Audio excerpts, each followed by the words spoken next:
Keith Wysocki. 2024 Cascade Challenge champion, Nicholas Hansel.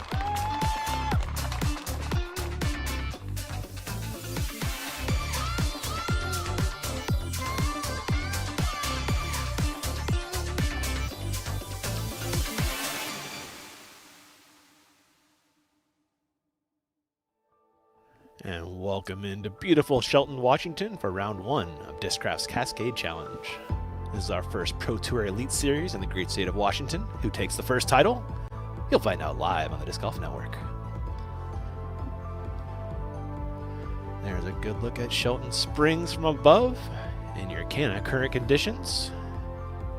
Temperature's up a little bit from this morning. Humidity's down slightly, but it is still a little drizzly out there.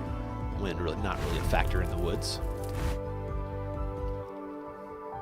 And we're taking a look at your Innova Hot Rounds. Gavin Phillips off to a scorching start. 6 down through 10. And the course is playing tough today too, so that really means something. Taking a look at Gavin's scorecard. Pretty solid. Welcome into Shelton, Washington. I'm Ian Anderson, your host, Major Champion Philo Brathwaite over there. How's it going? The Pro Tour heads to Washington, Philo. How about that? Yeah, it's been a minute, huh? It's never happened, so this is the first here in Washington. Looking forward to this excellent tournament and this wonderful track we have here in Shelton. Very challenging wooded course. Going to be a fun challenge this weekend. Yeah, it is a really tough track. I think you took a look at the holes earlier. Is every hole playing over par right now? Almost, all but 2. Yeah, just a couple of the par 3s out there playing just a tick under par. The rest of them, the field has been struggling so far this afternoon. Here are your Cascade Challenge fun facts. It's our third time here. First was a silver event, then a Q Series, and now finally an Elite Series this year. It's always been at Shelton Springs, installed in 2011. Shouts to the Mason County Disc Golf Club. And I love this fact, Philo. You can come out and play the Pro Tour layout. That is not the case for most of these. No. Yeah, you rarely get to see the exact layout in play year-round, so that's a definite bonus out here for these people on the west side. Yeah, come play it. You can see just how amazing these shots you're about to watch are. Oh, it's beautiful. Yeah, it is. Beautiful track.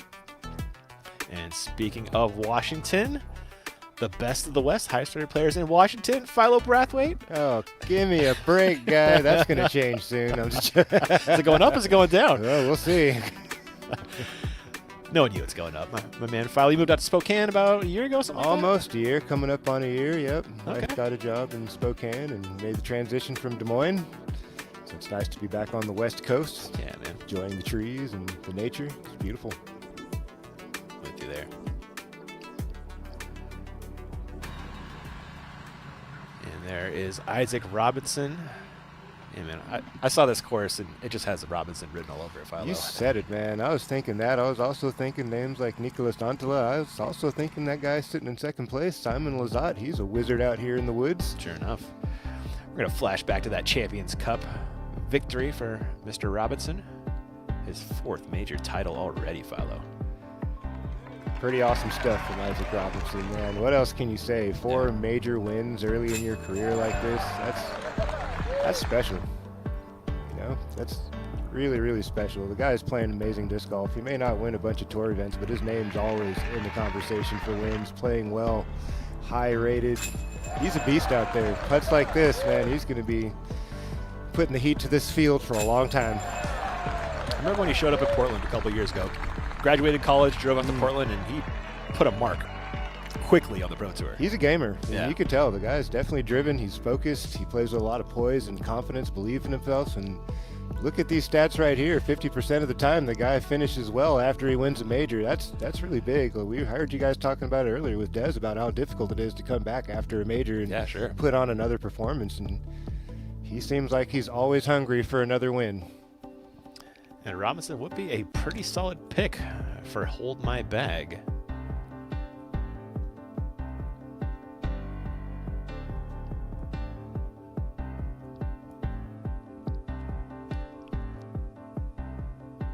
And Hold My Bag is the newest fantasy disc golf game on the market, the biggest one, in fact.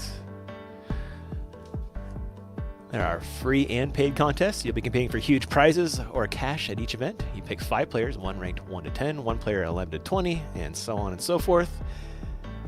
You feeling like Robinson a good pick for your 1 to 10 there? Yeah. Yeah, I'm with you, man. Absolutely. Gavin Phillips would be a good pick for your lower down the list. Yeah, he would be. Having himself a clean round, 6 under par, clean. Heading into a really difficult one, hole 12. Yeah, Keep an eye on him.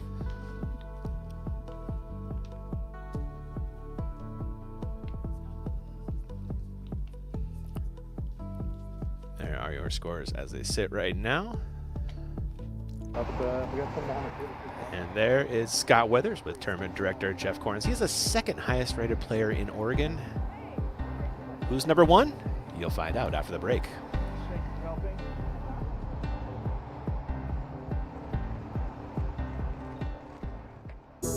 They're back, and better than ever. The 2025 Discraft Tour Series lineup has arrived featuring the fan favorite Z-Swirl plastic. Swirly, grippy, and built for flight.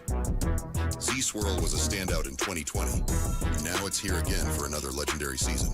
Support your favorite Discraft pros and bag a piece of disc golf history. These limited edition discs won't last long, so grab yours before they're gone. Available now at discraft.com. My name's Paul Uliberry, and I use the Uli Signature All-Terrain cart. I use the all-terrain because when I'm on tour, I typically use a lot more discs than a lot of people, and this is the slimmest cart you're gonna get with the most disc capacity. It's easy to navigate around the course, and the height of the seat, perfect for a rest spot. Also easy to transport in your vehicle from spot to spot. If you're like me and you carry a lot of discs, this is the cart for you.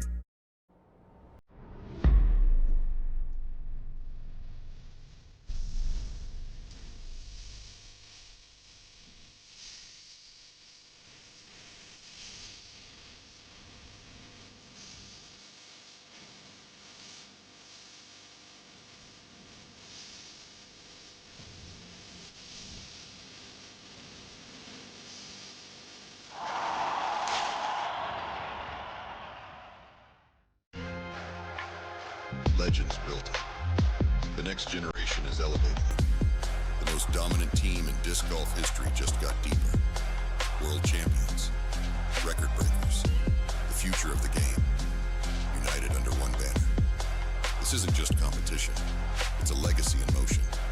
This is the next chapter. Discraft, built for flight.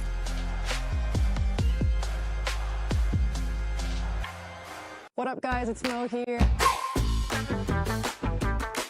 Thank you so much for the support, not only this year, but every year I've been with Infinite. My new 2025 stamp is now live on infinitediscs.com.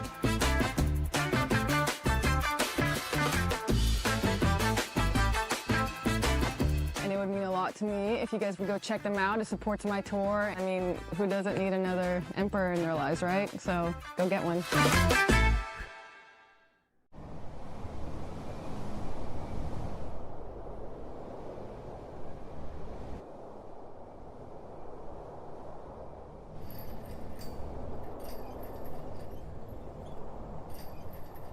This is the Simon Line lens cap.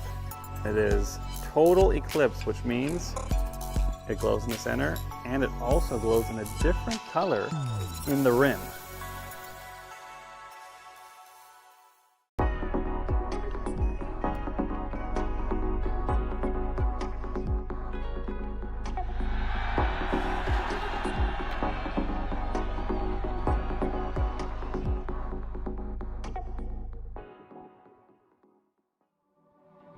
The Cascade Challenge is presented by Discraft, the world leader in disc sports.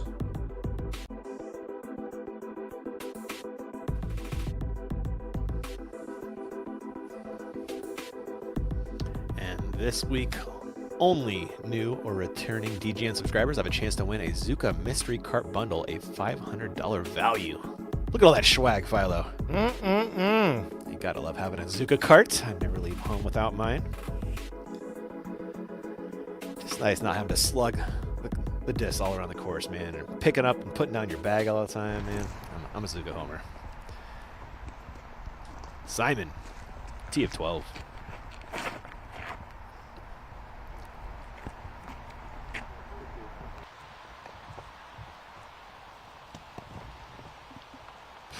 Stays in the short grass. That's a good sign on hole 12. Yeah, that was a mash off the tee. We see those tee pads getting mucky out there for these guys. Oof. This is Robert Burridge, Looks like Bob. collegiate national champion. Robert Burridge tied for 12th.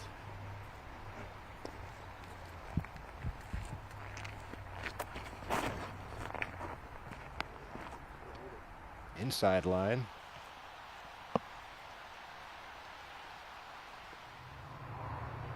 Well, it wasn't one of those typical Ladies and taps like gentlemen, you hear on when it behalf hits of something. Resistance Yeah, some Disc, foliage on the side. Mason County Disc Golf and Discraft, we'd like to welcome you to Shelton Springs Disc Golf Course in Shelton, Washington for the opening round of the 2025 Cascade Challenge, a Disc Golf Pro Tour Elite Series event. This is the 3:10 tee time.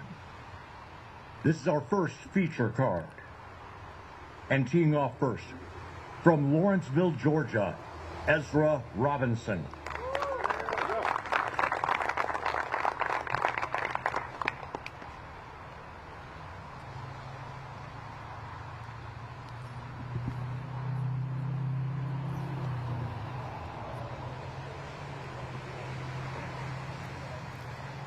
Nice clean swing there from Robinson. And next, Big bounce and a curl. from Jefferson, Oregon, Scott Withers.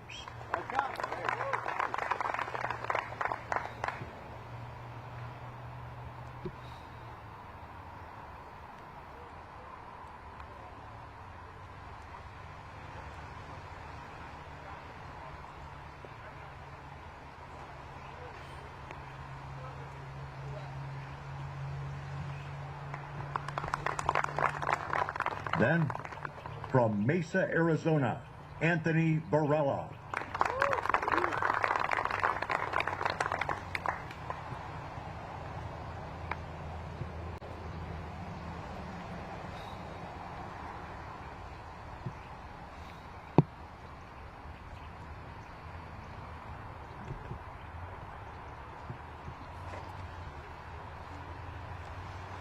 I like the height on that shot there from AB.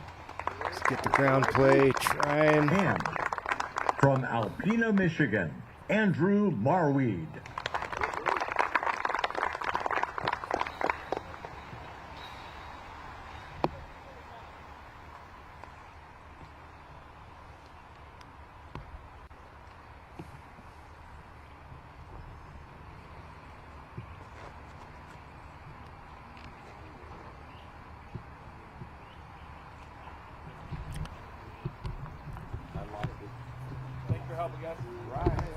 Are we finding the OB after the tree kick?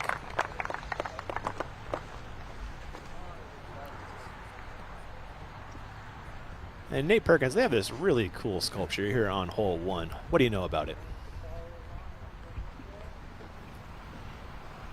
Yeah, I was chatting with the Mason County Disc Golf Club earlier this morning. They said it's actually a college welding project, and pretty cool deal. The kids didn't even know what they were welding, what the sport was all about, until they welded the frisbee on the end of his hand. And yeah, there's just a lot of pride in this course out here. I keep having locals come up and ask me what I think of the property, and you could tell they're just beaming, waiting for that positive answer. Ah, that's cool, Perk. That statue also very cool. You want a basket head in your lawn, Philo? I would absolutely accept that part Right? of my garden. Macbeth, Wysocki warming up. They'll be on your feature card here. About 20 minutes. Those two fellows have been seeing a lot of each other this season, haven't they? They really have, Philo, huh? It's like we're back in the teens again, man. You know? Yeah. Yeah, kind of bringing it back to the beginning almost, huh? It's kind of come full circle. Golf's fun like that, you know? Yeah, it's kind of the Barry and Kenny of the modern era Yeah. now, you know. Now they're watching the young guys come up and still giving them a run for their money. They sure are. Paul's been great this year, Philo. Yeah, he's been playing phenomenal this year. I don't know what changed. A little bit of focus or just I'm tired of whatever I've been playing, like not winning. Maybe he just seemed a little bit more, more motivated to win this season or something. I don't know. It just It's a little more healthy this year too, That probably plays a lot of part in it too, being healthy and just all the pieces coming together. I don't want to just try to pigeonhole and say it's just this one thing. Who knows, man? Like, we're on the outside looking in. Yeah. From the eyeball test, what we're seeing of him this year just looks like he's in really good form. Marweed's drive was OB. This his third. The one finger flicker. Gets it right there. A rough way to start the round. Pretty routine hyzer there to start the day. Marweed, unfortunate to catch the tree, go OB. See how he recovers. Played exceptional out there at Champions Cup a couple weeks ago. Yeah, he did. Gave himself a good chance to take that down, but Robinson just had a little too much for him. Gavin Phillips on your screen right there. Best finish on the Pro Tour. 28th at the Music City Open. Excuse me there.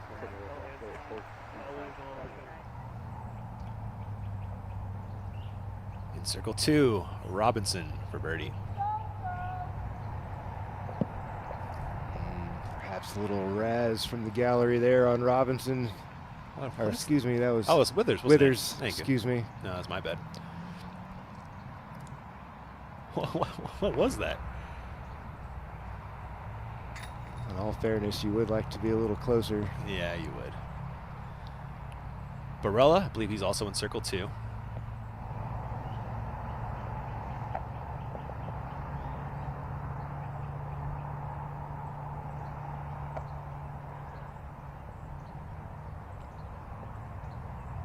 Barella had a great Champions Cup as well.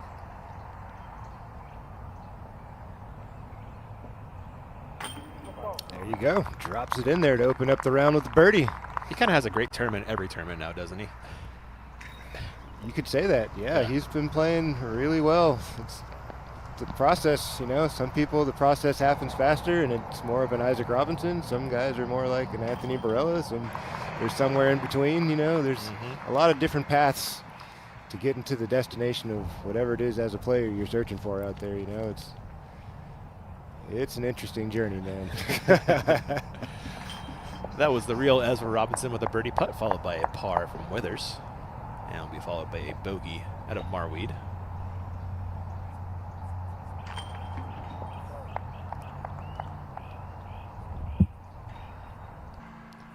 Major monster Isaac Robinson will take the tee in just about 12 minutes.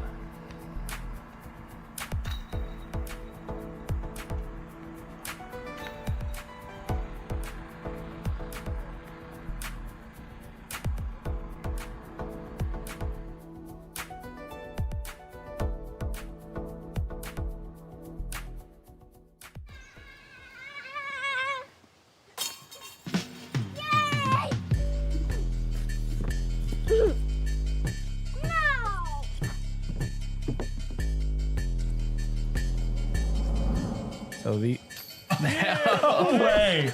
You talk about superhero stuff. There's a flying Kev man.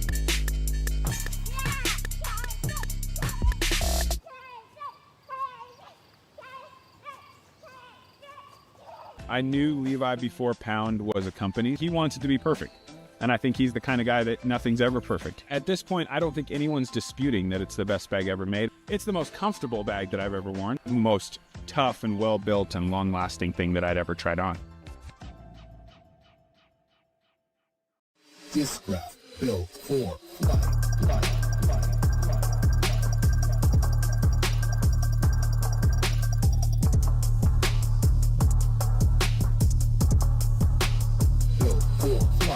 Some of my favorite discs in my bag are the A-Series discs. They're the ones I lean on to get close to the basket, and each of them have a consistent grip. So as you cycle through the series, you won't have to change the way that you hold the disc. These are torque-resistant discs that are more stable than the PA series, provide a consistent fade at the end of the flight. The best way to find your flight is to get out and use these discs yourself. What's going on, guys? Hold My Bag just launched the greatest disc golf fantasy game in the universe. Hold My Bag just dropped the best fantasy disc golf game the planet has ever seen. I want to tell you guys about the newest disc golf fantasy game on the market. One of my favorite parts is the Hold My Bag. This is something that we started doing, and it's actually a lot of fun. There's a place where the game meets the extraordinary. Eagles Crossing Disc Golf, a realm of lush fairways and peaceful woods, where every hole offers a new chapter in your adventure. Explore this one-of-a-kind disc golf property that boasts not one, but 2 championship-level courses. Eagles Crossing is where your perfect round begins. Book your tee time online at eaglescrossingdiscgolf.com. Hello, we're Kenna. We're a Dutch growing company. We love plants, and we want to tell you some cool things about them. Just like humans, plants can communicate. They can sense when another plant is close. Plants look out for each other too. They warn neighbors about nearby threats by secreting substances. And studies have shown that plants love a good tune. We love and understand plants. Let our passion excite you too.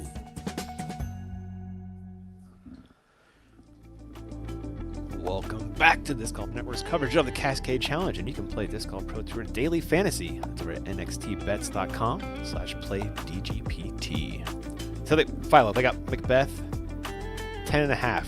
You taking the over, the under on that? On the place for the tournament. I'll give you a little math. 2/3 of the time this year he's finished better than that. So yeah, you're gonna probably want to smash that better than 10.5 place. Yeah. That's the smart money. That's what the math would tell you. Speaking of the man,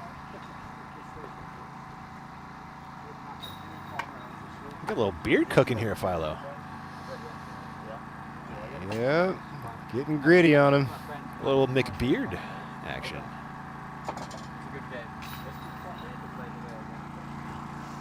It's the dad move with the facial hair, I think. You know, it's less shaving.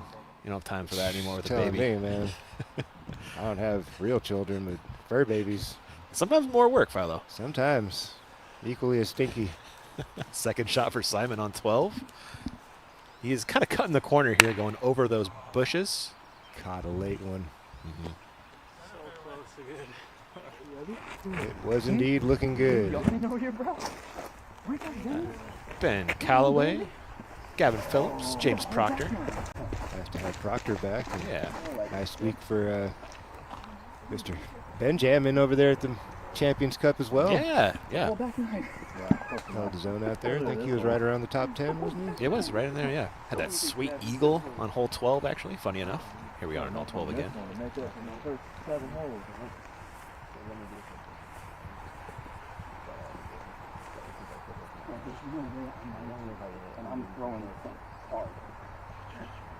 I'm hoping to get to the top.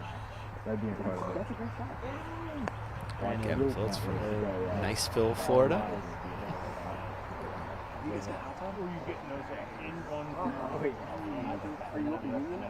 He's definitely casting off some Florida vibes with that fit right now.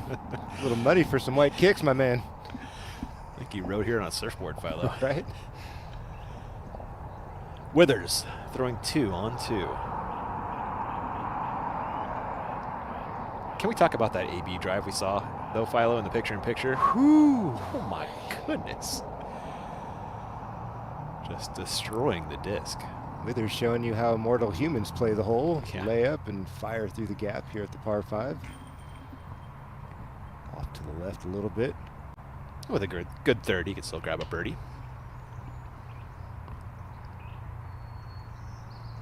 Really cool hole design on hole 2, Philo. I like it. Gotta, make people think about what they're gonna do here. Oh, there. Production is the best. Flashing back to this bomb from AB. Hyzer flip up, little sliding action. Never loses that stable edge chance, though. That's what you like to see when you're going for that action. Even that late flare skip. Man, what a shot from Anthony Barella. He's not worried about the hazard short. He's worried about the OB long. No doubt. Good Lord. Robinson, his second on the same.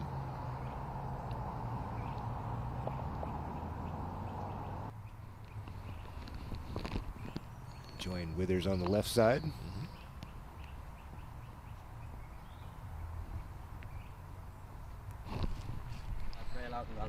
Oh, okay. It's still better than I think. When's that event? Defending champion, Nicholas Antela.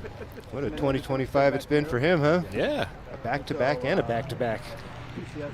Think about it. Oh, right, Back-to-back yeah. champion in Austin and back-to-back winner on tour. That is true. What a start to 2025 and building up into Worlds in Finland soon. I'm sure he's super excited, as are they. The Finnish Cowboys Wow, throwing man. well this year. We had a feeling he was going to be one of those guys a few seasons ago when he showed up. Yep. Playing more on American soil. He's earning those stripes. Gavin Phillips, your tournament leader. 12, disc in the air. Slow run up. That was explosive, though. That was moving. Great shot, Gavin. I don't think he touched a thing. Stop looking at it. Wow. Barella, after that bomb, will throw his second. And hopefully line up an eagle putt. As always in the woods, there's those late trees in the middle of the fairway that you just can't always count on missing all of them. We'll see what he can pull off here. This could be really exciting. So far, so good. So far, so good. Looks like he's crept into circle 2E and yes, sir. Putt for eagle. Third shot for Simon on 12.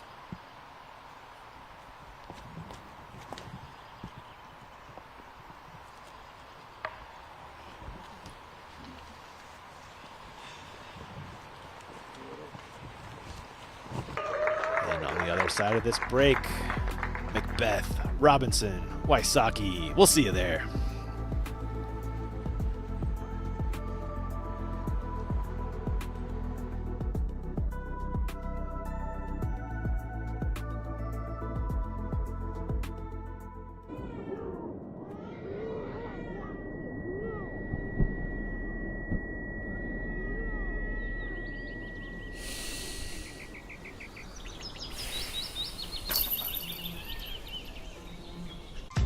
At Pound, the quality of our gear runs deeper than the stitching.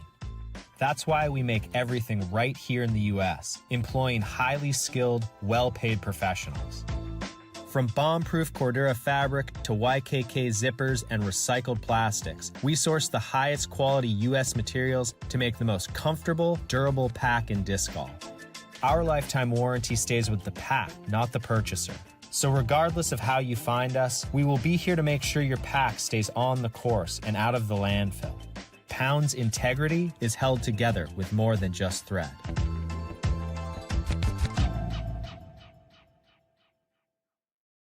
My name's Holland Hanley. My name is Albert Thum, and we use the Easy Cart. I went with the Easy Cart because it lets me switch back and forth between using the bag and using the cart. I like the simplicity of Easy Cart. On the longer courses, it takes off a lot of weight from my bag. I also get the extra storage below. And it works for the smallest and the biggest bags in the game.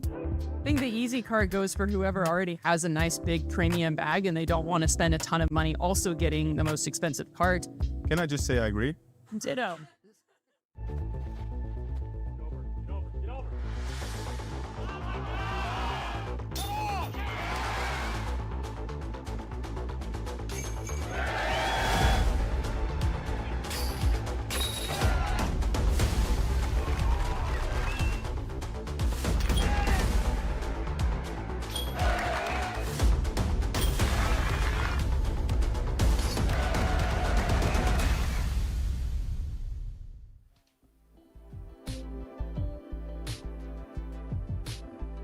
Welcome back.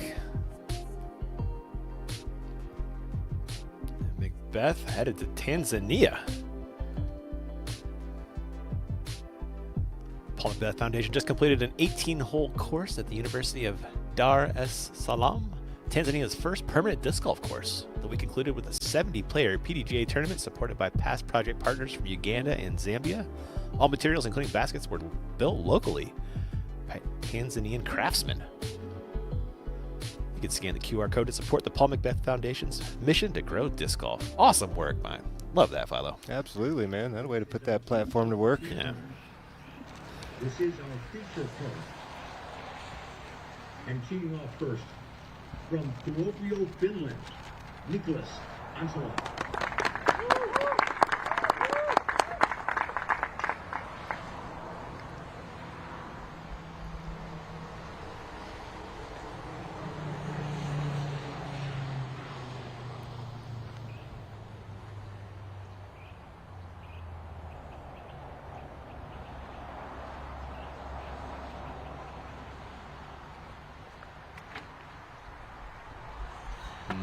Same tree Marweed hit.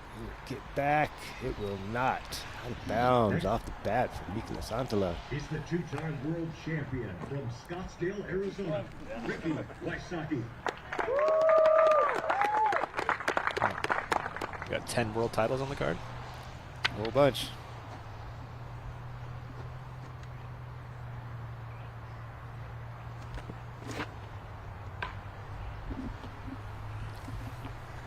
Then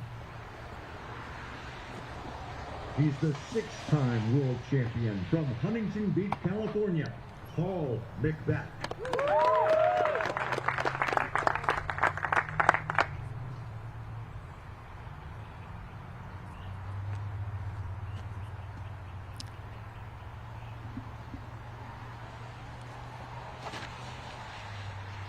Macbeth finds the line.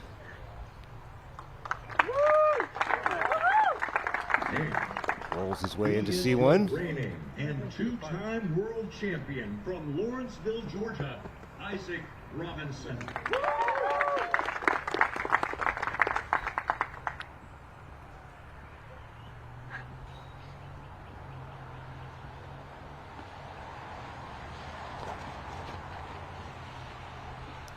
Perfectly down the middle of the gap, Philo. As he does most times. There you go, coming in 3 o'clock angle, slides into circle 1. Kind of a funny little moment when they announced two-time world champion on the box. So Isaac started to walk in. Oh, there's another one on the card. Oops, wrong two-time. Yep, that's you. My fault. You're the reigning and two-time. Yeah, man.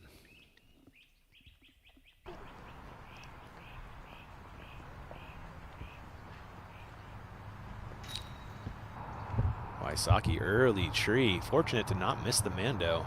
Can still grab a par. Look at this swing though, Philo. He's good at manufacturing those awkward angles. Coming up a bit short. Tester there to save par here. Barella, you saw the first two on hole 2. Can he grab an eagle? Hey, he can. Come on. That's a start you like to see. Whew. Let's roll back Azuka. This eagle make from AB. This got to be 50 feet. Bam. Hearts it, Philo. That's the way to start the afternoon. Wow. Antola throwing his third after the OB drive. That will scramble up a 4 and bogey start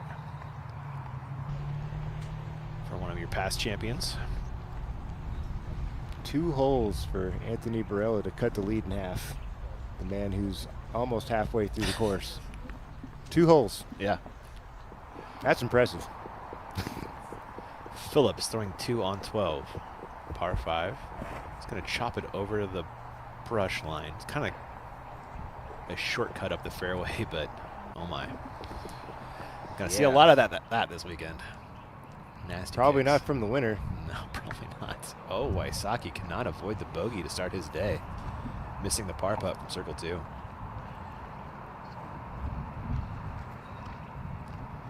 Macbeth. Strokes on folks, right? Yeah. It's at least 1 on the entire card. I guess Robinson's close and close. There we go.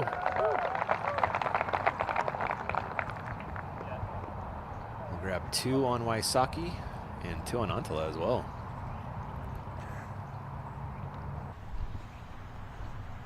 That's assuming Rick makes this comebacker, which got to almost circle's edge.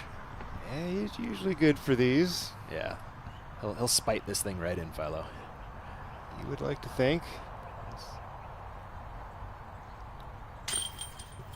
Oh.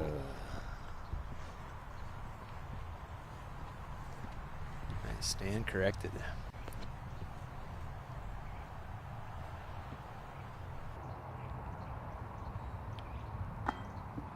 Oh, Macbeth does get a stroke on the card as Robinson comes up short on the putt. Some shaky putting from the two-time world champions on the card. Isaac does clean up the par. I think they'll wake up now after that. Yeah, I would bet. You are right, sir. That's a bogey for Antala. And a double for Wysocki. Wild, Philo. Yeah, you don't see that very often. Not on a 325-foot opening hole. There's some steam under that hat for Wysocki right now. Simon, his fourth on 12. So clean. That looked great. Third shot for Phillips on the same.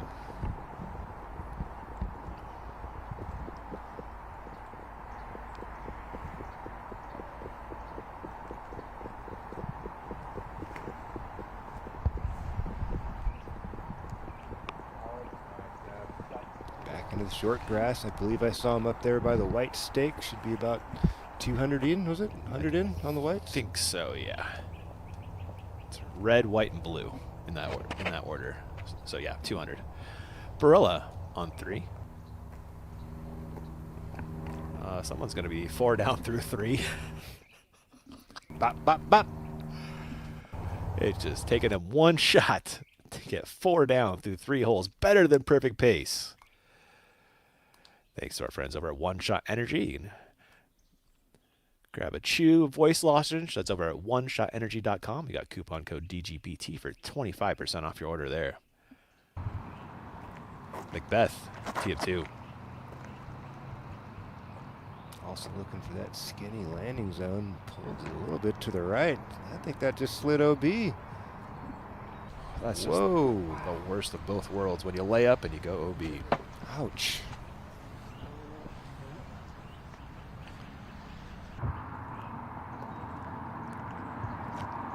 Robinson.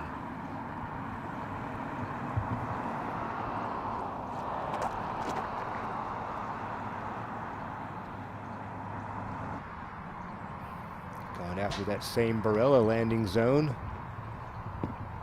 Does it curl in? No. That should be a red flag, Ian. I think you're right. Check the mark there for Mr. Robinson. Antala.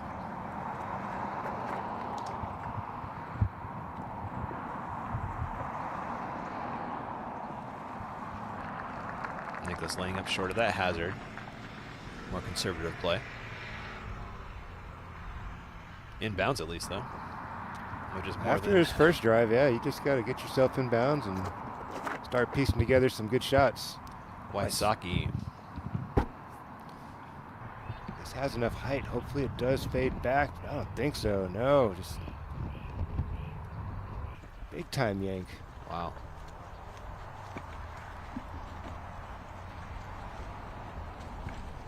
What's going on, Philo? I wish I had a good answer for you, man. Perhaps just trying a little too much. Yeah, trying to take advantage of some of the open holes, maybe. You know, before you head into the woods. Robinson having no problem in the woods as Ezra gets it right there. On the 4th shot for Phillips on 12.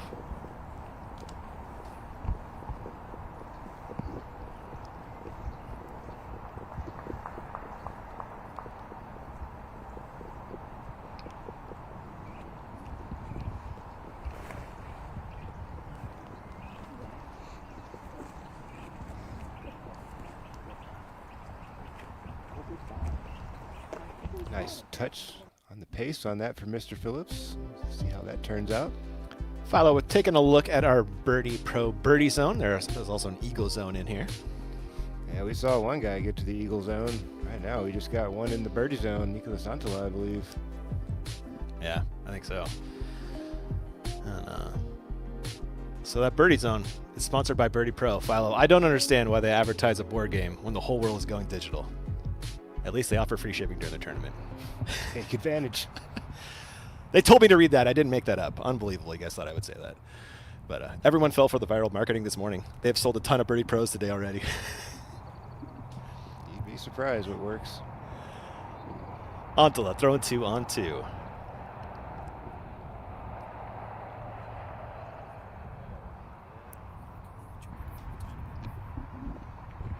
That's a nice shot from Nicholas. Perkins, what is going on here on hole 2? Yeah, kind of a strange start for everybody. And I'm perplexed why they're missing that shot. They have a little bit of a helping wind. It's a bit of a tail right to left. My guess is they're a little timid on the tee pad. They are still soaking wet. Not going to get any better throughout the round today. But I think Rick was just trying to go big there, and a pretty big miss by Paul to be this far right. Yeah, with you, Nate. Let's see if they can find the correction. Macbeth, tough spot to throw his third from here.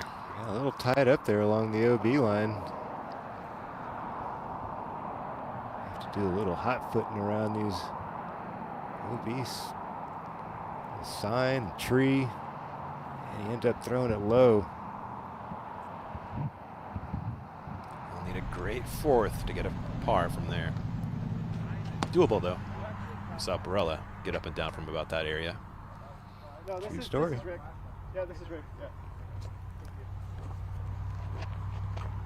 I don't think I landed right here. I don't know how it worked. Just up a little further. Do you think it's here or? I just don't see how I can land there with that tree, but right here.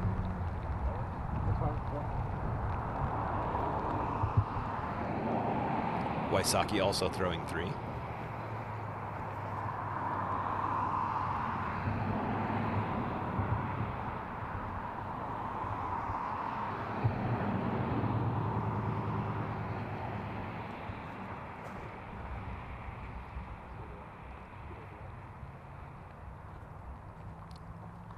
There is no Mando, in case you were curious about that sign on the tree.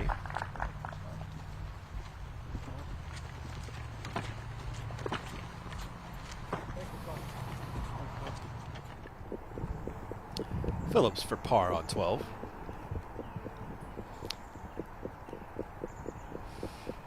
Yeah, you want to earn your stripes on tour. These putts need to go in. You'd be gaining over a stroke on the field. Comes up short. That's gonna sting later for sure.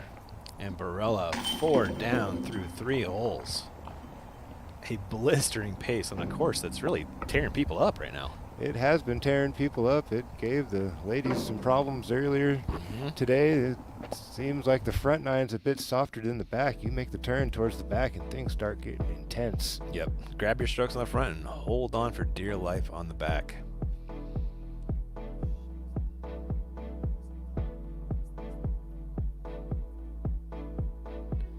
Apparently we made a mistake there for Gavin Phillips. I think he tapped in a double. They got him now at 4 under par. It means we got a 4-way tie. Wow, how about that? Things 5-way. happen fast. Even faster. Wow. One more name. How about that? Alden Harris joining the crew.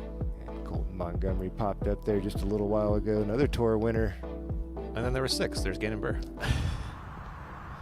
Iceman making an appearance early. Robinson's 3rd after his OB tee shot.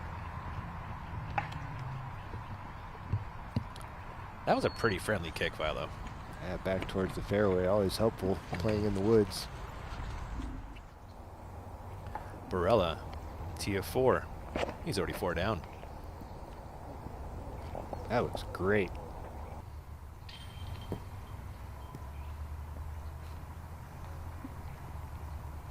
Solid.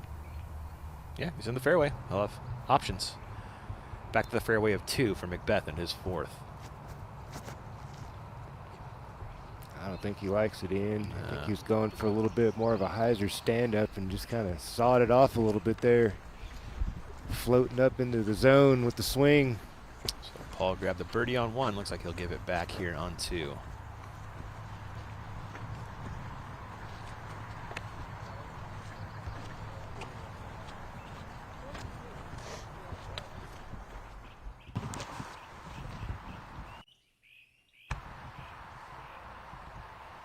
Simon, you saw the drive a few moments ago. Now his 2nd.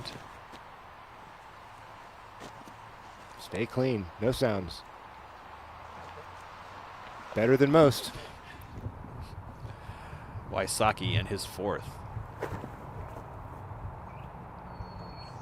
Catch an edge and grind up there. There you go. Ricky Wysocki. What a scramble.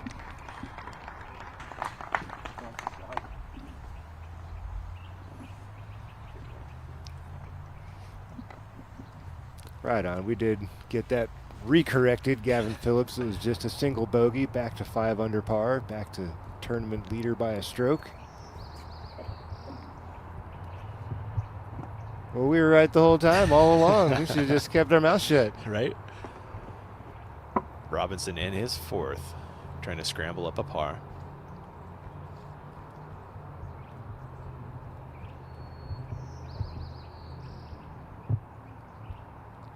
These are always so challenging. Back to the basket.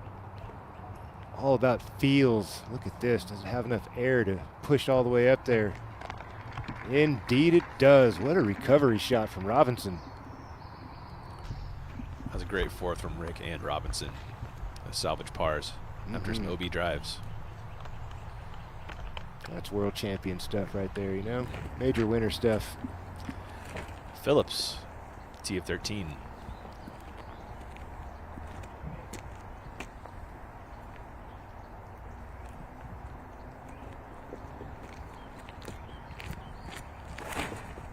Hole 13 not playing much friendlier than the previous hole 12. Nearly a full stroke over par. Phillips gets past the initial gauntlet of trees. Ends up along the right side a bit. Bit of a tough angle, it looked like, huh? Does look that way. Nicklaus in his 3rd.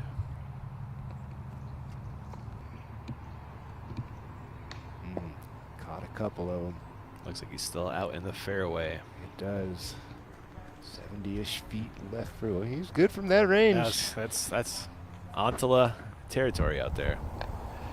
Tee of 4, Robinson, the Ezra version.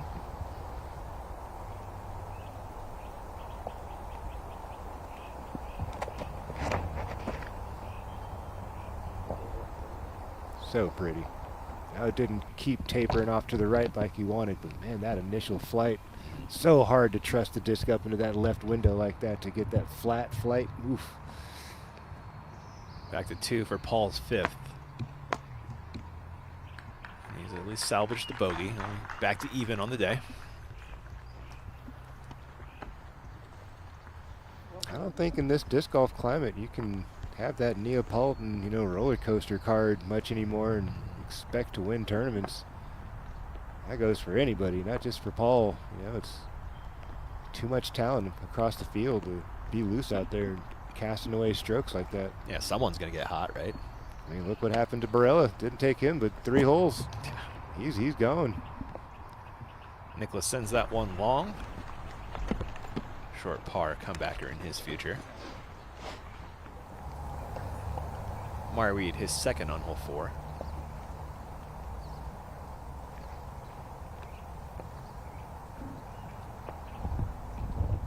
Marweed did birdie hole 3 to get back to even after the bogey on 1. Wow, man. The core strength it takes to pull that shot off is incredible. Next level. Oh my goodness. Wysocki barely sneaks that over. Yeah, it looked like it tried to jump back out at him. Salvages the par at least. Yeah, you gotta stop the bleeding quick. Yeah, Robinson should do the same.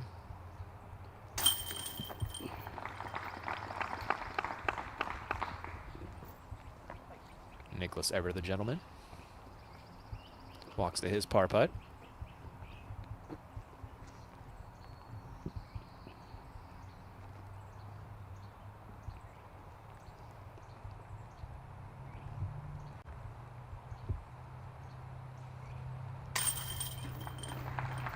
Antala pops that one in. And Macbeth sliding back to even with the bogey on their way to 3.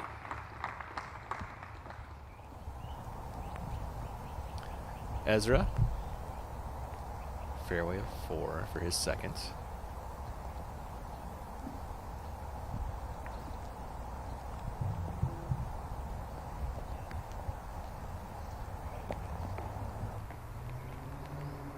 Caught something late, kept him heading in the right direction. It's a putt Ezra can make. Barella is second.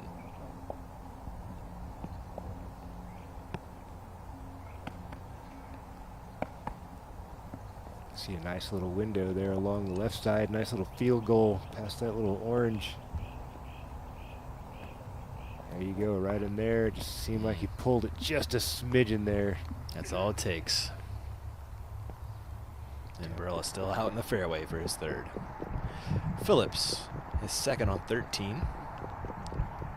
Kind of short and right of the corner. Let's see what he does with it. It looks like a putter maybe, Philo? Looks like he's just trying to get back to the fairway. Yeah. I don't think he can really do much else with a stance like that. Not going to get a lot of speed on the disc, so yeah, just trying to get back into the open, set himself up for an angle. That's smart. Take your medicine, progress. Barella for birdie. Hole 4. Full send from AB. He will fall back to perfect pace. 4 under through 4. Robinson. Ugh. Centimeters from the long make. My goodness. Oh, those are so annoying, man. It's looking good, looking good, looking good. Nubbed. And chains out. Oh, man. Ugh. From Ezra to Isaac we go. Hole 3's tee. Just 330 feet, playing just a smidgen under par now on the day. Robinson grinds his way into the bullseye. Drop in birdie.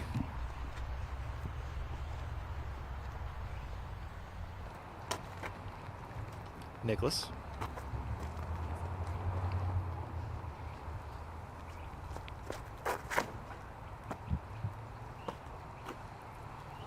Big part of success on this course, I believe, is going to be those slow-moving discs. Nicholas Antala showing you how to do it as well. I don't think you need a lot of that fast overstable stuff this week. Maybe on a shot or two here and there. Most of the time, neutral will do. It kind of gets you in more trouble, huh? I believe so. Waisaki's tee shot was low on 3.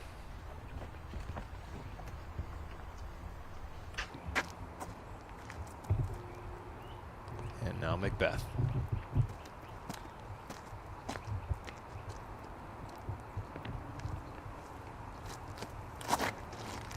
Leave a mid-range for Paul as well.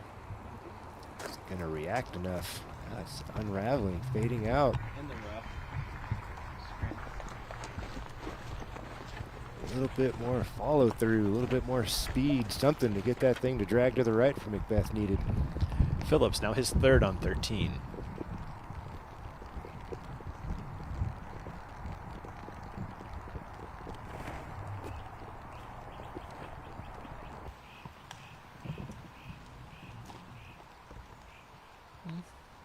Late tree, but he's got circle's edge to save par. Well, he needs it. He just let one slip through his fingers on the previous hole. Now trying to hang on to that one-stroke lead. Circle's edge putt for par coming up for Mr. Phillips. The field has run him down. Anthony Barella off to a scorching start. Waisaki second on 3.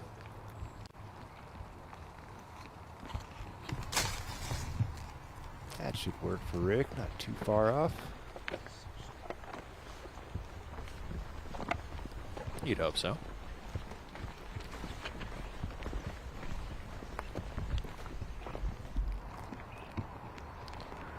Pin high left is Paul Macbeth for birdie.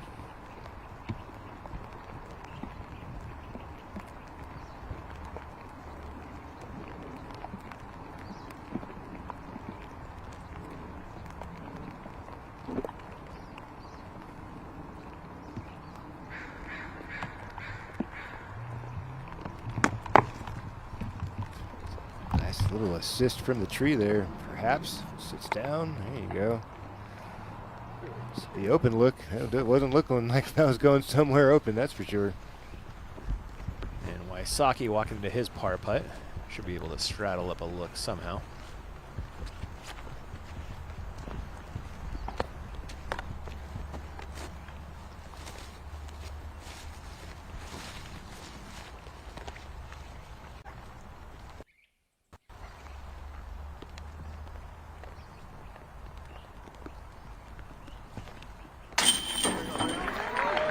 There goes Rick. Hopefully that can kickstart his round. Still 2 over through 3. Macbeth to stay even on the day.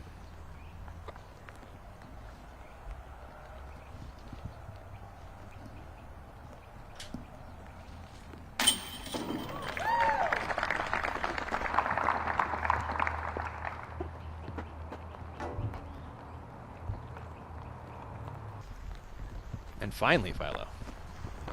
Nicholas gets to go. And then Robinson's even closer, huh? He was. Wow. Thought he scooted right up on the pillar. Yeah, I think so. A little right side from Antela, but it does drop home. Nicholas back to even on the day. Robinson drops in the birdie. He is 1 under through 3.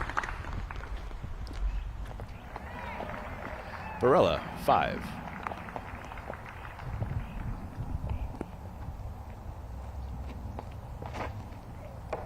Oh, no. Brutal. I wonder if that missed the Mando or not. I don't think it got far enough to miss the Mandy, but that did not look like it was headed in a good direction either. No. This is Gannon Burr on 18. That's the birdie that got Burr to 4. 4 is solid. Is he your clubhouse leader right now? Anybody else in with a 4? I don't think so. Yeah, no. Looks like it. Taking a look at his scorecard, and that's kind of the day out here at Shelton Springs, Philo. You're going to have some good holes, and you're going to run into some trouble as well. That's just typical, you know. It's what happens on wooded courses in general. I mean, on golf courses in general. It's just, you're going to have some problems. Just what do they look like, and how do you respond to them? Phillips, circle's edge for par.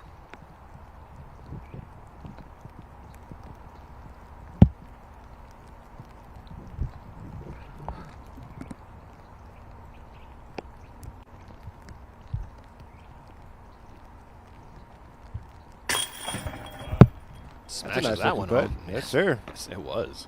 With authority. Lazat to get to 5 and a share of the lead.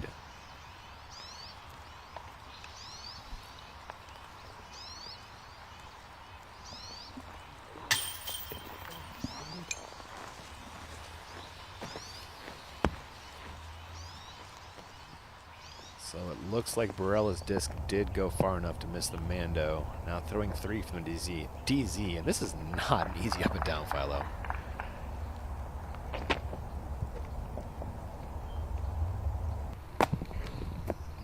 Anthony disagrees. Nah, he makes it look pretty easy, though. Robinson, T of 4.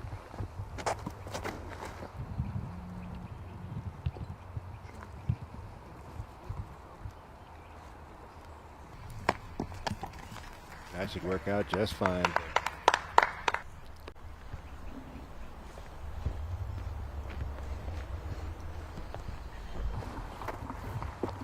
Nicholas.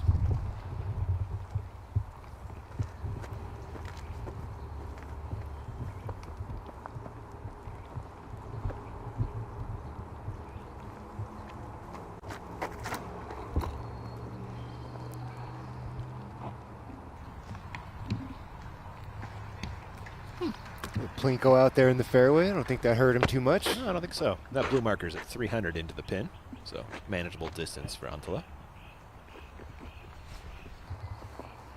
Wysocki.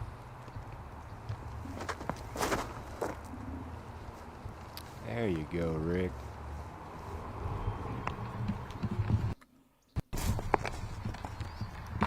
That was a big drive, Philo. Yeah, he unleashed on that one. I think he really needs to get something going here. Yeah, 2 over so far. Not the pace you're hoping to be on early here in Shelton. Macbeth.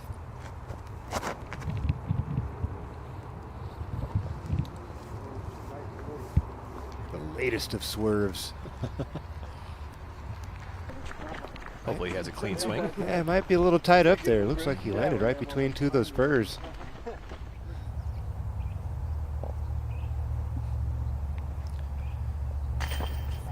There is Scott Withers, the second highest rated player in Oregon, and I don't think we ever close the loop on the highest rated Philo. You got a guess for us? Co-world, maybe? It is a Cole Radalin world we're living in. Our highest rated player in Oregon. Simon on 15.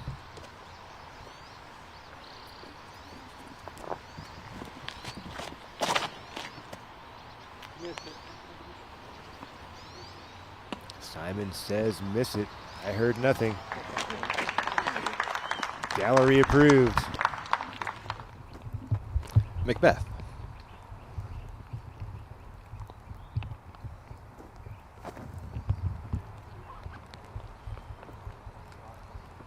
See the basket coming into frame. Macbeth slides into circle one, just off the bullseye, in fact. That should turn into a birdie. Robinson for birdie on 5. Ooh. Man. A lot of chains, but that one slides out the back. This is a bogey putt for AB.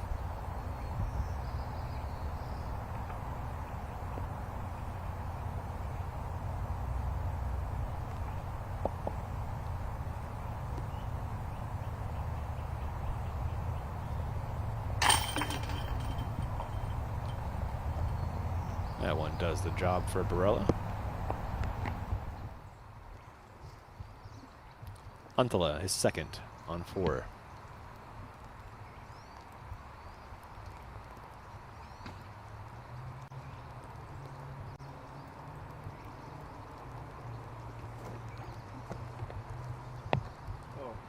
What a chef's kiss there for Nicholas Huntela. Come on. Woo. Inches from getting cooked and gets it redirected nearly perfectly.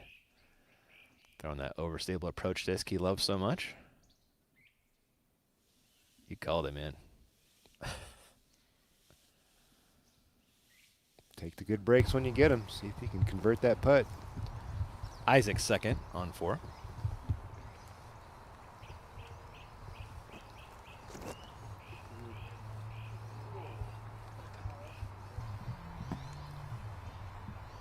Definitely in range for Robinson. Circle 1 look. Wysocki. There you go. That should get one back. Yeah. Jump start the rest of Rick's round.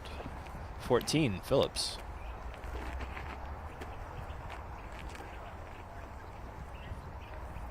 Still your solo leader. Hanging on by his fingernails right now. It's a tough finish getting this thing to the clubhouse.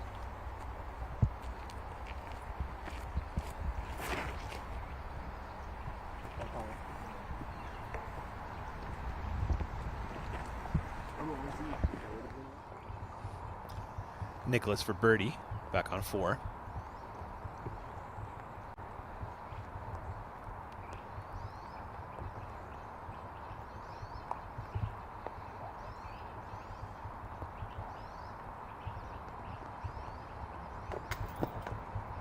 Left the whole way. Does not take advantage of that chef's kiss. Clean up par, likely. Isaac Robinson walking to a birdie putt. Somewhere around circle's edge. Looks like just inside.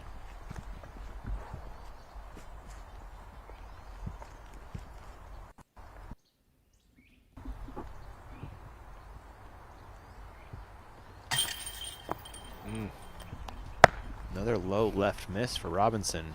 That one swirls around before it jumps out. Yep, just cutting off the swing a bit early when you're missing out the left side like that. Rick is on the board with a birdie.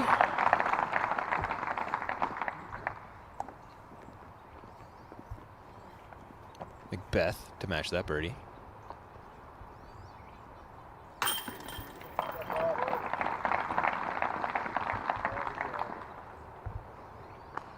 Huntela walking to a par putt.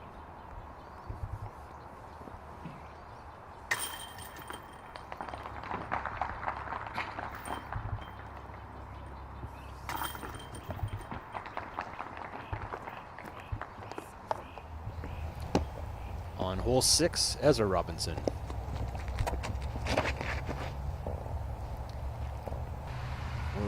.445-foot par 3. Nice flare skip. Looks like that got him into circle 1. Indeed it did. Back with Phillips on 14's fairway, his second. Looking for the up and down par from here.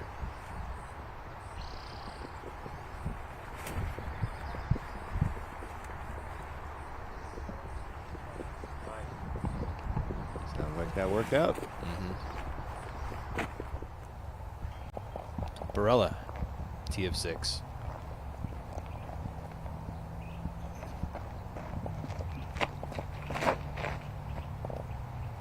Clean out the gap. How's the finish? Hang on, hang on. There is OB left. That's far enough. He should be okay. Circle 2 look for Barella.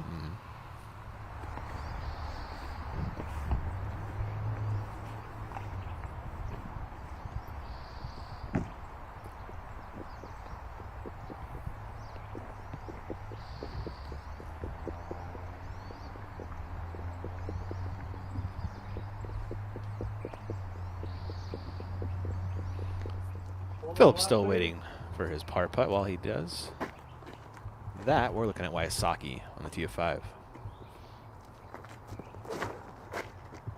There we go.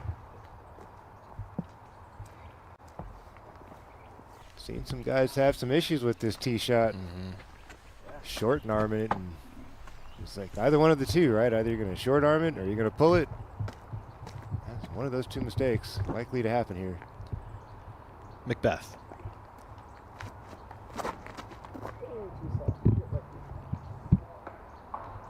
Same tree as Wysocki. A little bit too much gas, they're saying. It is an interesting hole. You can like the wider gap gives you like a 35, 40 footer. The tighter gap will give you a park job. So it's it's one of those shooter's touch holes where you just got to have the right spin on it. Robinson.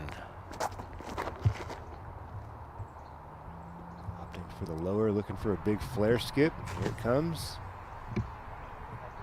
Yeah. There you go, circle 1. He's right there.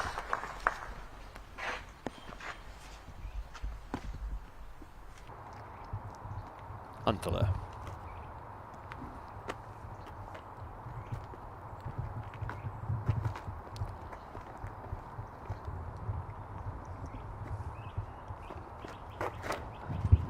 I really like the way he shaped that up, Ian.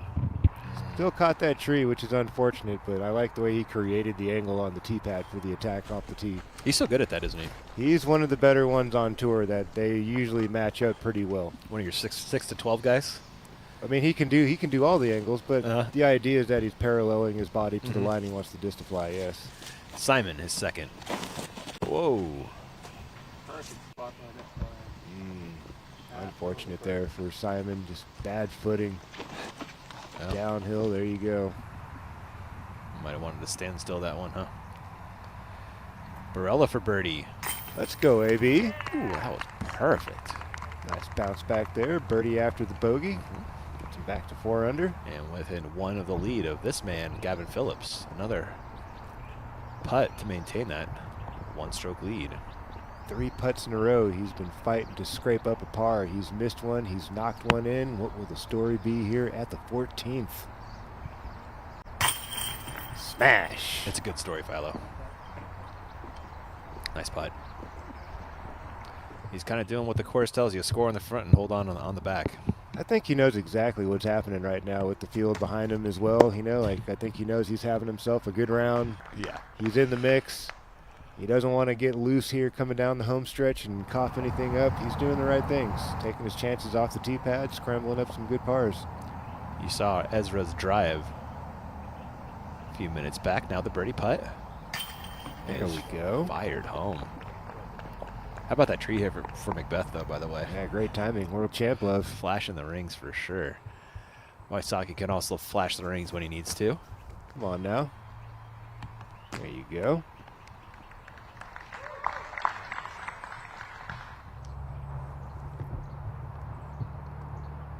On the long look at birdie. He is good for these on occasion, though. Just a step outside C2. Is it going to go? Yes, sir. Nicolas Antala. Getting that crowd going here on the first third of the round. What a make that was. Let's roll back a Zuka replay. Was this the fairway, Philo? I believe it was. There's a blue whisker about a foot and a half in front of his lie. Bang! Didn't even need the chains. Mm-mm. Put it right in the bucket. What a make. Thanks, Zuka, for rolling that back for us. Something's picture-worthy in there. What is it? Maybe just his lie? You would not believe where my disc finished. Perk, what do you know about that? We saw Robinson just take a picture of his lie. Is it funny in there? Yeah, it was just sitting up and off the ground, and you know, as close as he is, it's still going to kind of give him some trouble here. Turns out to be no trouble for Robinson. Thank you, Perk.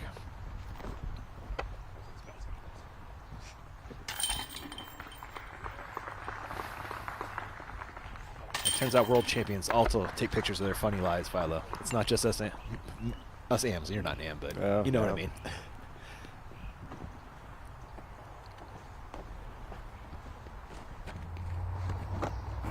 Phillips, he's on 15's tee now.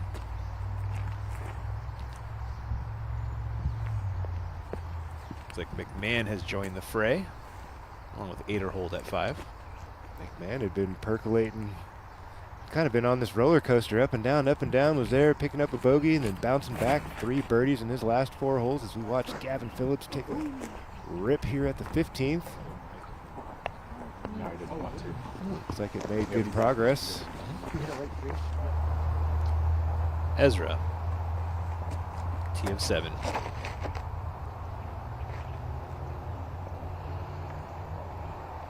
Did that just get beat down by something? It did, yeah. That was looking so nice. It was sliding. That would have got that full flight. That thing would have been smooth and past the Mando. Barella opting for the forehand on a 490-foot par 3, Philo. Whew, my goodness. This man's arm is something special. Can't quite find it that time. Robinson on 6. I think he got over on that too much. I don't think the disc is going to recover in time. Nothing to worry about out there on the right side. Yeah, that is the goodness, Yeah, right? if you're going to make the mistake, make it out there to the right. No worries of OB.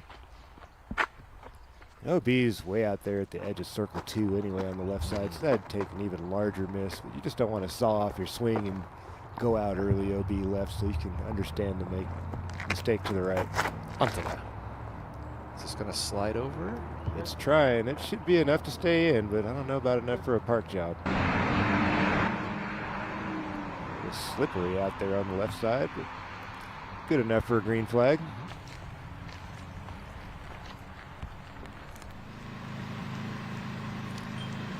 Third shot for Simon on 15.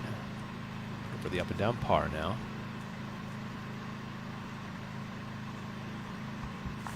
Work left, it seems. Yeah, we'll show you that putt once he gets there. Wysocki, tee of 6. Oh no. Oh no. Oof.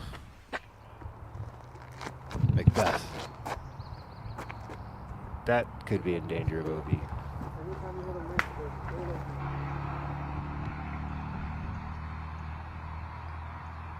I see an X over there to the left. Looks OB, Philo. Tight gaps here at Shelton Springs, Philo. Yeah, these guys do this all the time, though. They You know, do. you don't really see these guys making these types of mistakes so often. You know, maybe once every 5 or 6 holes, 8, 10 holes, but to have a rocky start like this, just very uncharacteristic of our best players. Robinson did not go past the Mando, thankfully. We'll throw his second and try to grab a par.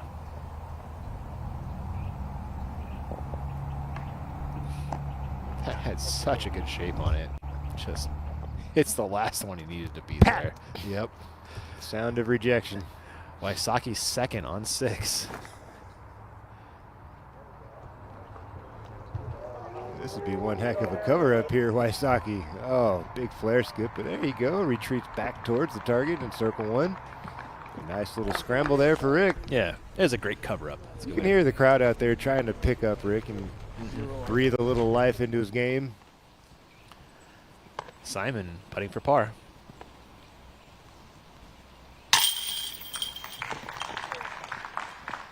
Yeah, too close to miss there, Mr. Lizotte. Nice scrambled up there for your par.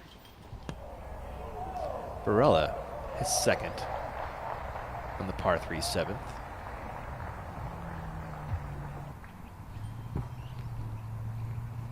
That should be good enough for a 3, the way that man putts. Got to handle business inside circle 1. We have a new leader out on the course. Ezra Aderhold has not missed a putt in the circle and 50% in circle 2. There's some good looking numbers over there for Mr. Aderhold. He's still got that tough stretch coming up though. Yeah, very challenging. Coming up quickly. Macbeth's third after the OB drive. That will work for a bogey, but that's moving the wrong way. That's a scoreable hole for the gang here. Absolutely. This is one of those you got to throw a nice crisp drive out there, a little flex shot, and one of the few holes you really want to use something overstable, bend it over a little bit, get that thing working out towards the wide side of the fairway, and late fade. Surprised to see some of the shot shapes from these guys, especially. It doesn't seem like it's very windy at all. Hey, Perk, how's the wind here for Robinson on this putt?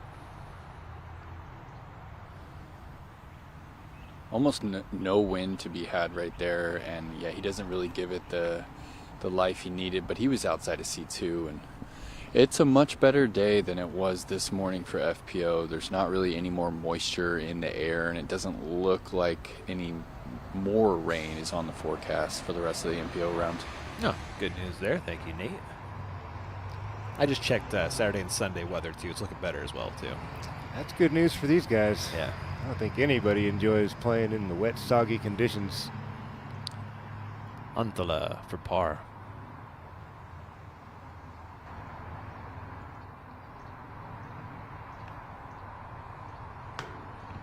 Everything but in. It was lining up nice. Just dropped out of the air. A little more density in the air as well today. Harder to get things to move. Robinson for par.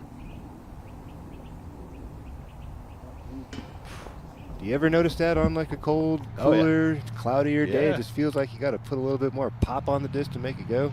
Absolutely. Wysocki to clean up par. That is a good second after a terrible first. Those nice sunny, warm days, it feels like the air is just helping you all the time, keeping it afloat.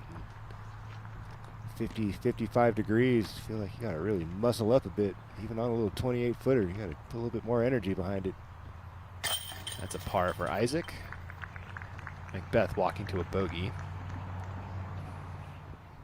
And they had Antala OB off the tee as well, Philo. So he's grabbing a bogey too. Phillips on 15, his second. Early release program, but it's working. Tracking.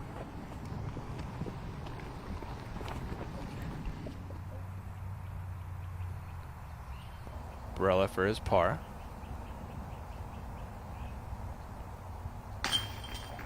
And no problem for AB. Aderhold out in front at the Cascade Challenge. We'll be right back.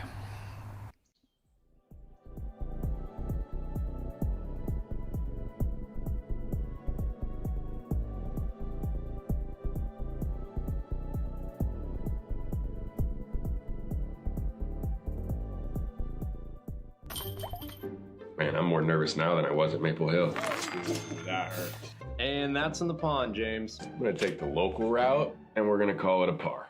Test of strategy, timing, and karma. Do you have what it takes? Order your game today. Hey everyone, Gannonbur here, and I want to invite you to compete in the Power Disc Golf Academy Championship Series. This is the only professional amateur nationwide disc golf series, and everyone is welcome to compete. Qualifier events will be held in cities across North America.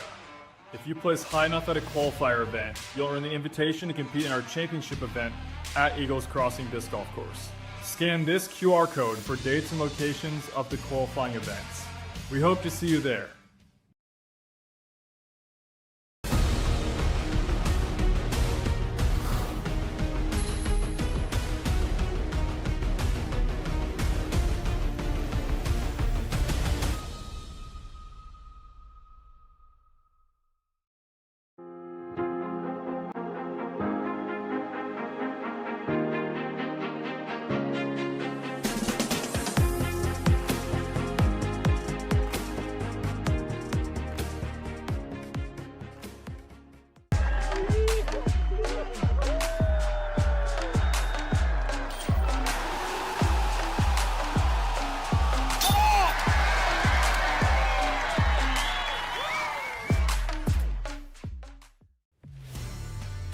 If you design, if you test, if you manufacture, there is only one technology partner you need. TriMech Group is the leading provider of design, engineering, and manufacturing solutions for thousands of companies across North America and Europe. Innovation starts here. TriMechGroup.com. Welcome back to the Cascade Challenge. Simon got in a little trouble off the tee on 16, throwing his second already on the par 3. Simon Lizotte 4 for 4 on his scrambles this afternoon. This is looking really nice, Ian. Make it 5 for 5 for Simon Lizotte scrambles. That was almost a bonus scramble, too, right there. He almost threw that thing in the way it was shaping up. Gorgeous. 13 for 17 from the fairway. Hole 7, Robinson. Oh, this is trouble. Oh, it's enough. Nice. Man, what it could have been if he didn't hit that last one, huh? I guess take the good with the bad. Yeah. It could have been a missed Mando and a drop zone instead. Makes the Mando and catches a late one. Opportunity yet. Yeah, for sure. Wysocki. Rick trying to claw his way out of the rough start. Yeah, open with a double bogey on hole 1.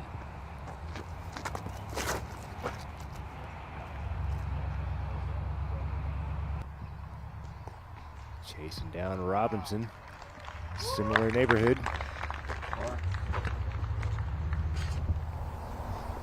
Barella, tee of 8.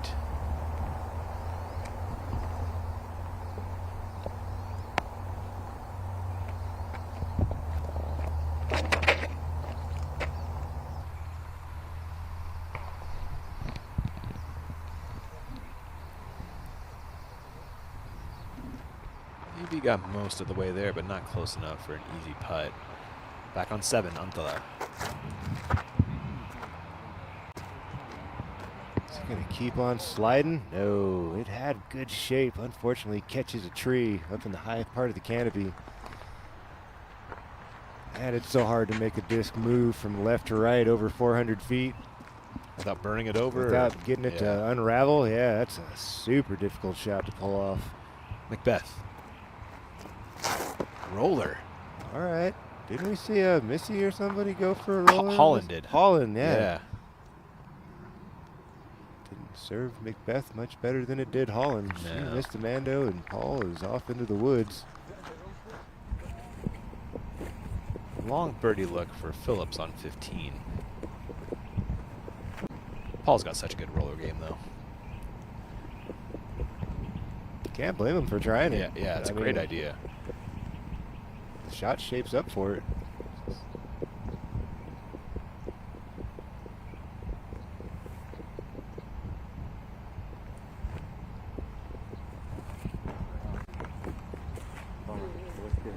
Tried to give it the old peekaboo around the tree. Doesn't touch a thing. On 8, Ezra Robinson.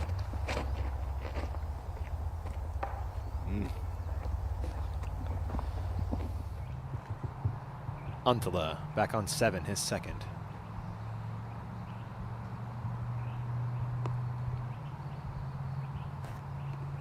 Pretty healthy gap out there. Oh no, squared that one up dead center. Potentially still in the fairway for Nicolas Antala. Back with Robinson, his second on 8. Still in circle 2. Save the par. Woodchucking out here.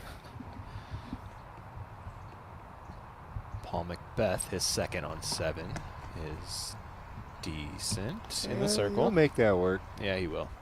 Some late trees guarding the basket, kind of anticipate some weird reactions. Oh, you called it, Philo. Fairway for Nicholas to save par. Can he do it? Off the koozie. It was lining up. Good effort there. He will drop a stroke. Barella, long birdie. Elevated target. How aggressive do you get? Not aggressive at all, says AB. I'll take my par and move along. I like that decision. Me as well. Showing some maturity there. Robinson for a rare 2 on 7. Not to be. He never got any of that together. No. Let's see if Rick can grab a stroke on the card here. This would really help ignite his round. Get him back to even on the day. Definitely needs some positive momentum right here. This is a Ricky Wysocki putt all day if I'd seen one. There you go. Little baby raptor legs for Rick.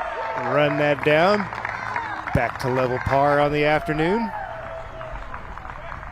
It's not too late if you're a Ricky Wysocki. Pop off here on the remainder of this front 9 and get hot on the back. We know how difficult this back 9 can be. And who knows where this day could end. It could be like what we saw earlier. Some Rebecca Gox got it into the clubhouse early at 3 under, and you guys are like, I don't think that. I mean, she'll probably stick around on chase card, but yeah. Next thing you know, she's the tournament leader. That is just the 7th birdie of the day on hole 7. Macbeth to clean up par, barely, but yes. My point, just keep fighting. Yeah, absolutely, Philo. Keep fighting. Absolutely. Play man. every hole. Yeah, the back will do some things to your score. I wouldn't be surprised to see it if Rick all of a sudden just tightened up, owned the back, and watched everybody else fumble around a little bit. Next thing you know, he's on top of this first round. It's easy to see, for sure. It could happen. Yeah. That was a Robinson par. Preceding that was a bogey out of Antala. Robinson, the Ezra version, has a long look at par. Gives it an honest bid. He'll have that for bogey on the way back. While he figures that out, hole 16. Philo, where is Ben Calloway looking? I have no idea, man. I'm have to scroll down in a hustle here. And I think he found a Simon line. Oh no, Callaway can throw it a country mile. Okay. That was All cool. right. 350-foot hole par 16, and Callaway found himself a new fairway. A fairway in the sky. Aderhold still holding on. One stroke over Phillips and McMahon. Speaking of Simon, tee of 17. 330-foot par 3, swooping left to right. That had the shape. So straight at it. That was a moment ago. We are now live with Simon, putting for birdie. A little bit of a drop-off on the backside of this target. One of the few on the whole property. No, he's going to run after it to see what happened. Run on down into Yoda's hut and give him a hug. That was aggressive. He was like 50 feet Full on it. send, Elevated man. pin with a drop-off behind. That was a little crazy, man. Yikes. Wysocki, tee of 8.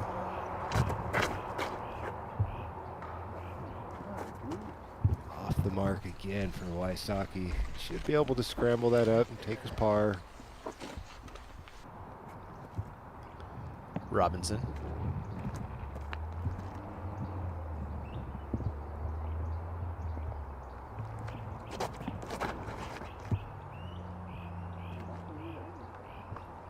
You can see what he's going for, but I think just a bit much in the elevation.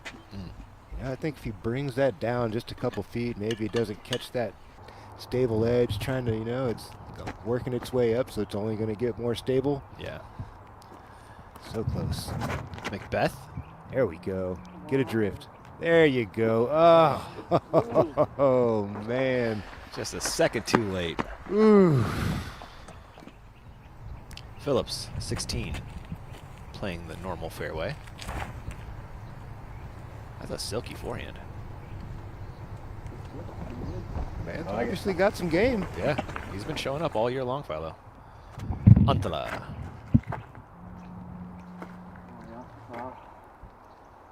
Was it Holland who pured this one earlier today, or Missy? Missy, It was Missy. Yeah, just 6-12. This thing right up the middle. Yeah, it was gorgeous. Simon now coming back for par. Yep, there goes the scramble. Had it perfect on the day. I don't think he had to take that putt. He's sitting in good position. Yeah, that was probably a poor decision. I understand, like, the guys wanted to be aggressive and taking chances, but man, it's so early in the tournament. Like you Couple called strokes. it, the most dangerous green out here, isn't Like, it? that's the only one that I can think of. You know, I've been looking around, trying to pay all attention to all the little details of this course, and the one thing I'm noticing is the undulation of the greens is pretty minimal. There's not too many places to expect a big rollaway or to find yourself in some awkward position. There's the island green where the basket's right by the OB, but I mean, that's all right there. It's not like that can turn too crazy on you, right? Yeah, you know what's going to happen. Yeah, one or the other, right? Got to take advantage of the ability to putt around here. Here is where the Callaway Spike Heiser got to on 16. Can he convert the birdie? Ugh, my goodness. Strong hit off the cage. Hole 9, AB.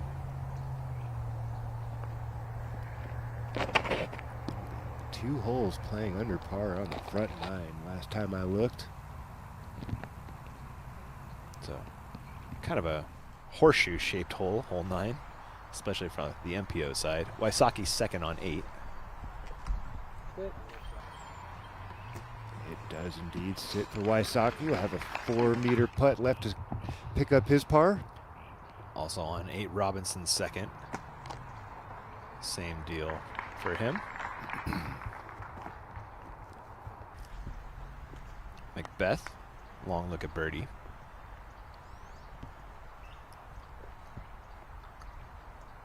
He certainly could use something to happen for him.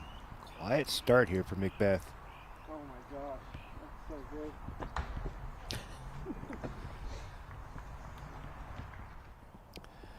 Phillips for birdie on 16.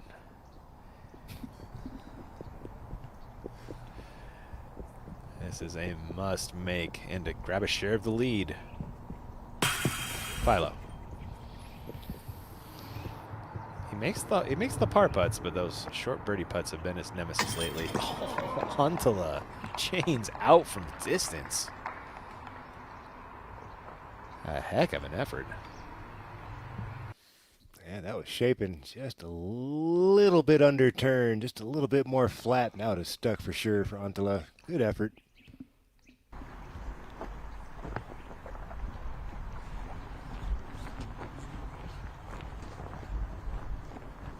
Everyone cleaning up here on the green. Macbeth first with the par putts.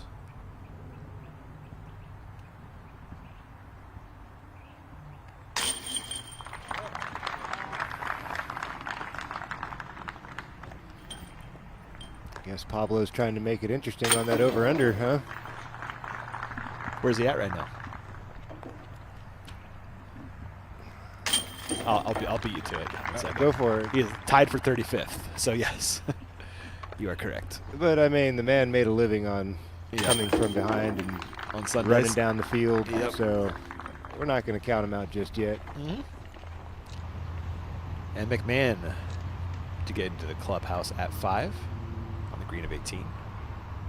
Sure is nice to see Eagle McMahon back in action. Oh yeah, man! What a talent that man is. Getting to watch him play disc golf is something else. Hey, not a bad back 9 for Eagle. Not at all. Wow. Better than most we have seen today. Didn't miss a putt inside the circle, and was at 83% in circle 2. Wow. I believe so. Solid shooting there from Mr. McMahon. Phillips has reached 17's tee.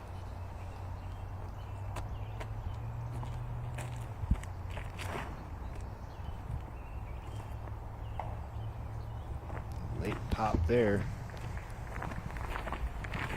Long string of pars here for Phillips, trying to get it to the clubhouse, and most likely another one coming up at the 17th. Back to 9 for AB's second.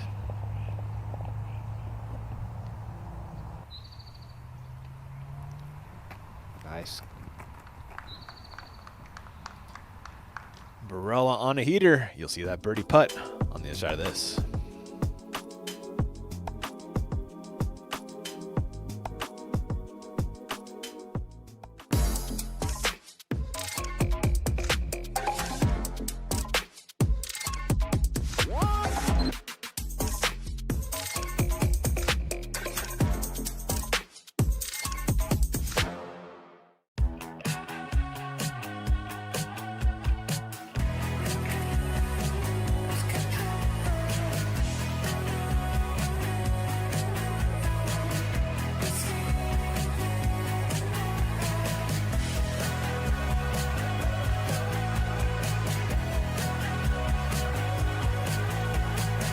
I'm Anthony Barella. I got the MBPX1 by Grip Equipment, and it's quickly become my favorite bag I've ever owned.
Jonathan. Wow! Jonathan! Skulle du visa? Hi. Yeah, check this pad out.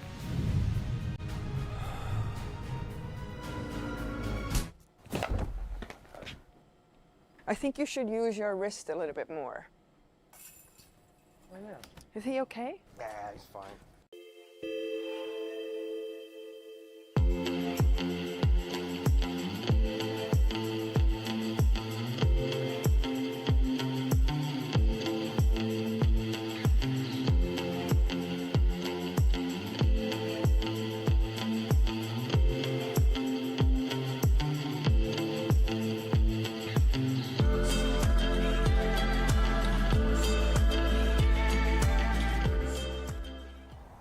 Welcome back to Shelton, Washington, and Ezra Robinson has a birdie putt on 9.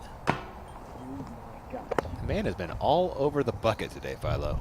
He certainly has. It's starting to frustrate him. Phillips on 17, finished short and right. This is second. Not much you can do besides lay that up. Elevated target, awkward position. Robinson now for par. Wow, that rolled off a ways. I did not see it get that far. Wow. Nice comeback putt there. Yeah, way to collect yourself. Big Like time. that one. You said it. Barella for birdie to move within 1 of the lead.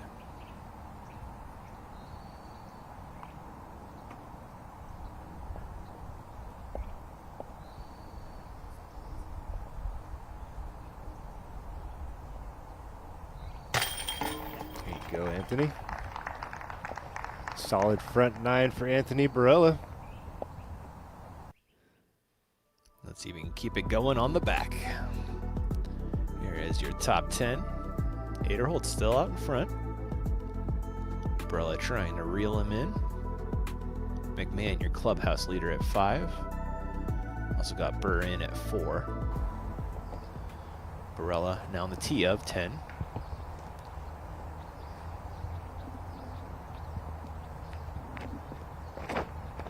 It's our island hole in the woods, Philo. Yes, sir. All right, green flag. Long range birdie look there for AB with a very, very close to OB target. Back on 9's tee, Wysocki. Oh no. Caught the last one on the way out.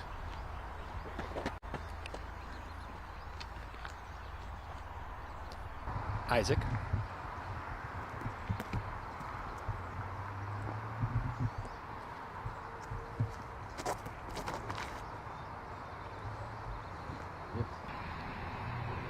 This man is so ridiculous with a backhand, Philo. That was so nasty, man. Super clean, super smooth, efficient, under control. I mean, you could use a lot of different words to describe the action from Isaac Robinson. Macbeth.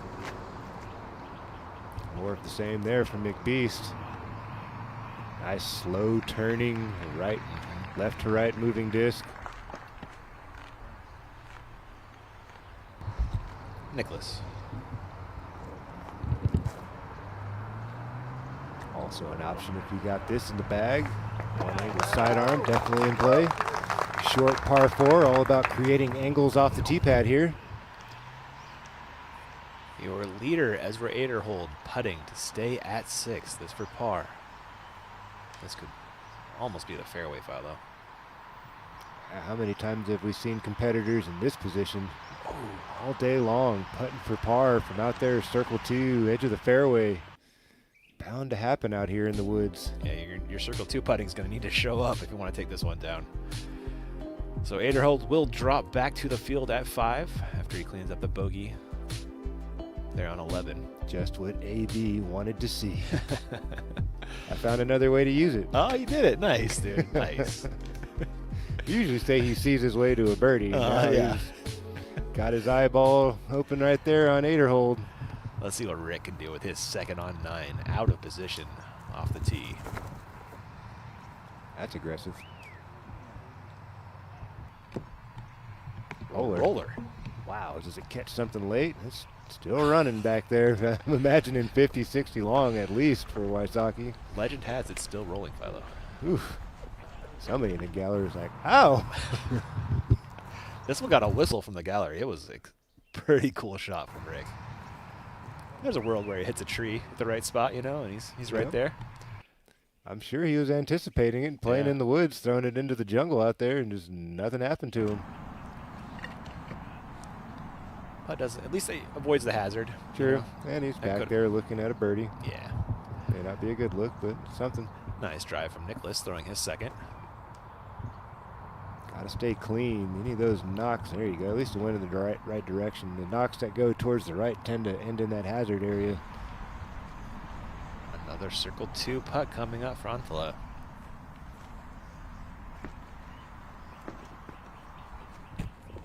Tee of 18, Mr. Phillips.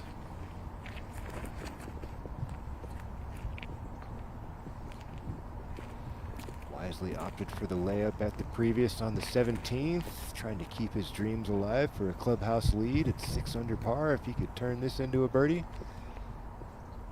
At least for the time being.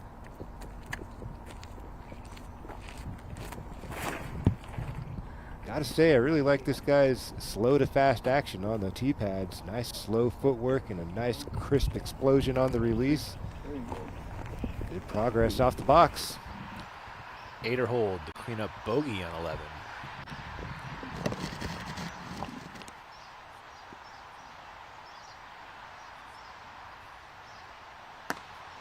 Oh no. That one hit the lock, Philo. That's rarely seen on tour. Yeah, we camera jinxed Aderhold right there. Pretty good. Macbeth second on 9. Looked like someone punched him in the stomach as soon as he went to let go of the disc, you know, just poof, deflate. A great second by Paul. All in all, solid round there for Aderhold. You Yeah. don't want to scoff at the overall finish there. Not the putt he was looking for, but solid day. Not all done though. Yeah, you still got time Still to got improve some on time. that. Robinson second. Looks to be safe. Did fly the hazard at least, but that's a long birdie putt coming up.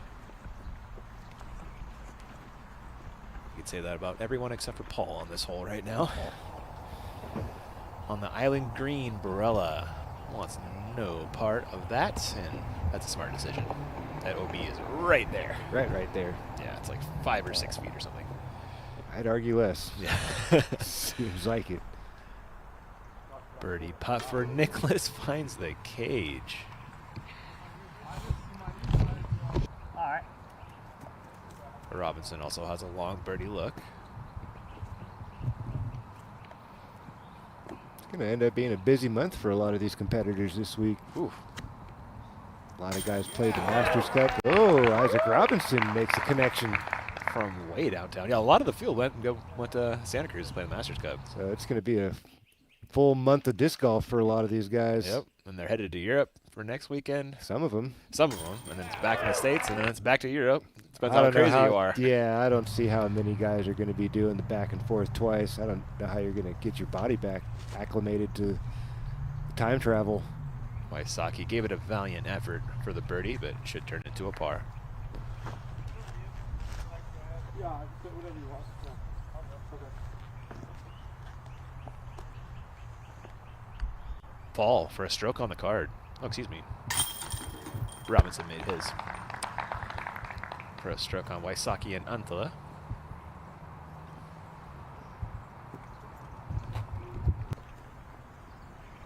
Rick cleaning up par.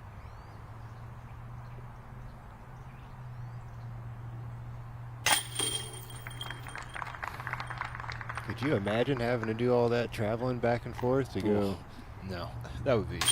Get to an international airport to bust it to the Czech Republic to turn around and come all the way back to Portland to turn around and go all the way back to Europe to start the actual European tour. I mean, that's just a lot. And spend what, a month in Europe before we come back and pick up for like 6 weeks over there, I want to say. Summer months events, Des Moines and Ledgestone and. Simon gets in the par putt on 18. The pars work. Wow. Busy, busy, busy. 2025. Anthony Barella now tied for the lead. McMahon in the clubhouse. Only one there at 5. How about Broden Barlow, Philo? Out of Knoxville, Tennessee showing up. Yeah. 997 rated, and he is balling out today. You'll love to see it. Yes, you do. Barella finds the center tree on 11. He'll be scrambling from there. Looks like about 400 into the pin. On 10, Robinson, Island Green. Is this going to hook up?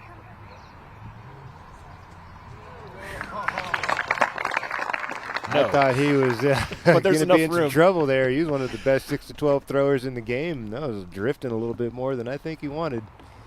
Green flag, though. First things first. Yeah. Looks like Paul's going putter.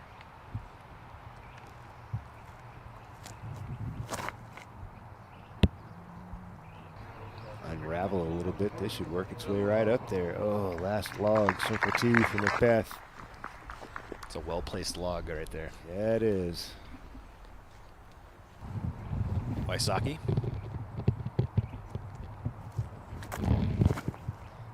Which shot shape do you prefer for this type of play? The hyzer to flip or the more overstable, bend it over a little bit and try to get it to straighten out? I go hyzer flip. How about you?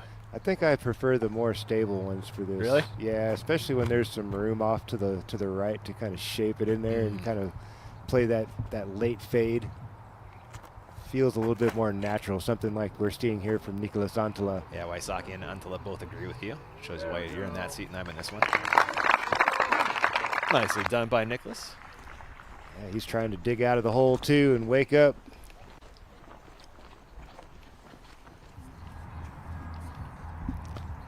Phillips on 18, his second.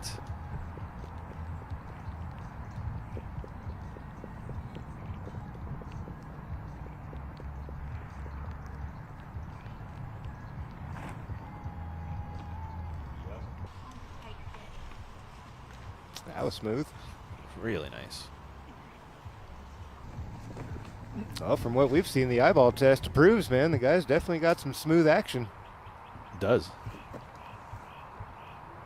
Wysocki trying to smooth that one in from distance. Not to be, though. I like the touch there from Rick to slow up the pace, stall that thing in there, ensure it stays in if he misses. Yeah. Really nice touch there from Rick. Although it didn't turn into a birdie, doesn't jump up and over the brick wall there. We've seen some people trickle OB already today. Macbeth for birdie. Probably the most dangerous angle to putt from.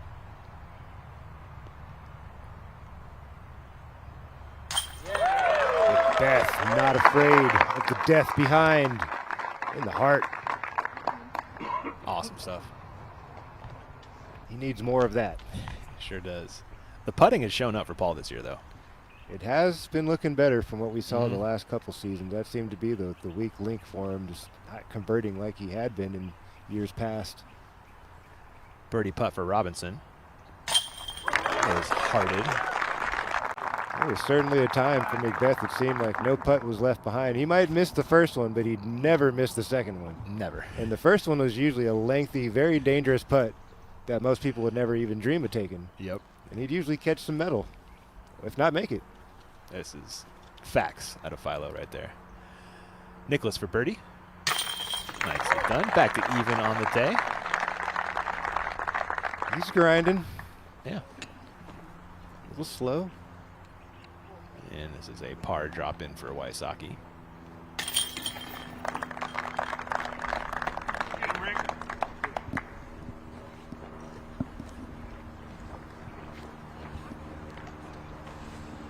All right, let's take another look at this Macbeth putt. Talk about the putting form of what the modern era GOAT. What can you say? Man, this guy's just built himself the most repeatable, locked-in putt that I think we had seen, and I can't remember since when. Man, I know I haven't been around since the very beginning, but the way this guy locks it in from the ground up, his whole putt starts at his feet. He's using his feet to transition. Look at that load in the back foot, hand in the pocket, inside that triangle, keeping that right shoulder in, that arm inside the right shoulder. The arm never goes swinging out wide. That thing stays inside the frame on that spine line to the pole. And that's one of the best things about Macbeth's putts, just the up and down and forward trajectory, the pace. So crispy and clean, and it always has the right attitude to it. Most times, 98% of the time, he has the perfect attitude on the disc. Now it's brought to you by Disc Golf Deals. You can discover the difference over at Disc Golf Deals USA. Got pictures, scaled weights of every disc, same-day shipping, rewards on every purchase, expert reviews and comparisons. That's your game, our passion over at Disc Golf Deals USA. As Phillips, the clubhouse lead with the birdie on 18. Nice way to finish the day there. Had a little bit of a slow stretch, carding 5 or 6 pars in a row before he got that final hole birdie. 5, and that was a bogey before that. You did have the bogey, there you go. So, hey man, it's hard to play if you're not used to it, not accustomed to having the cameras floating around to keep it all together. You got to tip the cap to that for Mr. Phillips today. Checking out your Innova hot rounds, and Phillips at the top right now with that 6. He did the thing you do out here. He scored in the front, even on the back. You can live with that, yeah. Especially an opening round. Yeah, it's going to get much tougher from here on for Mr. Gavin Phillips. He's going to be in the battle here, in the mix. We'll see how he bounces back and reacts tomorrow to the pressure. The pressure cooker will be active tomorrow. All the cameras, all the big names on your cards. A little different than that day one. All the feel. eyeballs. All the eyeballs as well. I mean, he knows everybody's watching on DGN now, but now he's going to have the in-person gallery tagging along to get a close look at him. Philo, looks like we had a Zenny fly-through on 11. Talk us through this one. Let's take a peek. Hole 11. 679. Modest distance for a par 4 as far as tour standards are concerned, but you got a pretty narrow alley to work with here. You don't want to be drifting left or right too hard. It's going to make life hard for you. Most guys are trying to get just past this 300 stake. I think if you get into this space off to the left, you are living the dream. You should be able to figure something out to get towards the target from here. Things definitely open up after that 200-foot stake. You can see the late trees, a couple of rocks and stuff, but really the work has to be done off the tee pad if you want to score a birdie here. Big time. Yeah, no early trees, man. That's always the case in the woods. You cannot hit early.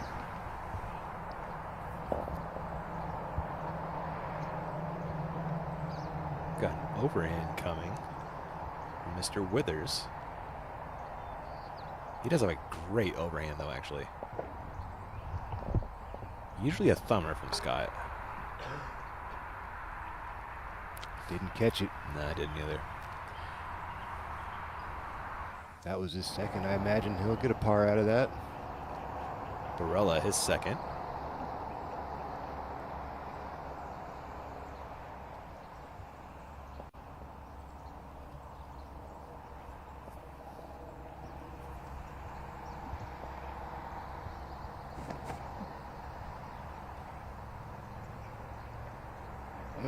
So close for AB.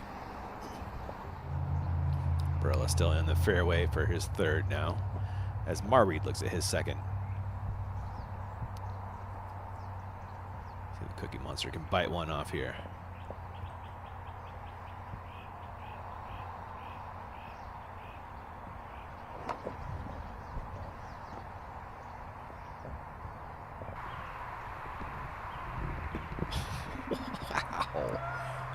Weaving through the trees is Andrew Marweed. That was crafty. That was way up there, too. You see that? Yeah, he saw a little sliver of a window up there in the window and found a way to make it work. Cool stuff. And he is having an historic putting season, is Marweed. Once again. Once again. It's not the first time he's No. been in this position. Yeah, he kind of usually leads the field in C1X putting, but this is a new mark. No one's ever hit 94 before.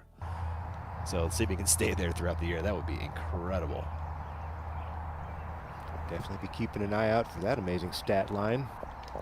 Robinson, a little stymied by this landing spot, throwing his second. The lane is perfect, though, isn't it? It is. You would almost wish for him that he had one of those hyzer flip up with the sidearms, make life a little easier for him, but I don't think that's really his forte shot. See if he gets slippery here along the right side. He does. Wow, talk about crafty.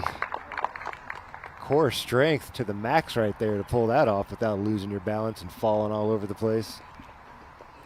Really impressive. Seeing a lot of athleticism from our players today. These kind of holes don't make you think eagle. No, for sure. Gannon shot core. Yeah. With 5 bogey strokes. Really? Yeah. Barilla, his third on hole 11.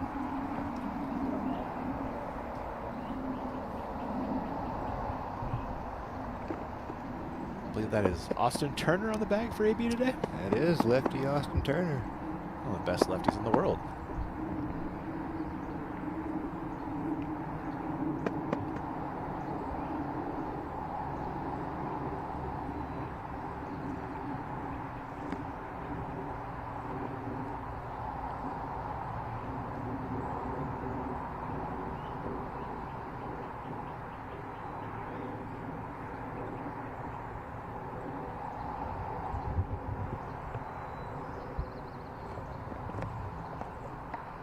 Burley going to the flex, but it does not flex in time. AB likely picking up a bogey on 11.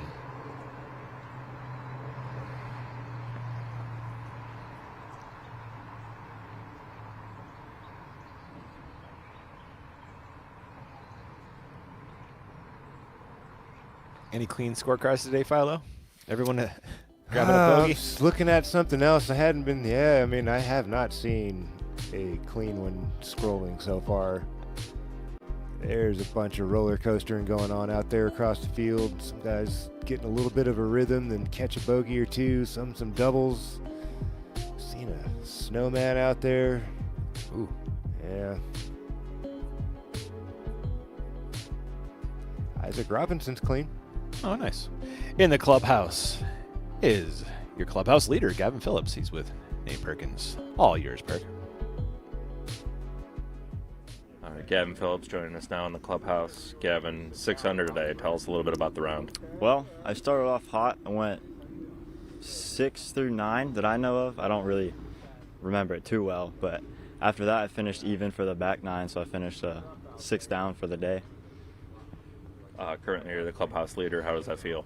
Feels good. I never felt like I was playing great. I just kind of picked up a few in the beginning, and then it was just like, tree kick here, miss a putt there. Yeah, get through the round. And the par putt seemed to be hitting for you today, but Yes. the birdie putts were a little bit off. Was that a little bit nerves? What do you attribute It's that cold to? out here. I'm from Florida. I don't know what I'm doing. It's like 35 degrees cooler here than it is at home right now, so a little chilly, but we're getting there.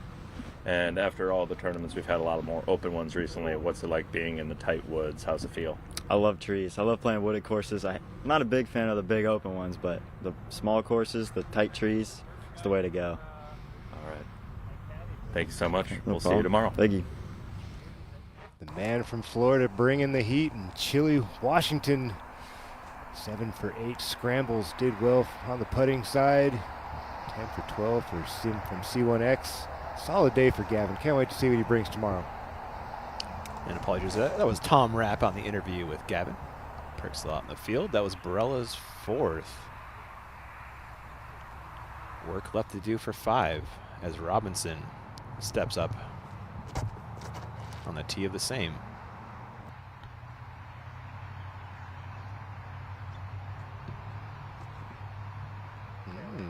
There you go. Yeah. A couple of extra feet. Well, Mr. Phillips certainly stuck to the recipe. Followed it quite well. Survived the front just about as well as anyone else, and survived the back. Macbeth.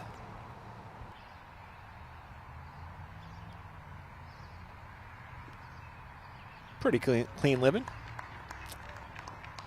Again, just get pinched up behind these trees, though. We've been seeing some guys having to get all kinds of creative to progress the fairway. Nicholas.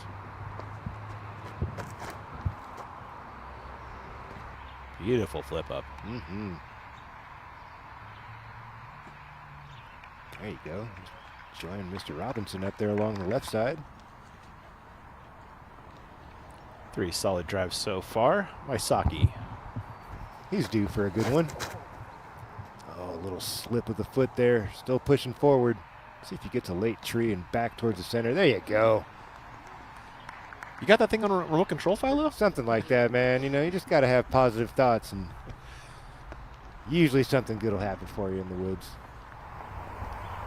Barella. Not a short putt for bogey.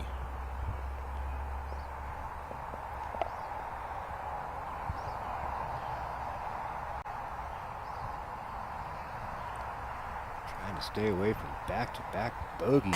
Barella clutches up right on time. Great putt to clean that up, man. That was not a short make to avoid the double bogey. My bad. That was just for his first bogey, not or his second bogey, but just for a bogey, not for back-to-back bogeys. I apologize for that. No worries. And Adriel Holt has been waiting since that double bogey for about half an hour until right now. That might not have been the worst thing in the world. I know it might sound kind of mean, but I think that kind of kicked him in the right direction. I think you're right. That's where I threw it, but that's not I where think it it was landed. moving. Check again on court 14. Sorry about that one. I guess just slip. They get through. Yeah.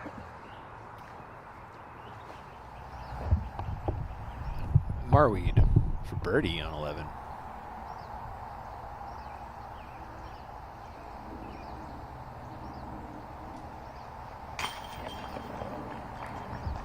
Inside circle one, you pretty much counting for Marweed. He sure can.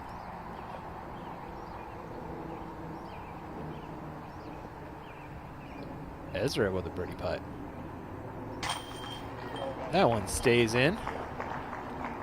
Been a little while there for Robinson. 5 or 6 holes birdieless. Picked up a couple bogeys in between that time. I'll ask you right now, Philo, do you think 6 holes on? Oof. I don't want to say no, and I don't want to say yes. I mean, I kind of feel like it could be surpassed. Is that the over or underline you'd put it? You know? Yeah, I mean, I think 6 is, yeah, that's an awesome round under the circumstances is how the tee pads are, and a little slick out here this afternoon. Macbeth split the wickets and then kicked right off the fairway with his second. This one goes through the trees, through the Y trees. Mm-hmm. Another awesome display of core strength there from Macbeth. Just, oh, man. The high leg kick works right there. Wysocki. Yeah. He's asking for it. Wasn't off by much. My goodness. Flyby, buzzing the tower for Wysocki.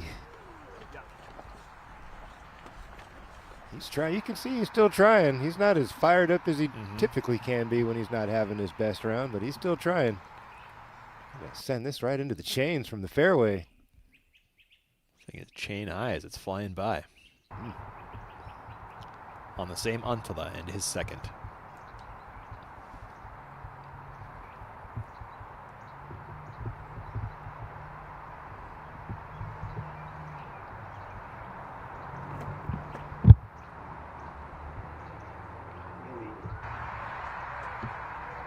So pretty. We tend to say that a lot about his shots. We sure do.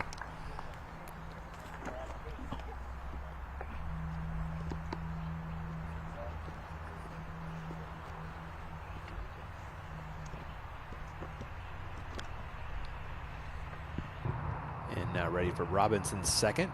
A huge drive, just a little bit off the fairway, making this slightly more difficult. Sure, he's going to be looking vertical up in the limbs of the trees, trying to find some airspace to bend this thing back over there. Trying to figure out an angle.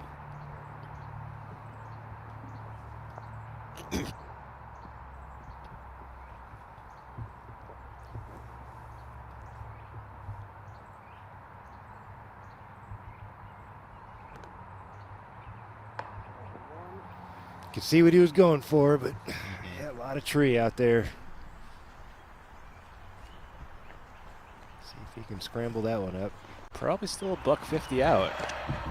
As long as he's got a lane, he should be okay. Yeah.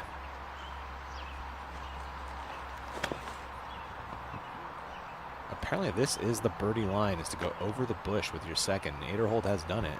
Yeah, we'd seen some guys going through that lane. I think we saw Simon and a couple other guys get punished a little bit and struggle, but Aderhold found the hot line along the left side. That's beautiful shape. A little early twist on that. Can't wait to see where that ended up. I know, right?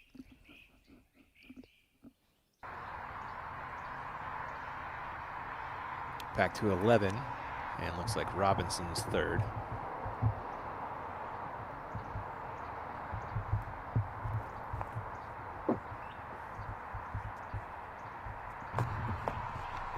Landed it a little long, circle's edge.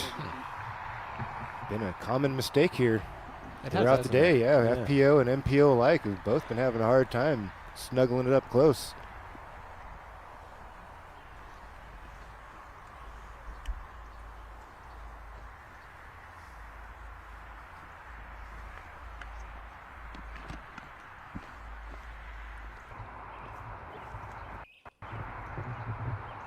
Paul's third.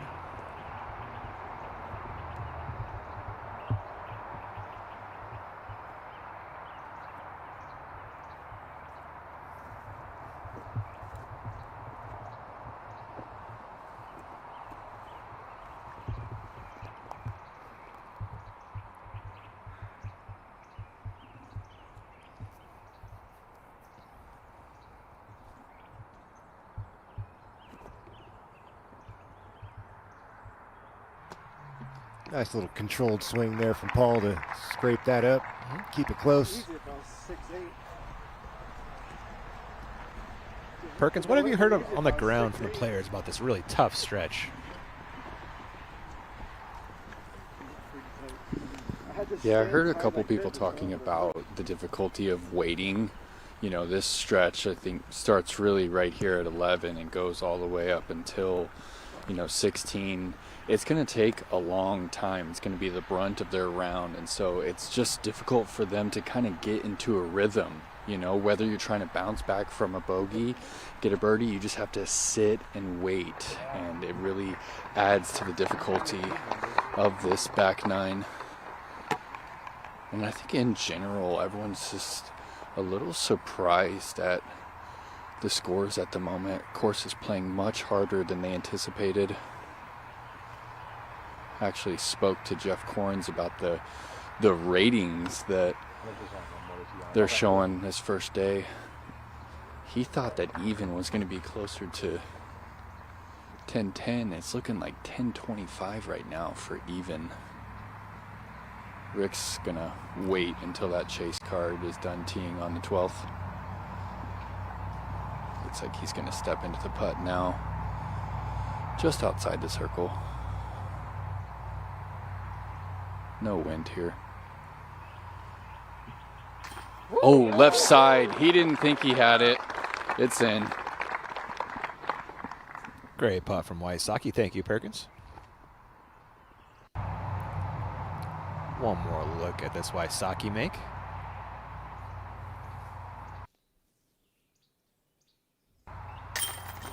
Left corner pocket. And Robinson also using that left corner pocket. His for par, though. If I could just piggyback off of what Perkins was just talking about, Gavin Phillips round 6 under, unofficial 1062 rating. That's okay. That's a number right there, man, for a guy who's, you know, I think he's 1015 rated. That's a big bump in the right direction, man. Hold on to that flow for the rest of the weekend. Awesome stuff. Nicholas.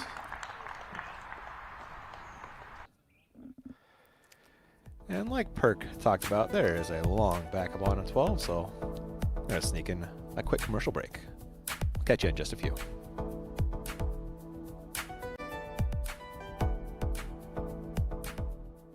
So one of my friends gave me this set of DGPT trading cards because they know I'm into disc golf and looking at tiny pictures of my favorite players, I guess. Oh, wow. A relic card. It's got a piece of disc in it from Paul McBeath. Ha! So apparently that Paul McBeath relic card was pretty rare and worth a lot of money. So I got 3 more sets. You know, the more I do this, the more I see why people get so intense about trading cards. I'm still doing this ironically, by the way. Oh my gosh. 6 time to 20, on card auto, case hit, bookend. It's gotta be at least a 9. Look at how perfect that is. Those sharp corners. 3 big hits, only 2 dupes. Oh, this box was a banger. I'm definitely sending this in. I'm buying all the Heimberg I can get my hands on. So if you see something...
They're back, and better than ever. The 2025 Discraft Tour Series lineup has arrived featuring the fan favorite Z-Swirl plastic. Swirly, grippy, and built for flight. Z-Swirl was a standout in 2020, and now it's here again for another legendary season. Support your favorite Discraft pros and bag a piece of disc golf history. These limited edition discs won't last long, so grab yours before they're gone. Available now at discraft.com. Great news! UPlay and the PDGA share a mission to provide education and support for healthier lifestyles through the sport of disc golf. By joining the PDGA, Your membership dollars are directly at work for these amazing programs, introducing and producing disc golf players all over the world. Support our programs by joining the PDGA or donating here. Welcome back. This is Ezra Aderholt's third shot on hole 12.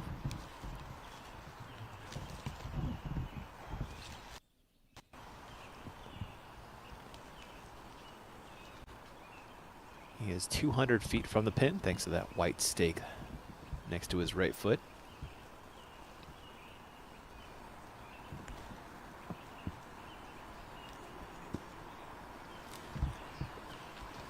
I've got most of the way there. There have only been 2 birdies on 12 today. Luke Taylor and Jake Hebenheimer. Those guys both throw a mile, so that tracks.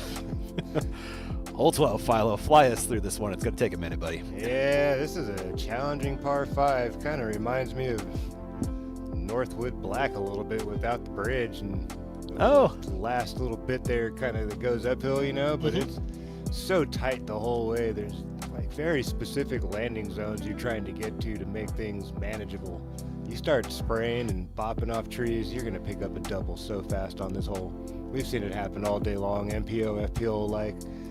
We saw Ezra Aderhold get to the second shot, pulled that off pretty nicely. It's so hard to get to there, and then to weave and bob and get to the second landing zone so you can actually attack the green. Whew. Yeah, this still needs some breaking in. It's new. You can see all the work they did, and it was a lot of work to get to this point, so you got to tip the cap. It's a good one, man. It's going to take some time for the guys to figure it out, but hopefully by tomorrow they get this under them in competition. They'll make some adjustments, and we'll start seeing that average drop a bit. Let's see if Aderholt can make it the third birdie of the day on 12. Yes, sir. Way to redeem off the putts from the last hole, huh? Yeah, at the 11th, that was a little less than he was hoping for there out the hand, and nice way to cover it up with a big banger. Who just hangs on? That's worthy of a fist pump. Absolutely. Gets within 1 of the lead again. Not much has changed in the last half an hour or so, has it? Gavin Phillips holding strong. There's their 8-hold, clawing his way back into the mix. It's going to be a very compact field this weekend, isn't it, Philo? It feels like it's going to be that way all the time. You know, it's just a matter of which names are going to be a part of the conversation, because there's plenty of them. I don't feel like it's just that old 5 or 6, 7-man race like it used to be back in the days. Oh, there's a good 25, 30 names that are win-worthy, aren't they? Win-worthy, yeah, absolutely. Block on the tee. Perk, what's a good landing spot here on 12 for the tee shot? What's a good landmark we should be looking for here? Oh, I think just, if you're on the mulch or anywhere near the mulch, you're looking good. But it's a rope off the tee, and what you can't really see on camera is the undulation. It kind of goes slightly downhill, slightly back up, but it is a downhill tee shot, probably 12 feet, which is going to have a difference. You want to make sure you get that nose angle down, or else it's going to taper off at the end of its flight. Thank you, Perk. It's a full send from Ezra Robinson. Marweed will opt for the forehand.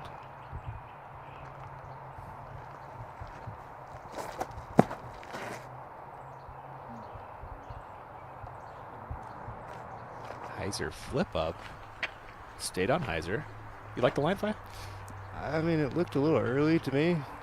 It's just my eyeballs worth of it. I don't know. We'll take a look at him and see where he's at. It's a long par 5. Didn't touch anything. That's always a good sign. Barilla.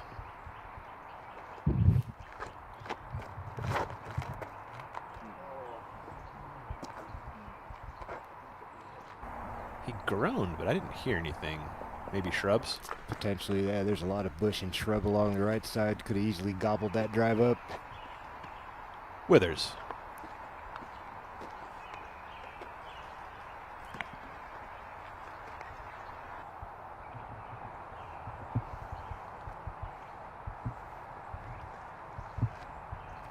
Scott not having a bad day, even. Tied for 35th right now.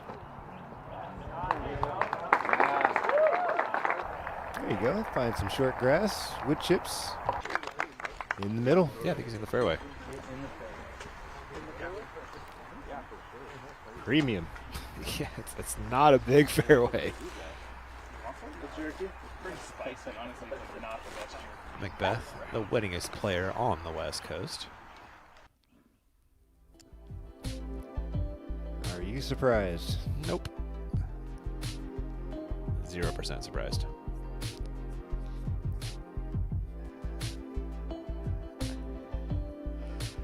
West Coast doing a lot of work here with that Arizona, Nevada, and Utah, Philo. Oh, yeah. I mean, you got to think of all the Beaver States, all the Worlds, you know, stuff like that. The tour events that have gone through Arizona and, you know, the Memorial. I mean, there's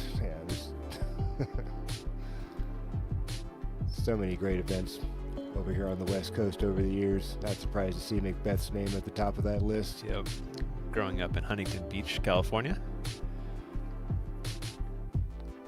Yeah, it used to be a big topic of conversation, man, in my early days of touring, was which side had the largest, you know, proportion of beast, if you will, the West or the East, and it was always a fun conversation to get into about, you know, the West Coast had the larger number of, you know, world-class players versus the East Coast. Now it's hard to really tell. It seems like there's just a nice mix of them from all over the place. It's all blended in together now. People have been moving and shaking a bunch too over the last recent. You know, he's obviously on the east side now. Yeah, he's east, and guys are swinging all over the place. Back in those days, Feldberg lived on the west. Now he's east. Is he? Is he out there? East Coast in now? Georgia. Oh, okay. He used to be an Oregon guy, right? Yeah. Is that Andrew Marweed in the woods? I believe so.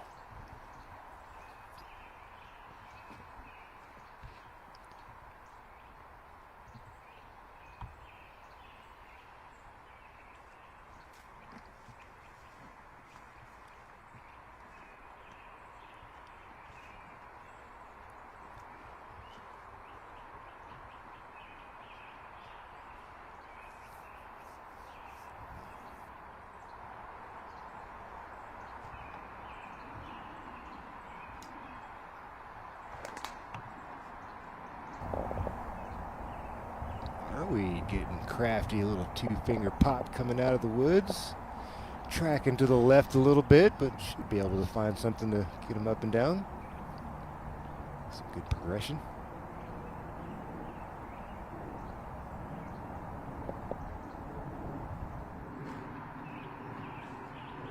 Barella also off the fairway right. Looks like just about the same spot as Marweed.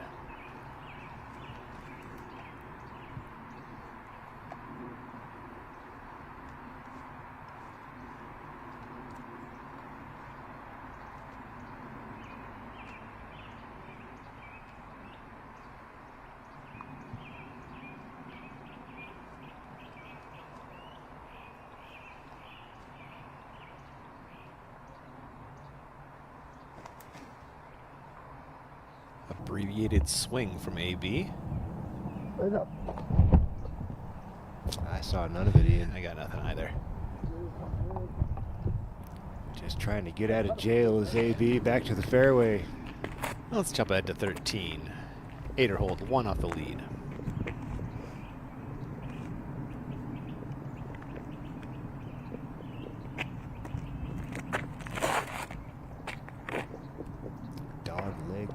Par 4, and 8er hold pulls it off to the left, catches one dead square, drops straight down, work left. Withers is in the fairway for his second shot on 12. Rare air. I was about to say, man, one of the few we've seen on either side of the scoreboard this entire day. I think it's just hard to have the discipline to throw the disc at the appropriate speed to keep things in the middle on a course like this where the distances aren't so great. Scotty just saws one off and catches one off to the left. And hopefully he's not in those tall bushes too. Definitely deflating. Yeah, after a great drive. They are still milling about on the tee, not missing anything there. Old hurry up and wait game. Yep.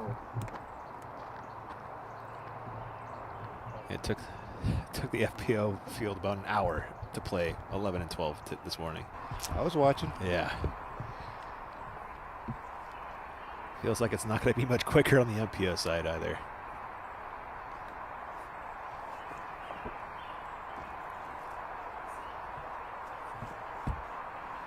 Robinson second. Enough room for a swing at least.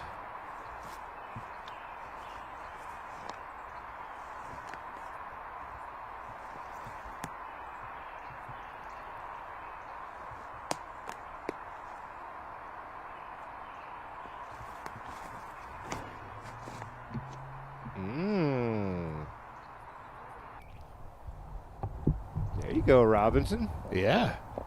Found the lane. Shouts to our spotters out here. Can you imagine how long it would take without them, Philo? Oh, boy. Aderhold, his second on 13. Short of the corner. Let's see how aggressive he gets. Looks high speed, Philo. And there's some room out there for him to get aggressive. It's not the longest of par fours. That wasn't the most aggressive swing, though. Nice and crispy. Good angle shape. Good progression. Yeah, sounds like it did the job. Should be able to scramble that up for a par. Hold firm. Phillips still out in front. I'm liking his chances, Philo. At this point, I don't know. You know? Nobody's really shown us that they're up for the task of taking him over, that's for sure. Like, it's been rocky. What are there, 2 guys that can catch him? Right? Or 3 guys? Barella, Robinson, and Aderhold.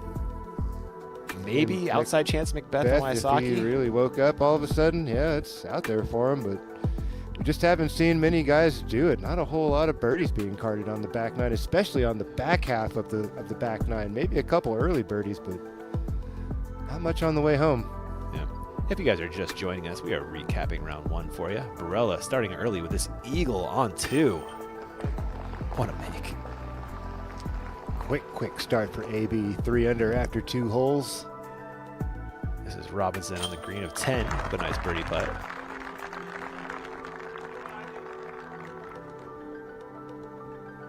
And Aderhold on 12 for just a 3rd birdie of the day.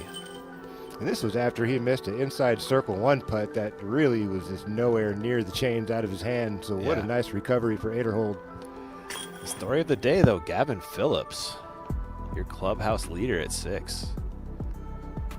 Fired off a 6 down front 9 and kept it even after that, which is what you need to do on the back. Got to bring your own heat on the cool days.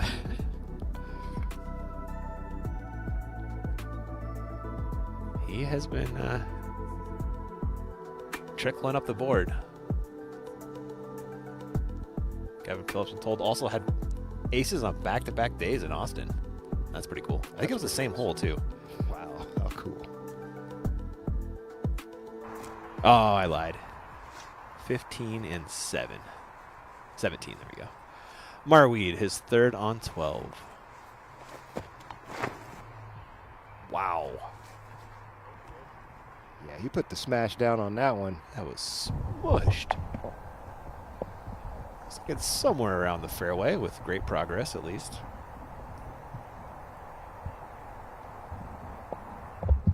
That spotter's getting his steps in today, isn't he?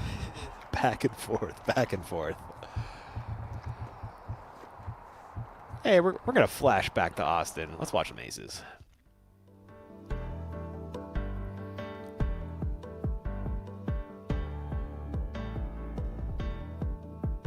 It's the island hole, hole 17.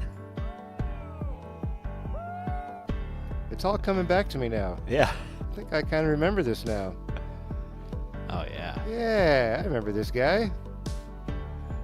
A little bunny hop into the chains for another nice one.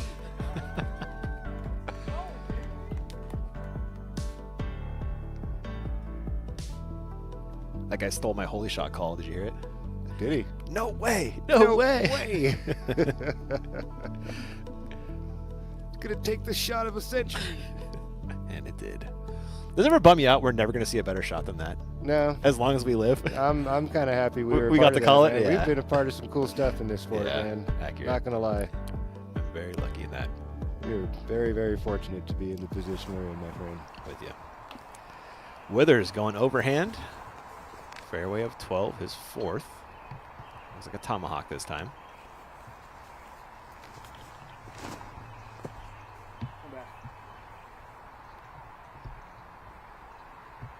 I didn't hear a thing. Yeah. That should be good.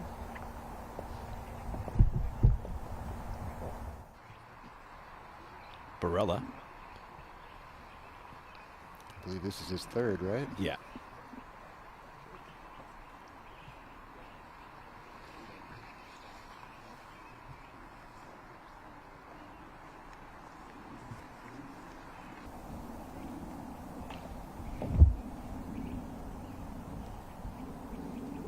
Cameraman's saying off to the right now. Army golf on this one, huh? Tough, tough hole. 8-year-old has thrown 2. Let's go back to 12's tee for Antala.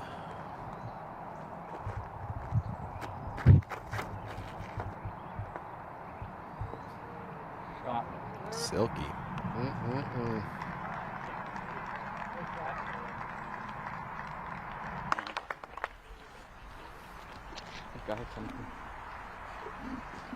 Waisaki.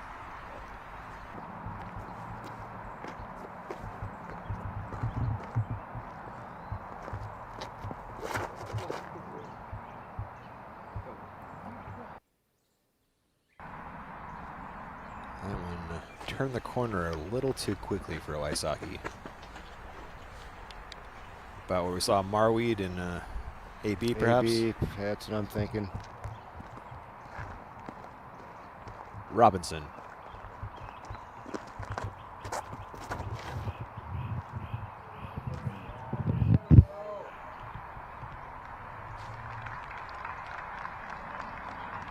That looked great. It certainly did. Should be joining Antala.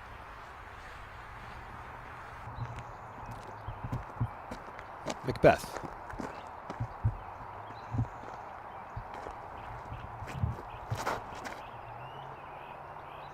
Love the height. If this can stay on edge, keep sliding.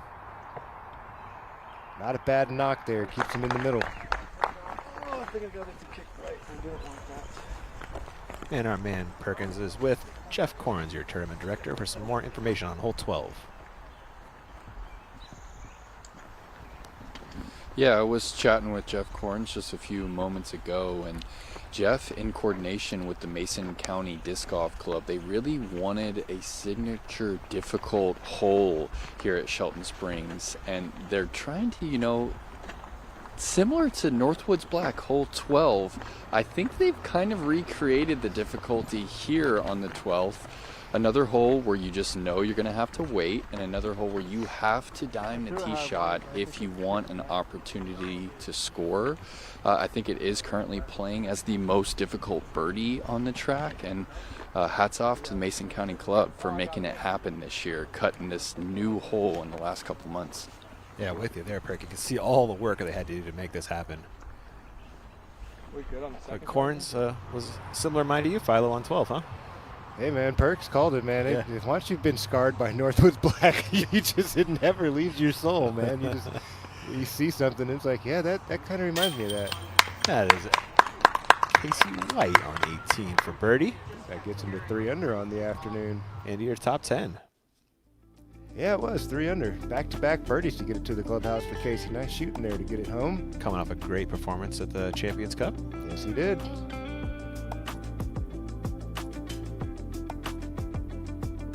Casey just took a tour of the West Coast, playing a bunch of disc golf courses on his way up here from California. Smart thing to do. Yeah. Plenty of great stuff in between. Aderhold is third.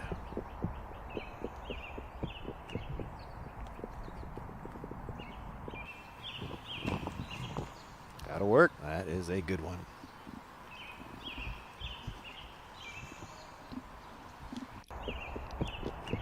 One more look at the Aderhold approach. Nice little finger pop there. Pans out. Last tree. Can't draw it up much better than that. Nice scramble. Wysocki on 12, his second. It's taken a long time to get to this, hasn't it?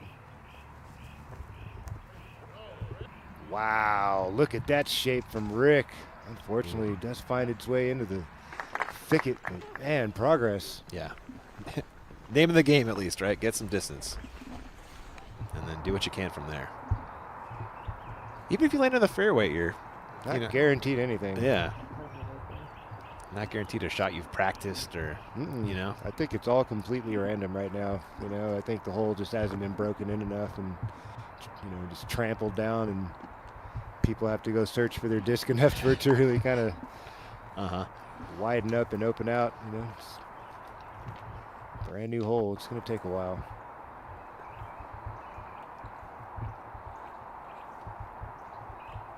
Nicholas is second.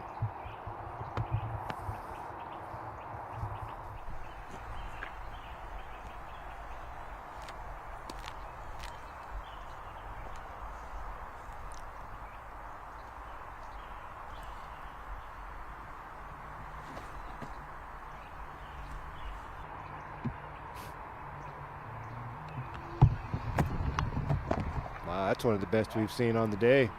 Inside the blue marker, inside 300 feet after 2. Yeah, that's in the middle of the fairway. Really good. See if he can do something with it, huh? Yeah, he needs to, Philo, doesn't he? Yeah, he's only sitting at 1 under on the day. Yeah, isn't he? 1 under, tied with Rick. They're both 1 back of Paul, 3 back of Robinson. One more look at this, please. Yes. Well, potentially set up to be the 4th birdie on the day here at the 12th. Nicholas Antala with that crafty sidearm. Man, to hit the height, the angle, the nose angle. You're telling me, man. Got to get so many things right. With limited space to work with there in front of him, that's high quality stuff right there from Nicholas. Ezra on 13. Oh! 12, excuse me. Gave it the old college try there. Also on 12, Macbeth, his second. He's going to shoot it over the bushes. And hope it starts to unravel. There we go. There we go. Oh, nice kick. Just outside the 300-foot marker there. Yeah, Paul also in business. Potentially the 4th and 5th birdies the day at 12th.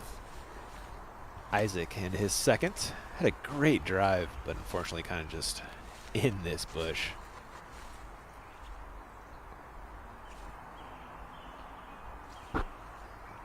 Pick a lane and throw hard and pray. So he's got to go hyzer, it looks like. A late one. That puts him outside 300, probably closer to 350. Let's see if he's got a lane. That's about all he needs.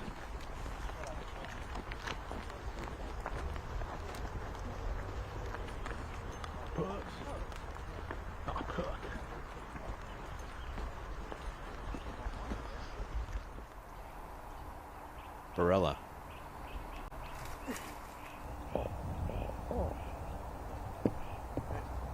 Nice work there from AB inside circle 1. Little tap in left to scrape up his par.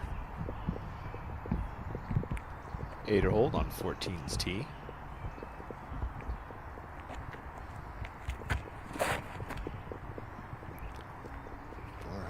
.412-foot par 3. Just a little bit off to the right there for 8er hold. Looks to be around circle 2. Potential fairway.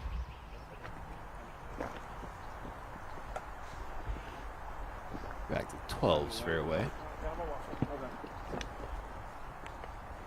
They are waiting on the green to clear. Let's head to that green for Barella. Routine putt there for AB to clean up the par. Should have been for par. His 12 score wasn't on there yet. That's right. Phillips still holding on. So Field tries to make a push. Just a couple more holes for these guys really to survive before a few more opportunities coming down the home stretch. Our trivia answers bubbling up here. Cole Redallen, highest rated player in Oregon. tied for 8th right now, still on the course.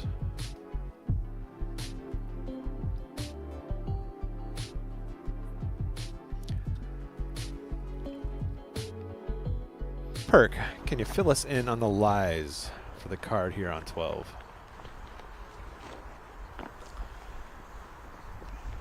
Yeah, none of them are ideal. They're definitely going to be in range, but the thing with the finish here is there's a little pinch point with bushes on both sides. We've seen some players try and just crash high, but the clean shot, we've yet to see someone carve it up. Rick could get a little tricky here with another force over forehand. Thank you, Nate. I think that's exactly what Rick's looking for here. His biggest window available is this big, high, wide to the right. See if he can force it over and get it moving. Starting to unravel. Looks like the spotter's got an eyeball on him. Looks like short and right for Wysocki.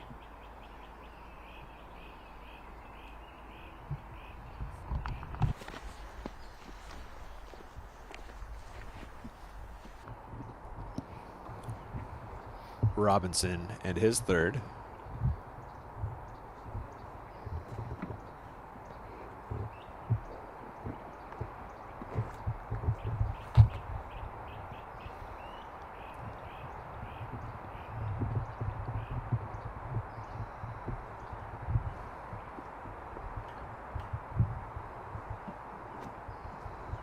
I think that reaction just let us know about how much he's expecting this to work out in his favor. Just going to take his best educated guess and wing it. I think that worked out. There you go, inside circle 2 for Robinson. Long look for the birdie. See him kind of nodding his head, shrugging it off like, ooh, not a lot to work with here.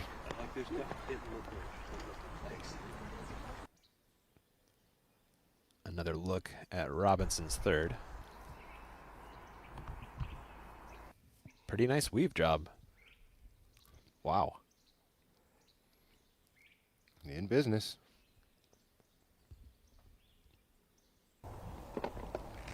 $13. Ezra.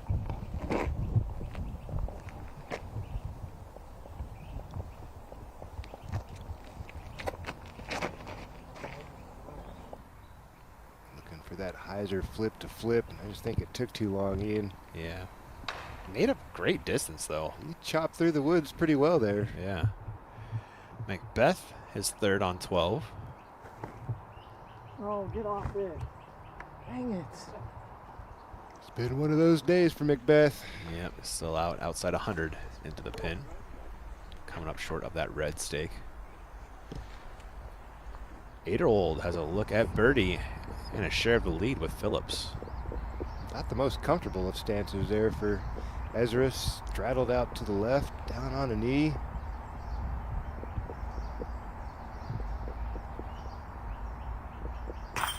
What a putt from Ezra Aderhold. Circle 2 banger to knot things up at 6 under. Here's another trivia question for you, Philo. Who's leading the tour in Circle 2 putting? Ooh, Circle 2 makes, huh? He's right there, Philo. That guy, huh? Ezra Aderhold, man. How about them apples? Yeah, 38%. That's a nice clip. Yeah. Antala. Third shot on 12. Flexing a backhand. Check the body English on that shot, Ian. Fought its way most of the way up the fairway. Imagine he's well inside 100 feet. Barella, 13.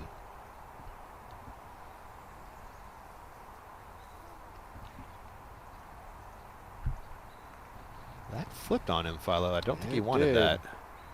Not a terrible result. Still made its way back to the short stuff just before the turn to the right. Aderhold joining Phillips at that 6 mark. See if you can hold on to that or improve. Coming down the stretch.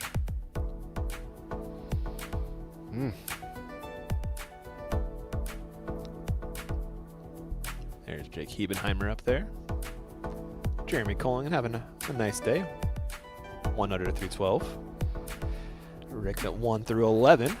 Here he is on 12 rough, throwing his 4th. Like an overhand. That worked out well for Rick. Got that on his back, slid it up towards the target.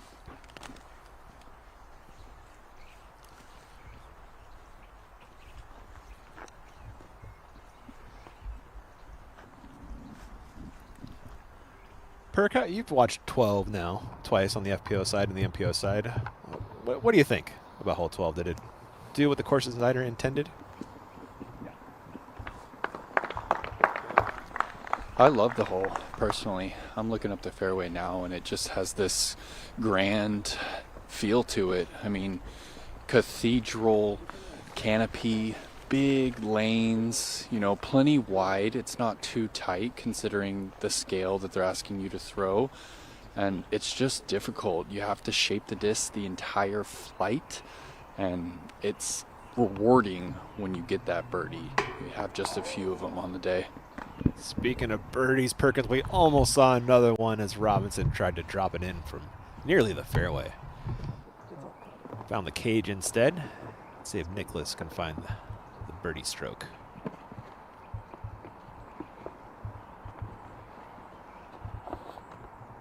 Doesn't get much better than this look, does it? Not a ton.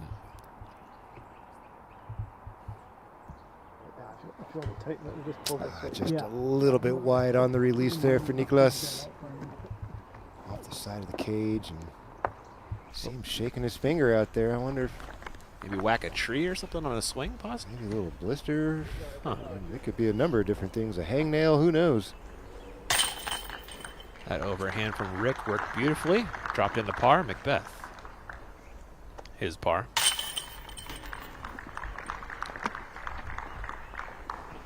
Is it pars around for the feature card on 12? Yes. Gaining strokes on the field. Sure is.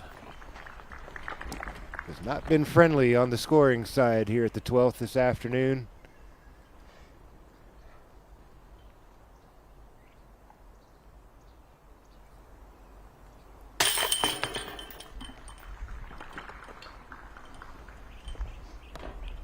Those 4 pars plus 8-7 on the day. Almost a full stroke over par at the 12th. And thanks to our friends over at 1010 Discs, we are commercial free the rest of the way through. It is crunch time on the Pro Tour, round 1, Cascade Challenge.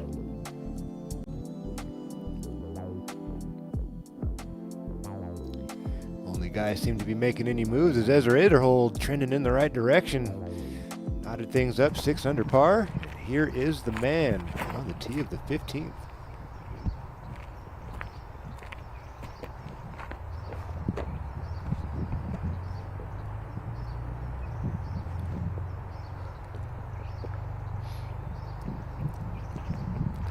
Slow sweep to the left, 770 feet. Ederhold absolutely unloaded on that one. Biting off a big chunk. One of the biggest arms on tour.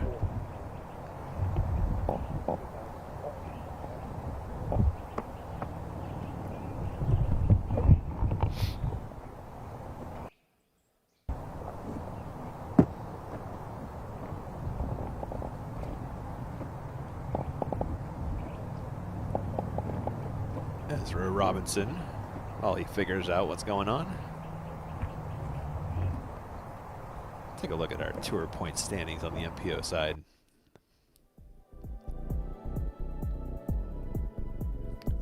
Ezra was in first after Florida, but it's been sliding since then. Cannon Burr out in front. Calvin Heimberg out in Vegas this weekend. That's right, huh? Yep. Along with Double G and a couple other Innova players. Robinson really jumping up thanks to those 300 points he earned at the Champions Cup. Mm-hmm. Almost doubling his season-long total. Macbeth right there in 4th. Bunch of familiar names. Sure it is. Seems like the last 3 or 4 seasons, those top 7 names have been pretty consistent.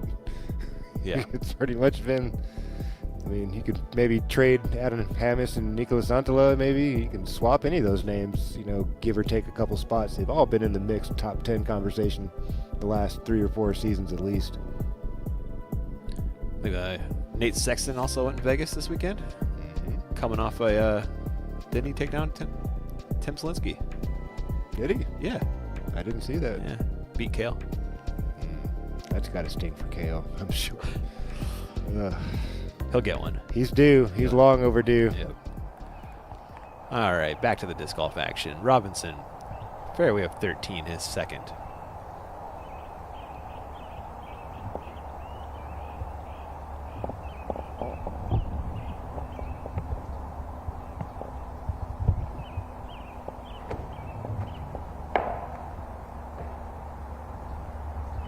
Oh boy, Philo.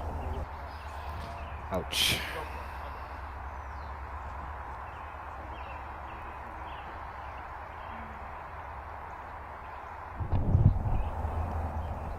Talk about 2 different courses. Vegas and here, huh?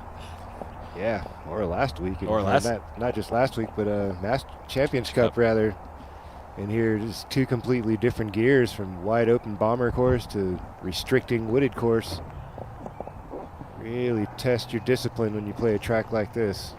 Barella sneaks out around circle's edge for birdie.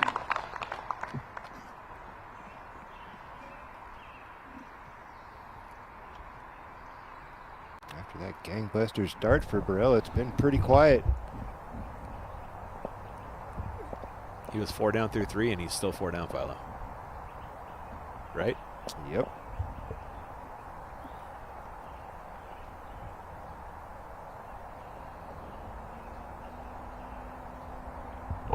Withers.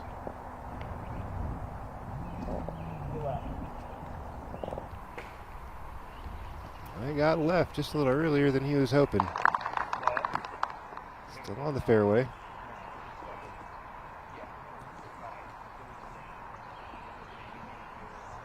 There's your tournament director, Jeff Corns.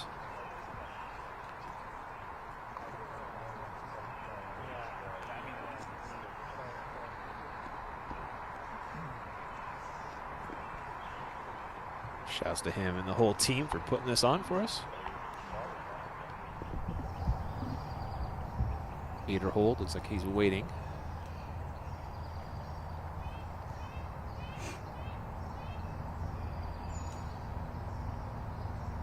A little more time with our friends, never hurt, right? Definitely not. It's Friday, you ain't got no job.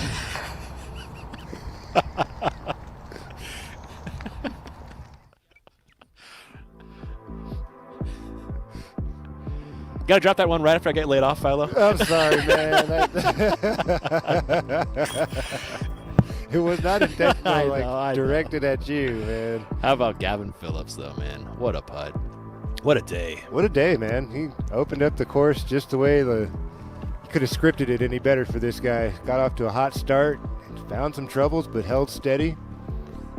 Had some really nice saves coming down the stretch and finishes his day with a birdie to get it to 6 under par. I mean, not a bad way to find yourself in the mix, top the leaderboard at a tour event.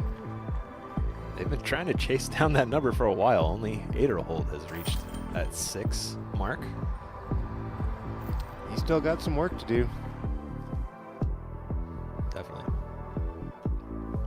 There is that scorecard for Phillips.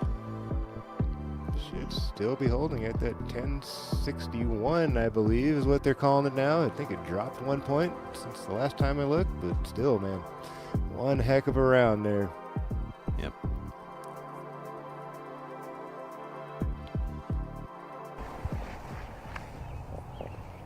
Andrew Marweed in his 3rd on 13.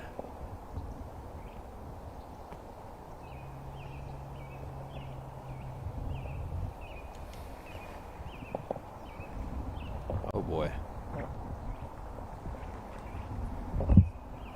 Marweed 3 top 10s already this year. Really solid. Waco, Music City, and Champions Cup. 3rd place in a major, Philo. Solid. Yeah, man, he's been one of those guys for the last 5 or 6 seasons. Has just been constantly out there grinding, putting in the work. Obviously, we've known he's been a great putter over the many seasons he's been on tour, but getting those marquee wins and obviously top, podium finish at a major is a huge boost of confidence for a guy like Marweed. And I'm not surprised to see him, right here in the mix. Again, not too long after.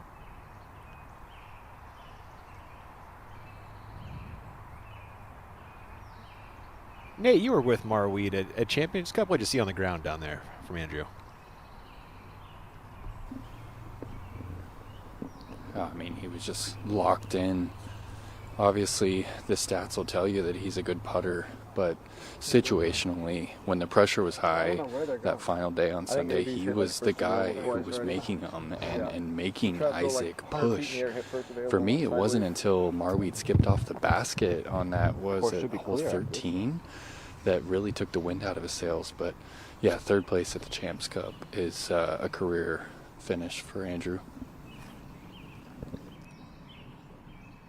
With you there, Perk. Little chipmunk action. Oh, getting a scratch, are you? A bit of a contortionist there. I don't know about you guys at home, but I'm always laughing at my animals trying to scratch themselves in interesting positions. Like, what are you doing? How did you find yourself in that position? The very famous chipmunk.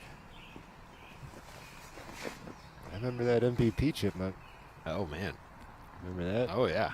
How can you forget? That was MJ's shot, right? MJ and Bradley Williams, was it, in the playoff? Yeah, yeah. That was the very first Pro Tour. Wow. I think that's probably one of the stops I miss getting to frequent these days. It's such a beautiful part of the country. Yeah, it is.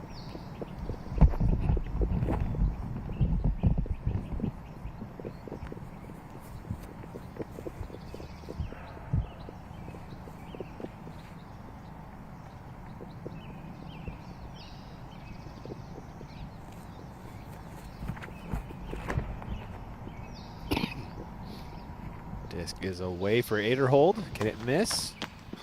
Oh, it sure can. Circle's edge. Birdie putt coming up for the solo lead for Ezra. Awesome stuff. Yes, sir. Untala back on the tee of 13. Mm-hmm.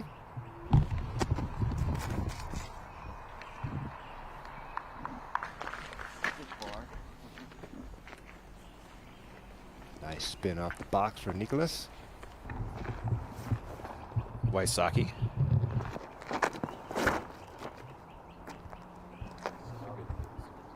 Just trying to land in that perfect landing zone. It's no bigger than a putting circle. Oh, that looks really nice there from Rick, right at the elbow of the turn.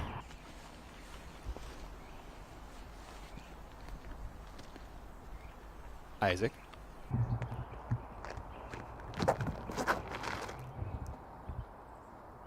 Just slides past. That should be joining Rick in the sweet spot. There you go. Indeed.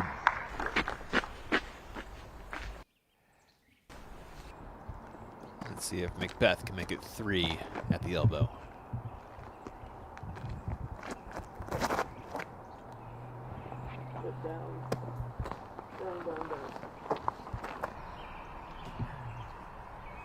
Makes a little for Paul, but there should be an alley back there. Yeah, you're better off being left. One more look at this Robinson drive. Near perfection. Yeah, he's on my short list of awesome 6 to 12 throwers, that's for sure. Robinson just sliding by and using the ground play to progress. Really like that option. Really mitigates the big mistakes. Keeping the disc in the lower third of the airspace. Yeah, it's kind of where it went wrong for Paul. Just too high to settle in that zone. Here, 2025 Champions Cup champion. This was such an interesting tournament. I know, the way it started out, I think everybody was starting to put their money on the Macbeth, horse, Yeah. and all of of a sudden, this man right here emerges middle of the tournament and just held it together, man. The way he played that last day with all that heat chasing and everybody was jockeying for position, and he held so firm and just kept that cool, confident poise, stoic, all those really, this putt, that was 17. Goodness. Clutch. He's got it, man. He's got that gene in him. Yep, not everybody does. No, most people, they play for one major win, you know, in their career, and they're happy with that, you know? I mean, most people would be more than happy with one major win, and this guy's racked up 4. He plays well on the West Coast, too, apparently. He plays well everywhere, man. Yeah, that is also true.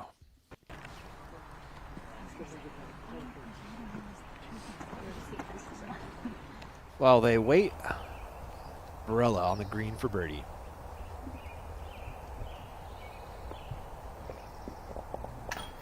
AB dribbles off the right side.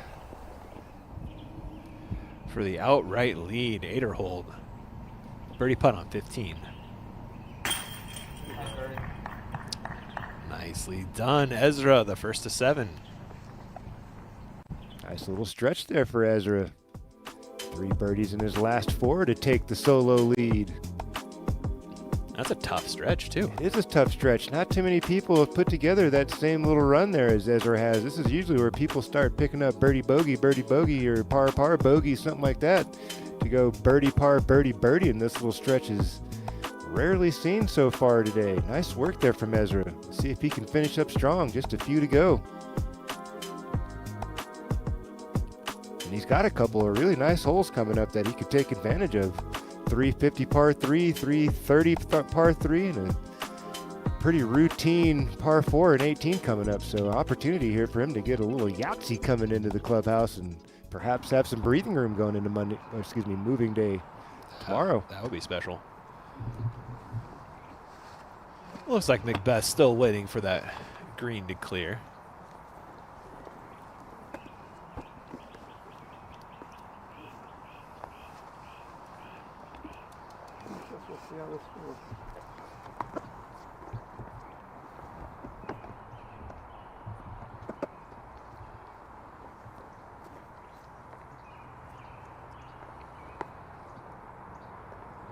Looks like Paul is ready.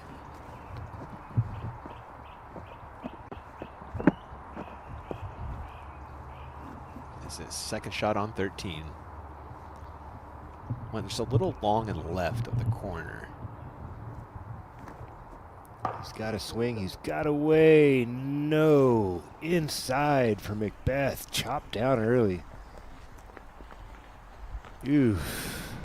It's just been too much of that today for Macbeth and for Wysocki. Just too many connections with the trees.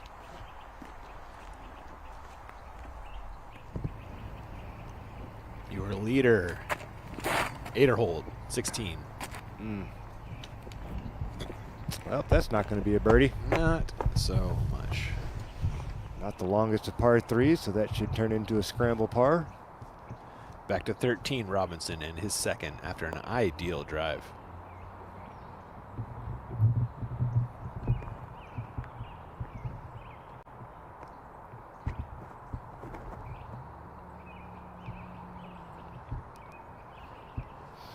I think he gave it a little bit too much respect there, Ian. Could have been a little softer on the attacking angle there and got a bit more glide out of that. You understand him wanting to make that initial shape, but just drug it over a little too hard. Wysocki's second. It's about 330 into the pin. Oh, Rick, highlight? Oh.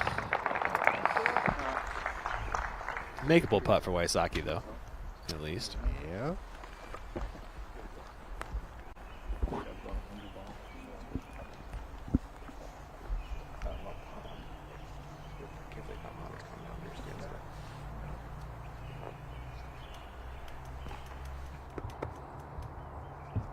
Over to Nicholas.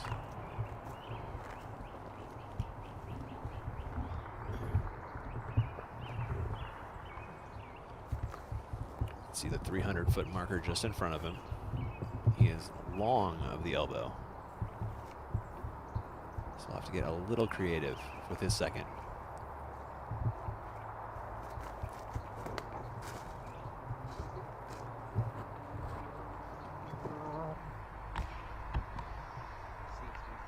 Made up some ground. Yeah. It's to be pin high off to the left.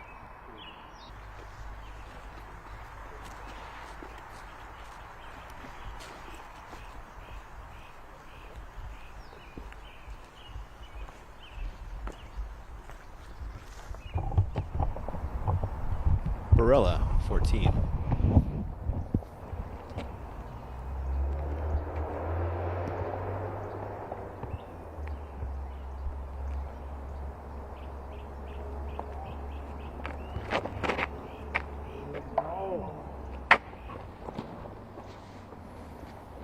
See what he was going for there, Ian. Yeah. Just barely off the mark.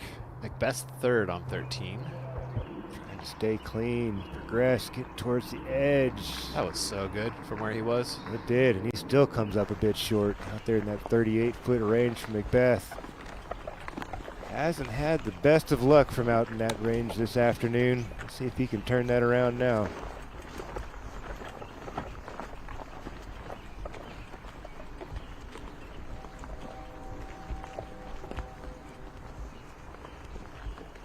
Well, they got him at 50% on the day. Seems like he's had more putts from out there in circle 2, 1 of 2. 1 of 2? Okay. Small sample size. Seems like he's been out there all afternoon, just from implication of the scorecards. It's been a bit of a roller coaster for him.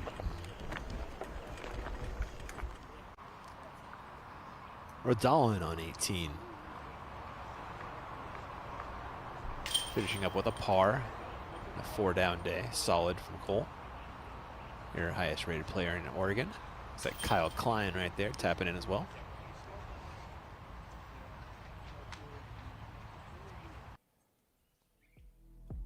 There is the Rodalin scorecard. Solid day's work there for Cole Rodalin. 50% green in regulation. C1X 87, 50% circle 2, 4 under round. Like to see him clean up that front nine a little bit. Couple of bigger numbers than you'd like to see on par 3s. And if you were curious about Kyle Klein, he came in with a 2 under thanks to birdies on 17 and 18. Antala, long look at birdie on 13. Cast it up. Oh, almost cast it in. Wow. Make-A-Wish Foundation. That was nearly answered. Aderhold, second on 16. Just trying to grab a par here. Whoa. That's fine. Okay. Little B backspin there. Yeah, a little rude. Robinson for birdie.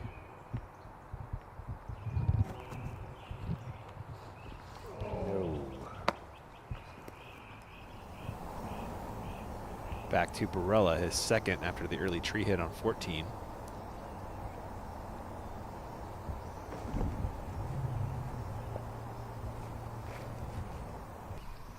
What a recovery Seriously? shot from Anthony Barella. Gosh. Patent pending, back to the basket. Full Annie. Park job. That was so cool. Oh, Wysocki almost drains it from distance. That was the old Houdini. Looked like it was in. It was just going beyond the basket. And Withers on 14, his second. Long look at birdie. Let's get back to even on the day.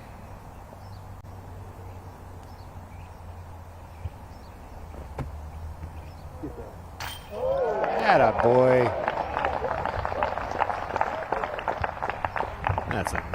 That's a nice highlight for the pride up in the Pacific Northwest. Scott Withers. Blows me away about Scotty. He's always had a full-time job too, being this good, you know? I don't know how he does it, man. He's been a perennial, regional all-star. I mean, he may not be a tour player all-star, but the guy has always been a solid player. Pretty near 10-30 average forever. Yeah. You know, I don't know how he does it. McBeth, save par. The putter shows up again for McBeth. Big make. Nice save.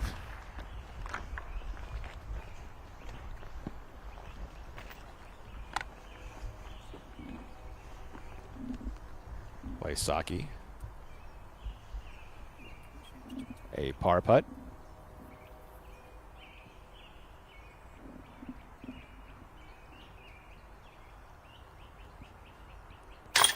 A nice up and in there for Rick. Just that one blemish on hole 1, huh, Philo? That's interesting. I know, it's just been a slow day for a couple of these guys. Just have a hard time getting any kind of momentum rolling. Kind of been a slow day for the field. Yeah, you could argue that. Not the lowest scores. I mean, 6 under leading a tournament. 7 with 8er holds. 7, thank you. On to land for par. They are on to 14. From the eyeball test, you would have thought these guys would get a little bit of a bigger piece of this course than averaging, you know, 2-3 under par on the day. Robinson drops one in on 14's green, getting back to 2 under on the day.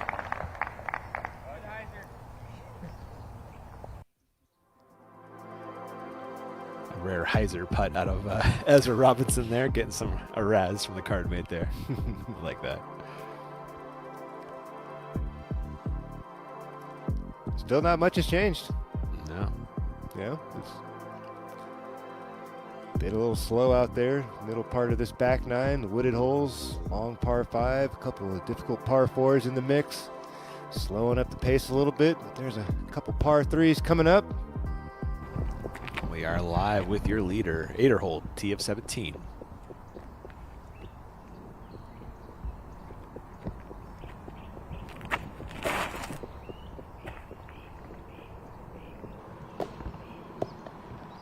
That's a birdie putt. It is. I think he was open for a bigger flare than that. Looked like an awkward angle. It hit the ground and turned it into more of a flare than a pushing skip. Got a Zenny fly through on 14. Philo, talk us through this one. Why not? Well, obviously, I think the sidearm play really shapes up best for these players if you can get it up high in the window. Get that overstable edge to make that turn. You can see the stuff on the ground. You don't really want to keep the disc too low. I think the righty backhand play is going to be very, very technical with all these late trees. Feels like the disc is a bit skinnier when you're going with the sidearm play. Then you got a nice receptive area here for any kind of ground plays. Ezra just played for and kind of got robbed, you could say. It's right there in front of him. Got to get this one coming down the stretch. Untala up first. Inside, does he get by? That was 2 inside. A little 2 inside. Imagine that still circle 2 look for Nicholas. Never count him out. Waisaki.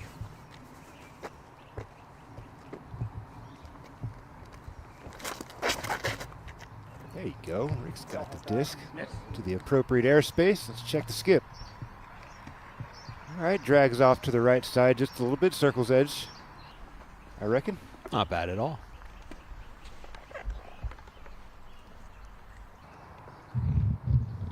Robinson.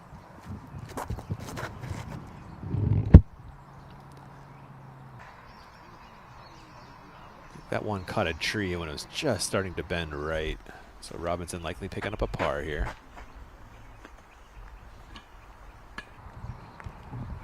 Macbeth.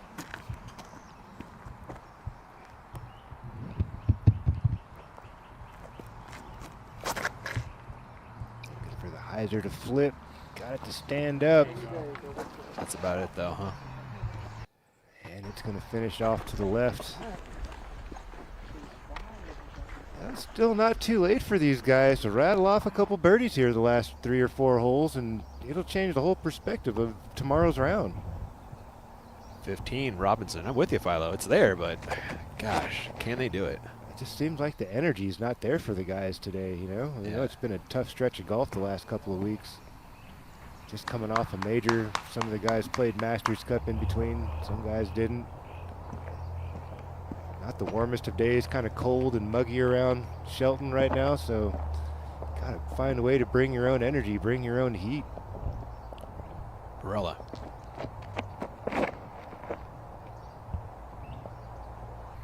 Stay clean. Oh yeah.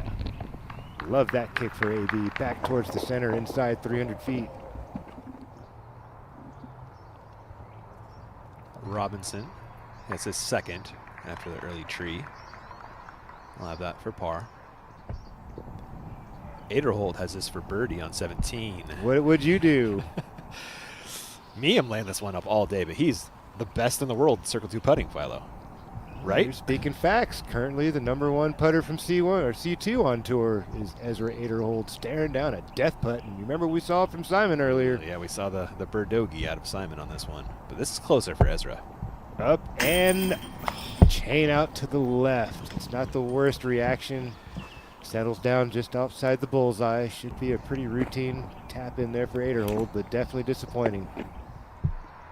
Every stroke means so much when you a guy in his position who's not accustomed to taking down elite and tour wins and stuff like that. Every stroke, man, counts. You need that cushion, huh? All of them. Macbeth. It's a long look at birdie. Pin high left off the tee.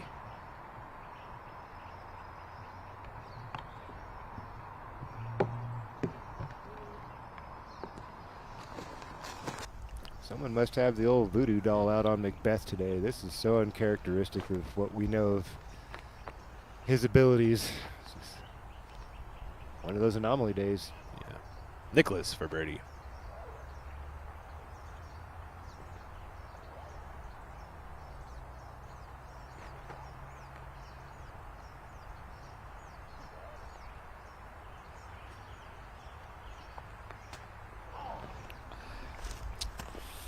Just a smidgen too much want.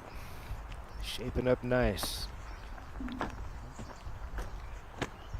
Waisaki's around circle's edge for his birdie putt.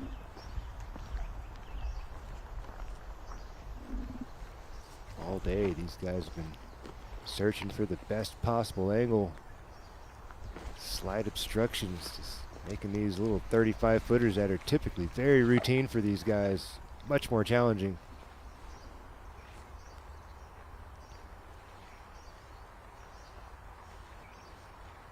This is all core strength right here, Ian. Getting these awkward positions and you're trying to generate speed.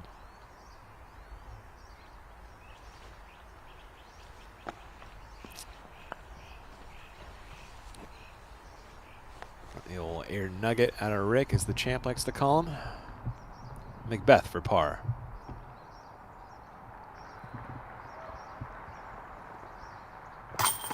There's a Pablo putt.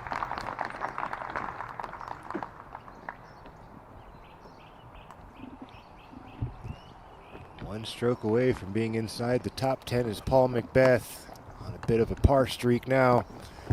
A few opportunities left to close the gap. Waisaki to clean up par.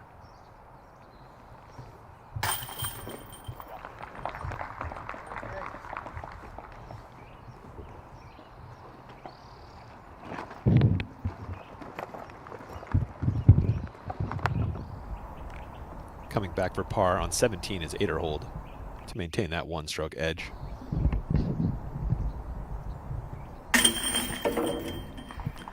He's pretty good in C1 too, though. Yeah, it's too close to miss at this stage of the game. Too important to see those home. Unthala for par. Ooh, just enough. He dribbled that one in. It's the kid climbing the fence putt. You know, they're climbing, they just fall over and in. Shouts to my man, Eric McCabe, for that one. Hey, another world champion name being dropped. There you go. Robinson. Short work on that par putt.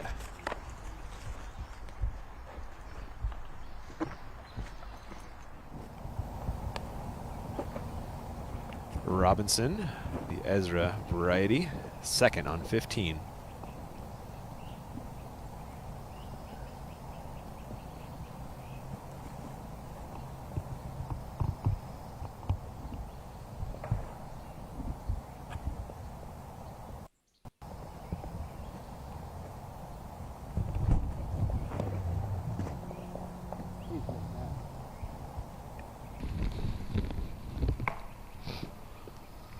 I think that worked out. It surely did. Caught that last rock right by the target. Should be inside C1. Flying 15, Philo.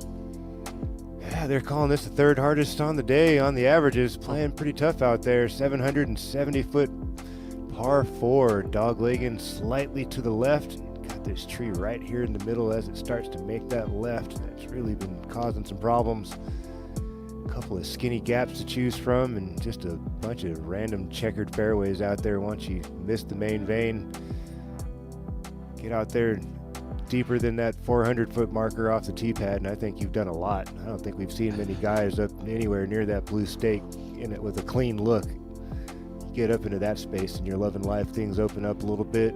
Still a bunch of trees guarding the way into the target here. It's a tough one, man. Not surprised it's just as difficult as hole 12 back there. Yeah, interesting, huh? It's just as challenging. A lot of trees, man. Hard to miss them all. Barella. I think the field would agree with you, Philo. AB! That was looking so good.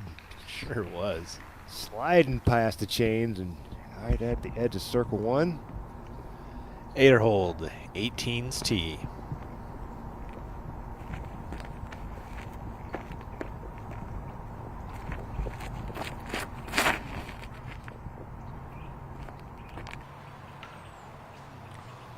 Heard a knock, but I didn't see which way it went. He's saying to the left. Yep. Oof. Yeah, players left there for 8er hold. He'll be playing this one for par, Philo, and hopefully he can make that happen. Grab the clubhouse lead on 15. Untala has the box.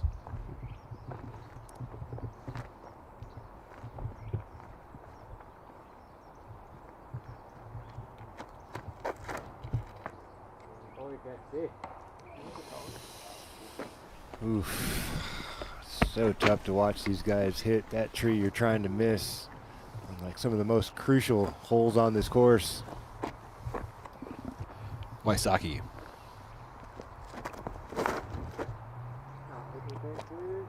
All right, now weave and bob, Ricky. Weave and bob.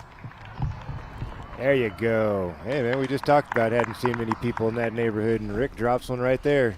Ricky Bobby right there. Yes, he did it. Robinson.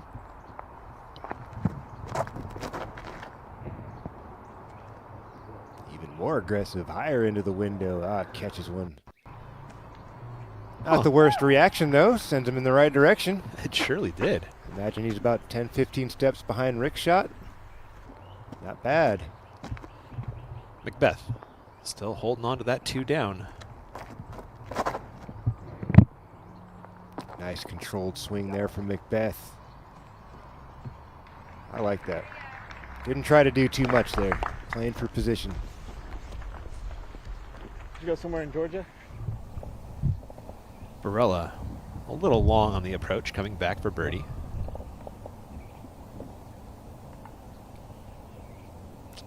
AB desperately needs a birdie. It's been a while. Hasn't had one on the back 9 yet. No, and he's had 2 bogeys on this back 9 after that blistering start that he had.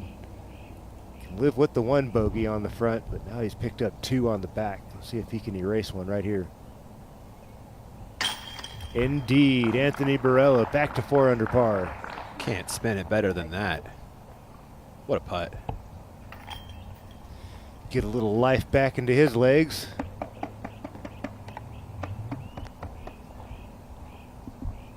Marweed. This is a birdie putt for Andrew as well.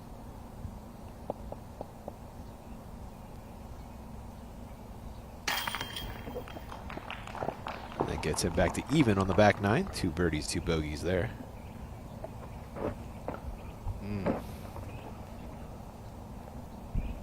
Withers. It's a par putt.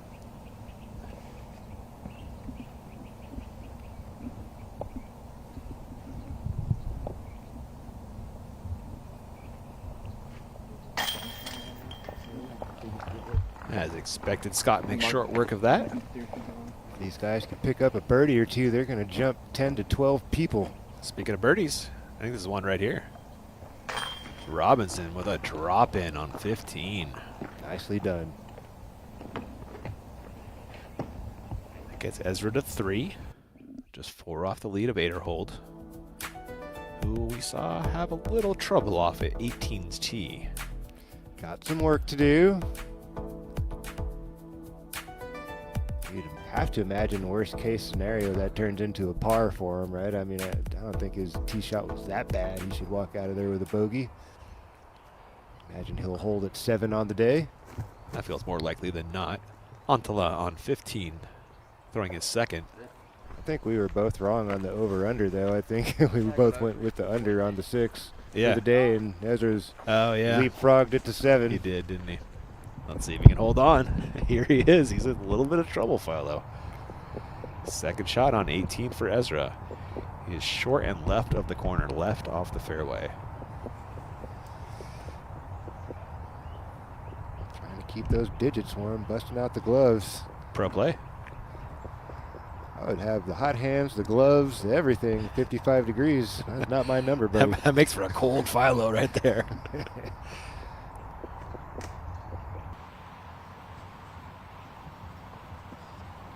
Yeah, I got that Caribbean blood, man. I don't survive much under 60 degrees. I'm struggling. Was not a bad second. I don't know how I survived Iowa, man. It was brutal. You lived in Chicago and Iowa now, yeah, haven't man, you? that was harsh. You're still alive. You made it out. I wanted to go home so bad every time winter came around. I bet. Look at this. Second from Macbeth. Huge distance. And a birdie putt coming up. Let's go. That was great. Ain't over yet. I know it's not a distance to get far enough, but Robinson, 16, coming off the drop-in birdie on 15.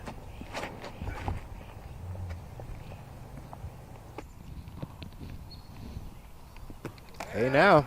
My goodness. Hey now. That's a nice little run he's starting to put together. Sure enough, that looks to be 3 in a row, huh? Once he makes the putt, Marweed on the same. Marweed on the dance floor inside C1. Awesome. You ain't missing that. No, he isn't. Varela. Lower line drive. Stay clean. Probably a putt in there somewhere. There should be. We are back on 15 with Antala and his third.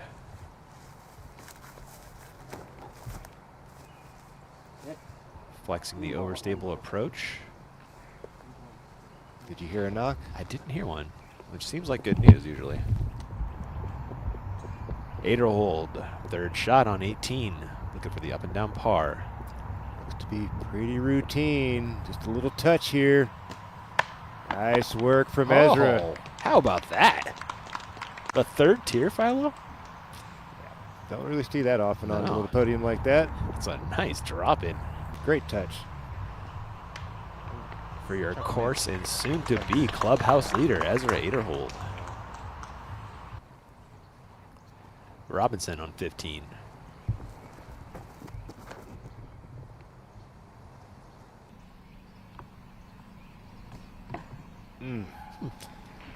All right, a little late roll out there. Gives him a nice clean look. He was buried for a second. Now an open look.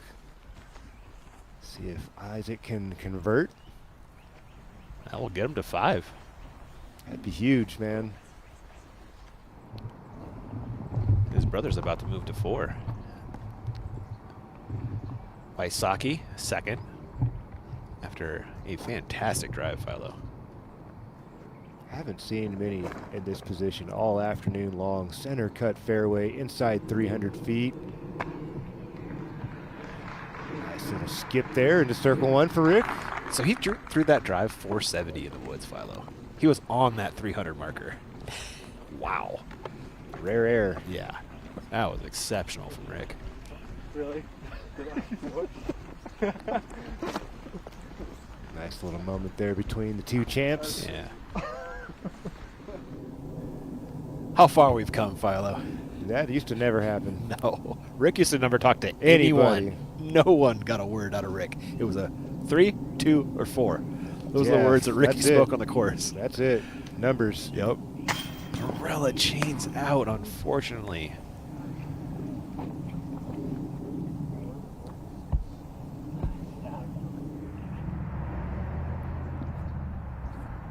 Hater will hold, having to wait before he drops in the par. Just a few months away from being your clubhouse leader.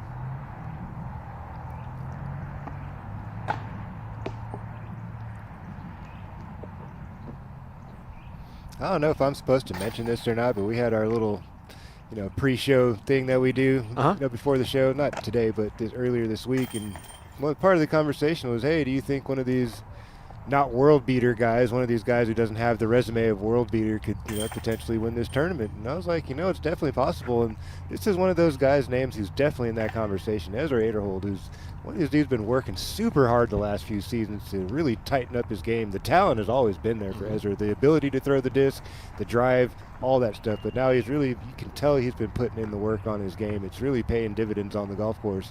He's earned himself an opportunity to be in the clubhouse leader, going into moving day, having a lead. This is a huge opportunity for him. One of these weeks, the pieces have got to fall in his way, The talent is there. It's there. Yeah. And the work is there. We can see it. These things don't happen without hard work. To your point, he changed his jump putt in the offseason, or his circle 2 putt in the offseason. Took away the jump. He's just doing standstills now and leading the tour. The tour. Yeah. How about that? Continuing to find those little edges. I think that's something all players have to do, is be real with themselves and where they are, and be willing to make some changes and to make some adjustments and to explore some different possibilities for your game, because you might be pigeonholing yourself, or what's another way of saying it? Cutting yourself short by not exploring all the options. Yeah. Selling yourself short, as we watch Macbeth catch upper band. Just not been McBeast's day. Still in it. And he's still trying, he too. Is. It's just centimeters from being locked in. Yeah, he's 2 under. That isn't that far off the lead as Wysocki misses a birdie putt that you were sure he was going to make right there. At least I was. A lot of uncharacteristic plays from those two today. Yeah. Marweed for birdie on 16 after Barella just missed his. As expected, the Seam 1 Cookie Monster drops it in. Robinson. It is a birdie putt from circle's edge.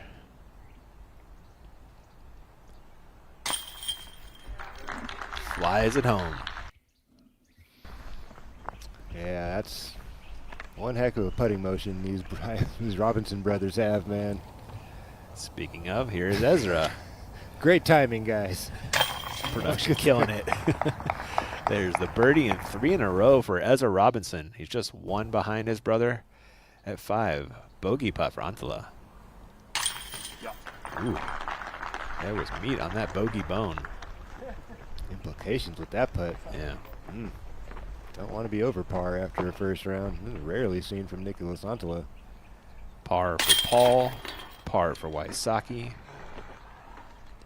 After throwing a 470-foot shot drive in the woods, still gets the par. We don't have a live drone, thanks to the weather, but huge thanks to our friends at Flight Factory. You can head over to flightfactorydisc.com. Check out all their gear. There's the QR code in your bottom right.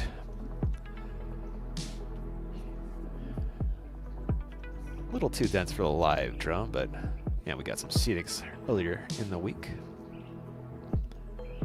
It's a rainforest up here, Philo. Oh, man, this is God's country up here, man. It's so beautiful in the Pacific Northwest. The whole Puget Sound run from Olympia all the way up to Canada is just breathtaking. If you ever have the chance to come up here and visit, it is highly recommended, especially during the summer months. This is the time to be here. It's coming up soon. July and August, you can't beat them in the Northwest, man. Unbelievable. 16, par 3, 350. What's our play, Philo? I see a lot of guys going to the sidearm here. It seems like a pretty healthy window. Righty backhand seems a little bit tighter. Can add a little bit more shape to the righty sidearm play. Pretty basic little swoop. Really want to come around the backside of these trees, I'd imagine, instead of coming for the inside line. That's just my take on it. Maybe we're flying the backhand line? Yeah. If you were throwing the backhand, you'd be aiming a little bit more on the inside, the sidearm a little bit to the wider side. Try to swoop it in late. And thanks to Zenny for that fly-through. Got coupon code DGPT for 10% off your order there. Robinson on that inside backhand line. Yeah, he's dancing. Yeah, last tree kind of ruined that shot for him. That was shaping up perfectly. Wysocki coming off the missed birdie putt on the last. There you go, a little bit more width. No, Rick catches one. Maybe needs it to stand up just a smidgen longer. I think so. That was just a little tight on the forehand line. Who's going to come on down next? Macbeth. Antela took the bogey. Yeah. Oh, he's looking for that. They are teammates. Ben Calloway. Ben Calloway. I was digging, man. I couldn't pull it up fast enough. Ben jamming. Macbeth, high, wide, spiking hyzer. Let's see if it plays. I think I heard a tree, Philo. Barney Rubble, treble. Gonna get caught by the other trees. Antela. I'll see how he bounces back from the bogey. I'm sure he's licking his chops on this shot. This is his money maker right here. Slow turning anhyzers. No, catches one as well. Early, off to the right.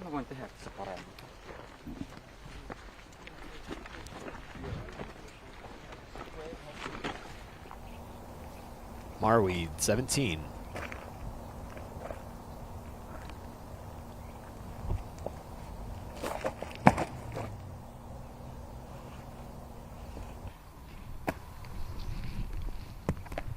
Setting on 2 straight. He'll have that for 3, and you like his chances in circle 1. Yeah, way inside circle 1, a step or 2 off the bullseye. That's the Marweed sweet spot right there. 95%, 94%. Withers.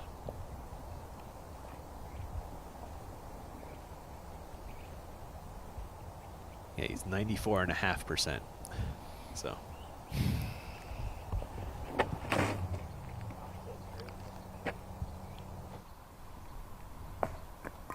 Got a little wide. Oh, he got robbed, man. That was like a rock on the ground. It just killed the skip. Out there in circle 2, looking at the death putt.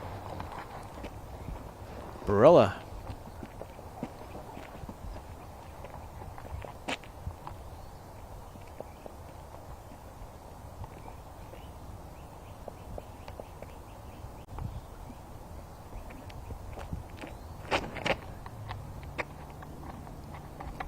Looks nice. Let's check the skip.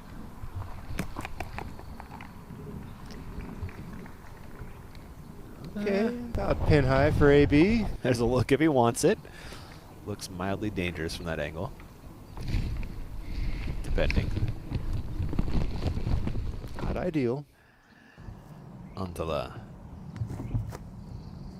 His second on 16 is fantastic.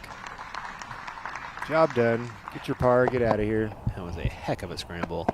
Burla on the green of 17 now. Birdie putt on the elevated pin. Drop off behind. Scene of the Simon birdie to bogey earlier.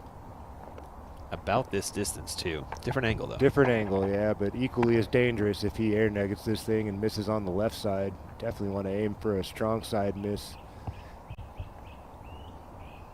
Got some bushes back there that might slow you up. Yes, sir. Had all the pieces together on that one. Barella from way downtown. Impressive makes from AB today, man. Agreed. Wysocki. Oh, this might have a chance, Ian. Get in there. Woo. It was shaping, though, wasn't it? Over to Robinson, who was pin high left. Birdie putt.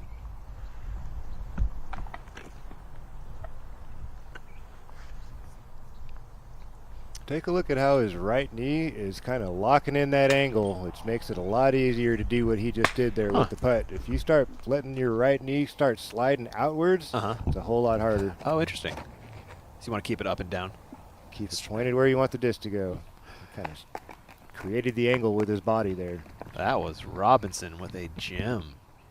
Oh yeah, well inside circle 1. Par putt for Nicholas.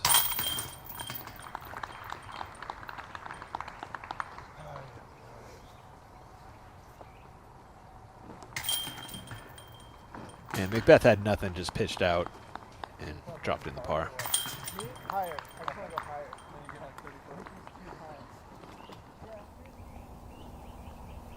Birdie putt for Robinson on 17. Never a doubt.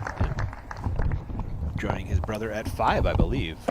Ooh, That's double brothers on the lead card tomorrow, potentially? Yeah, potentially. That's 4 in a row, too, for Ezra Robinson coming down the stretch. Trying to get that Yahtzee. Let's go. It's there for him on 18. Marweed for birdie. Oh, a little reset.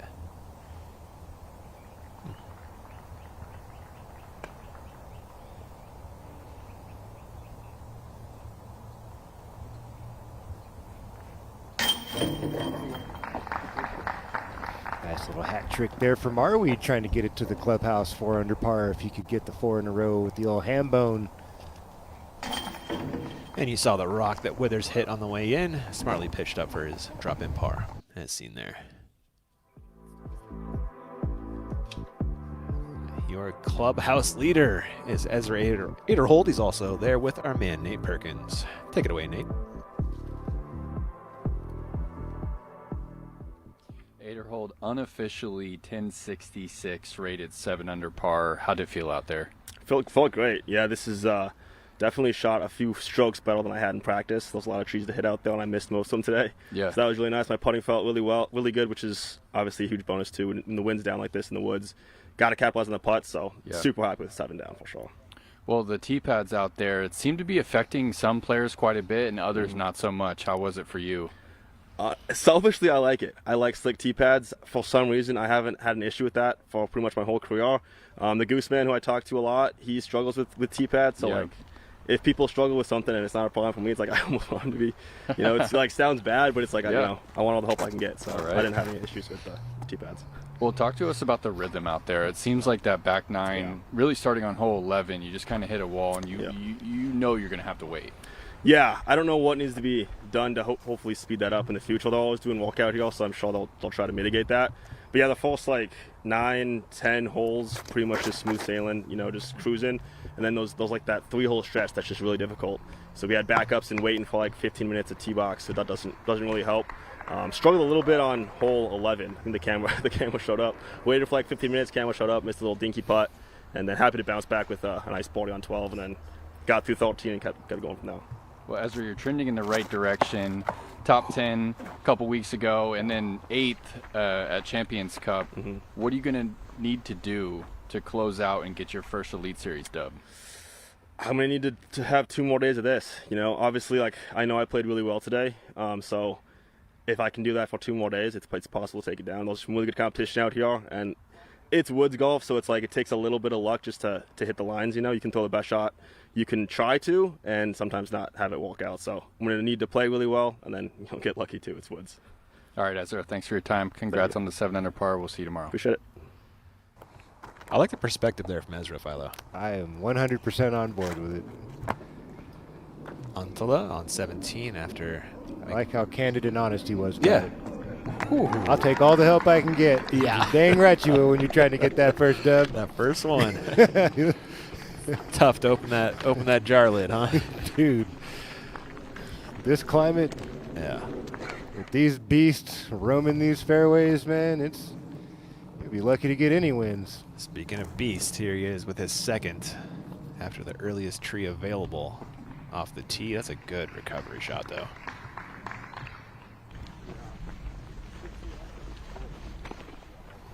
Robinson teeing on 18.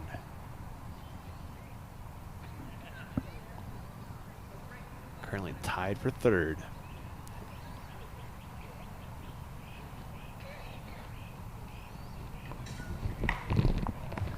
He's out in the open. Half job done right there. From Ezra to Isaac we go. Second shot on 17. Nothing doing but a pitch over for a smart par.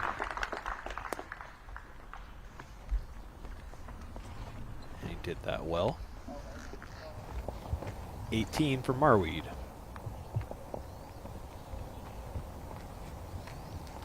Just playing just about a 1/10 of a stroke over par is the 18th. Pretty fair opportunity here for the field to card a birdie. That was a good one from Marweed around the corner. Yep. Looks like he stayed in the short stuff, too. Just along the left edge. For par, Macbeth. Circle 2. Dangerous. Thought this was closer. Doesn't matter, though. What a make. Whew, what a way to clutch up for Macbeth. Scariest putt on the course, too. That is the one. And he had the worst angle at it. Buries it, though. Left side, high. Drops, though. That's a shooter's touch putt right there. On to left for birdie. Bounce back after the last.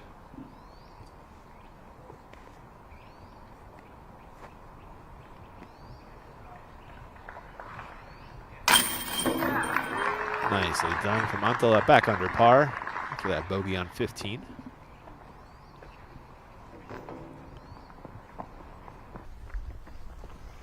Wysocki walking to his birdie putt.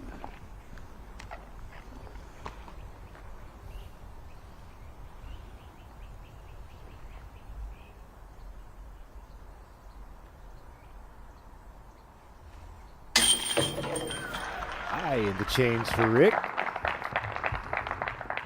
His lone blemish was back on hole 1, Hole that double one, bogey. Huh. Got off to, started on the wrong foot today and just never really recovered, Just, it's been a roller coaster all day. How about that no blemish scorecard for Isaac Robinson, though, huh? I'm not really surprised, man. He's so clean. He doesn't really try to overpower or do too much very often, if at all. On 18, Barella is leaking right. There is OB long. It's inside that line. Come back. I think that rolled back in. It did. It did. Wow. Big time wow. Oh, my goodness. Massive break. And he's inside 200 to the pin as well. Do you see that marker right there? Gave it the old full send and got away with it. Getting a full 180 spin on the catch cam. You know this was special. Nice work there from everybody on the ground. And it just crawls back in. Wow, Philo. We are flying 18. Give us a perspective about where AB is. So AB is up there on the top right of your screen where that OB box is. Somewhere, like just inside of that. He's way up there. How about that? Where the trees end, kind of? Yeah, he's like almost where it's clear, like right where the OB starts to kind of really sweep in towards the fairway. He's like way up there, man. He's got like 150 in or something. He just threw that 550 through the woods. He did. On a frozen rope. You could have hung your clothes on that line. It was so straight.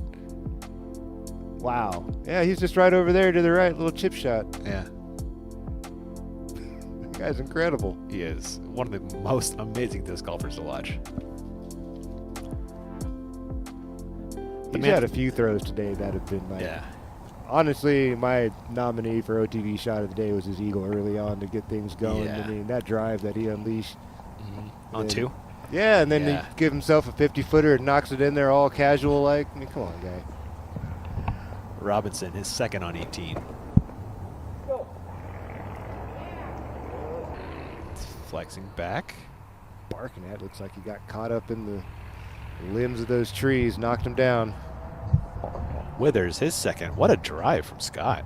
In perfect position. Let's see if he can turn this into a birdie on his closing hole.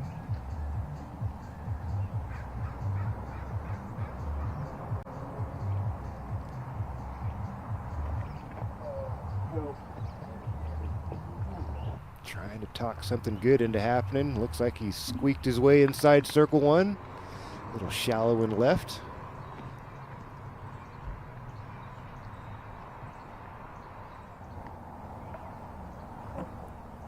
Marweed lining up his second. Also had a great drive.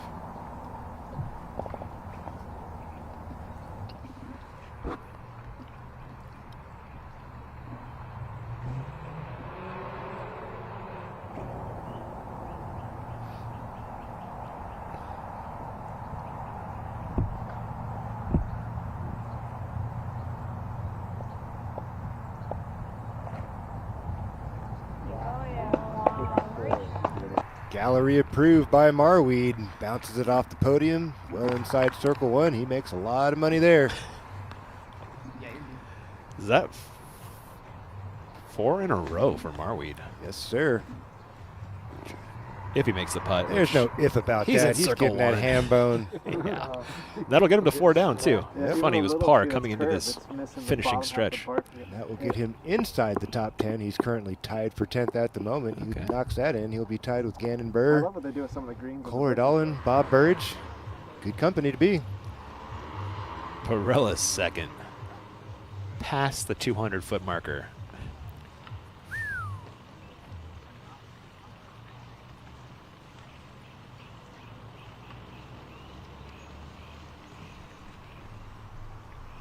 Just a little chip for AB, and he does it pretty well. Inside Marwee's lie. That's going to be about 5 steps off the target. He's going to love that. That will get Barella to 6 under. Not Just really, one here's off the some lead, wood. Philo. A couple of highlight drives there for AB today. Definitely the one on 2, and then that one there at the 18th. And set up the chip, computer chip shot, as Brad Hammock likes to call it. There was, yeah. Was one here? Yeah. But I know they had a lot of HOs there. Yeah. Robinson, long birdie putt on 18 for 5 in a row. Come on now. That was an honest effort. And there will be some work left on the way back. 5 meters, he's got that. Yeah. 2 or 3 steps off the podium. Can't be more than 16, 20 feet. Back to the tee, Wysocki. Just barely holding on to the fairway. Oh my goodness. Rick was ready to bark at that one and then just dodged that tree. Using every bit of that left side of the fairway. Antala.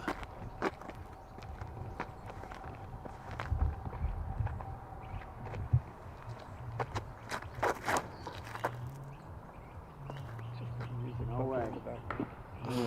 That's so rude. That's a good hole. Enough said.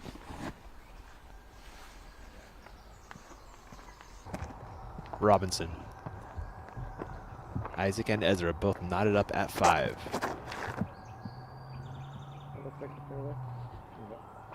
Isaac gave that one just a little bit more of a pull across the grain. Able to dodge that tree. Nicholas Antala clobbered dead square. He was paying attention, huh? Just 2 different shot shapes. Nicholas Antala goes to the hyzer flip. Robinson goes to more of a force over, flatter cut swing. Macbeth still at 2 under. His last chance to improve. Gets through the opening gauntlet, but that was dives fast to the left. Yeah, that's not a good sign.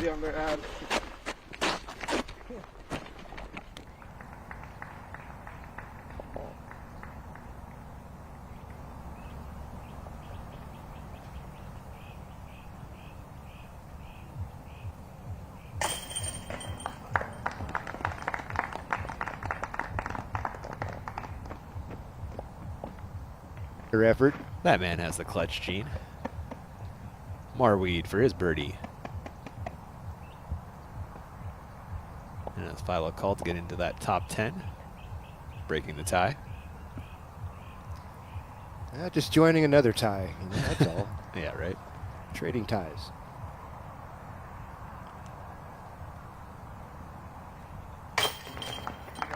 Perfectly done by Marweed. 4 in a row.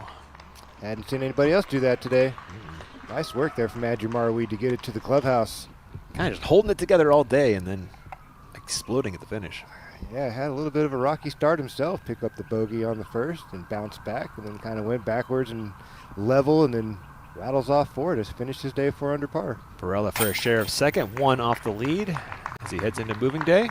That 3 for 4 finish for Barella. Quietly 3 for 4 finish there for Anthony Barella.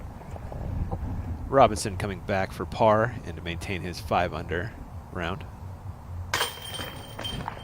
Perfectly done. Gavin Phillips just got himself some company tomorrow, didn't he? He sure did, huh?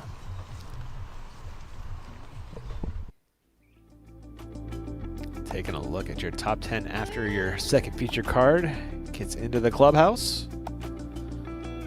Only one threatening the top 10 is Isaac Robinson. I bet you Eagle McMahon has a lower PDGA number, though. I bet he does. Yeah, so Isaac will need a birdie on 18 to make lead card tomorrow. Either way, those two top two cards are looking nice and strong for tomorrow. Oh yeah, my goodness. Berg's going to make an appearance. We'll see a Marweed again, a Cold World. Looking like a great moving day, Philo. And we just did confirm Eagle does have the lower PDGA number, so that's the tiebreaker win there. Should things end in a tie. Yeah. Isaac Robinson obviously still has the opportunity to get to 6 under par and break that. You see an Eagle McMahon on a chase card if that were the case.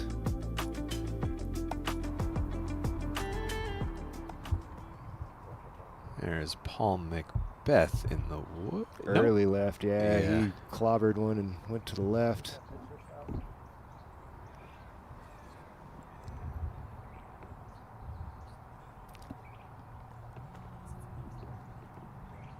Paul just pitches out, and Barilla in the clubhouse with Perkins. All yours, Nate.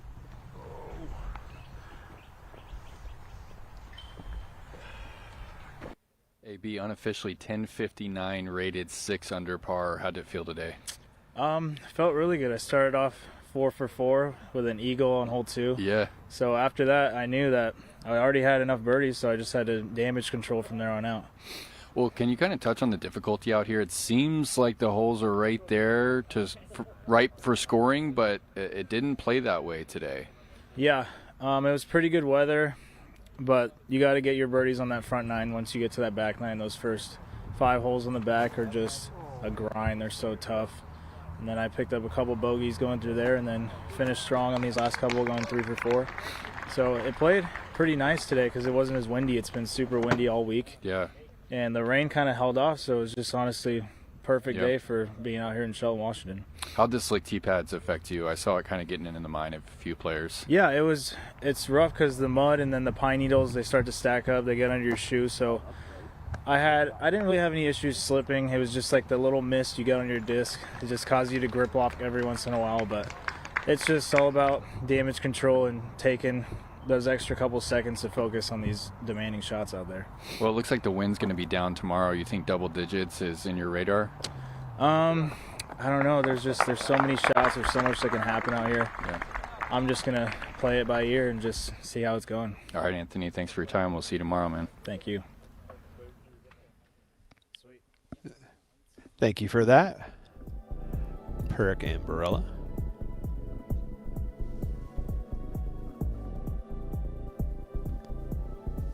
Your current top 10 with 1 card to come in.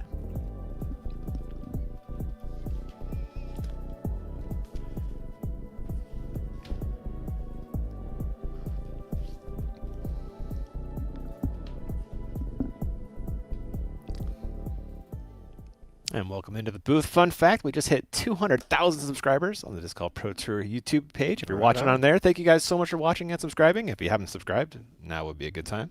For sure. That's cool. That's a big number. That's huge, man. Yeah.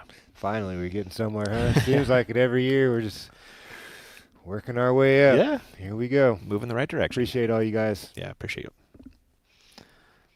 Good stuff on the Pro Tour. Yep. What do you make this round so far, Philo? It's been a little sluggish. Obviously, the back 9 super tight. Things really slowed down. Everybody's standing around, waiting, watching, trying to get some kind of a rhythm picked up again after that nice, smooth front 9. You know, it's kind of what happens in the woods. It kind of reminds you of a lot of other wooded courses. They're just really tough courses where the front 9 flows really well and the back 9 things seem to bottleneck up a bit. You know, think of like Winthrop and, you know, Maple Hill, places like that are really flowy kind of front 9s, and then things really seem to bottleneck and slow down on the way in. And it's just, you know, it's a tough course, tough conditions, not the, you know, best, you know, footing day for these guys out here with the tee pads being slick. Take a little extra time drying the disc, all the extra gear you're carrying around, hoping it doesn't rain. You know, it's a taxing day for these guys out here. I'm not surprised it was a little bit slow. on to land for par after Robinson got his par home. So we'll have a couple Robinsons at the top of your chase card and a stacked lead card.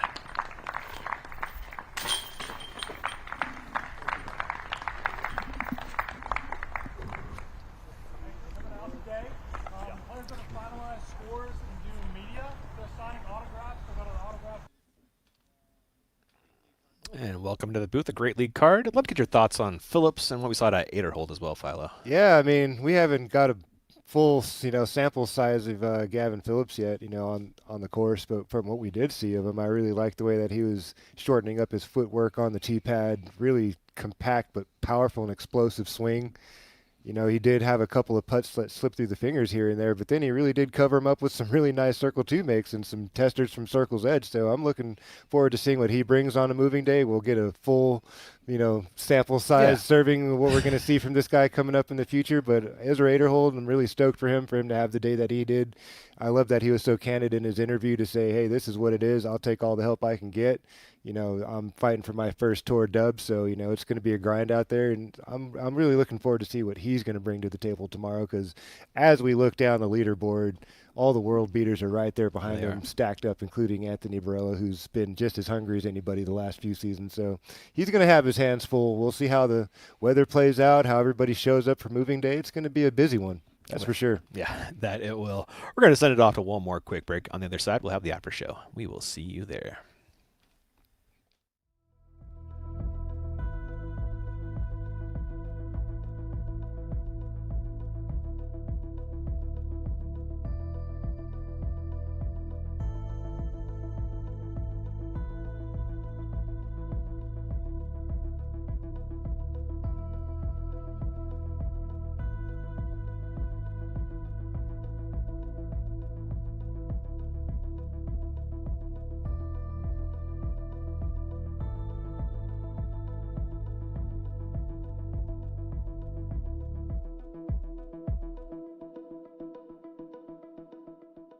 I knew Levi before Pound was a company. He wants it to be perfect.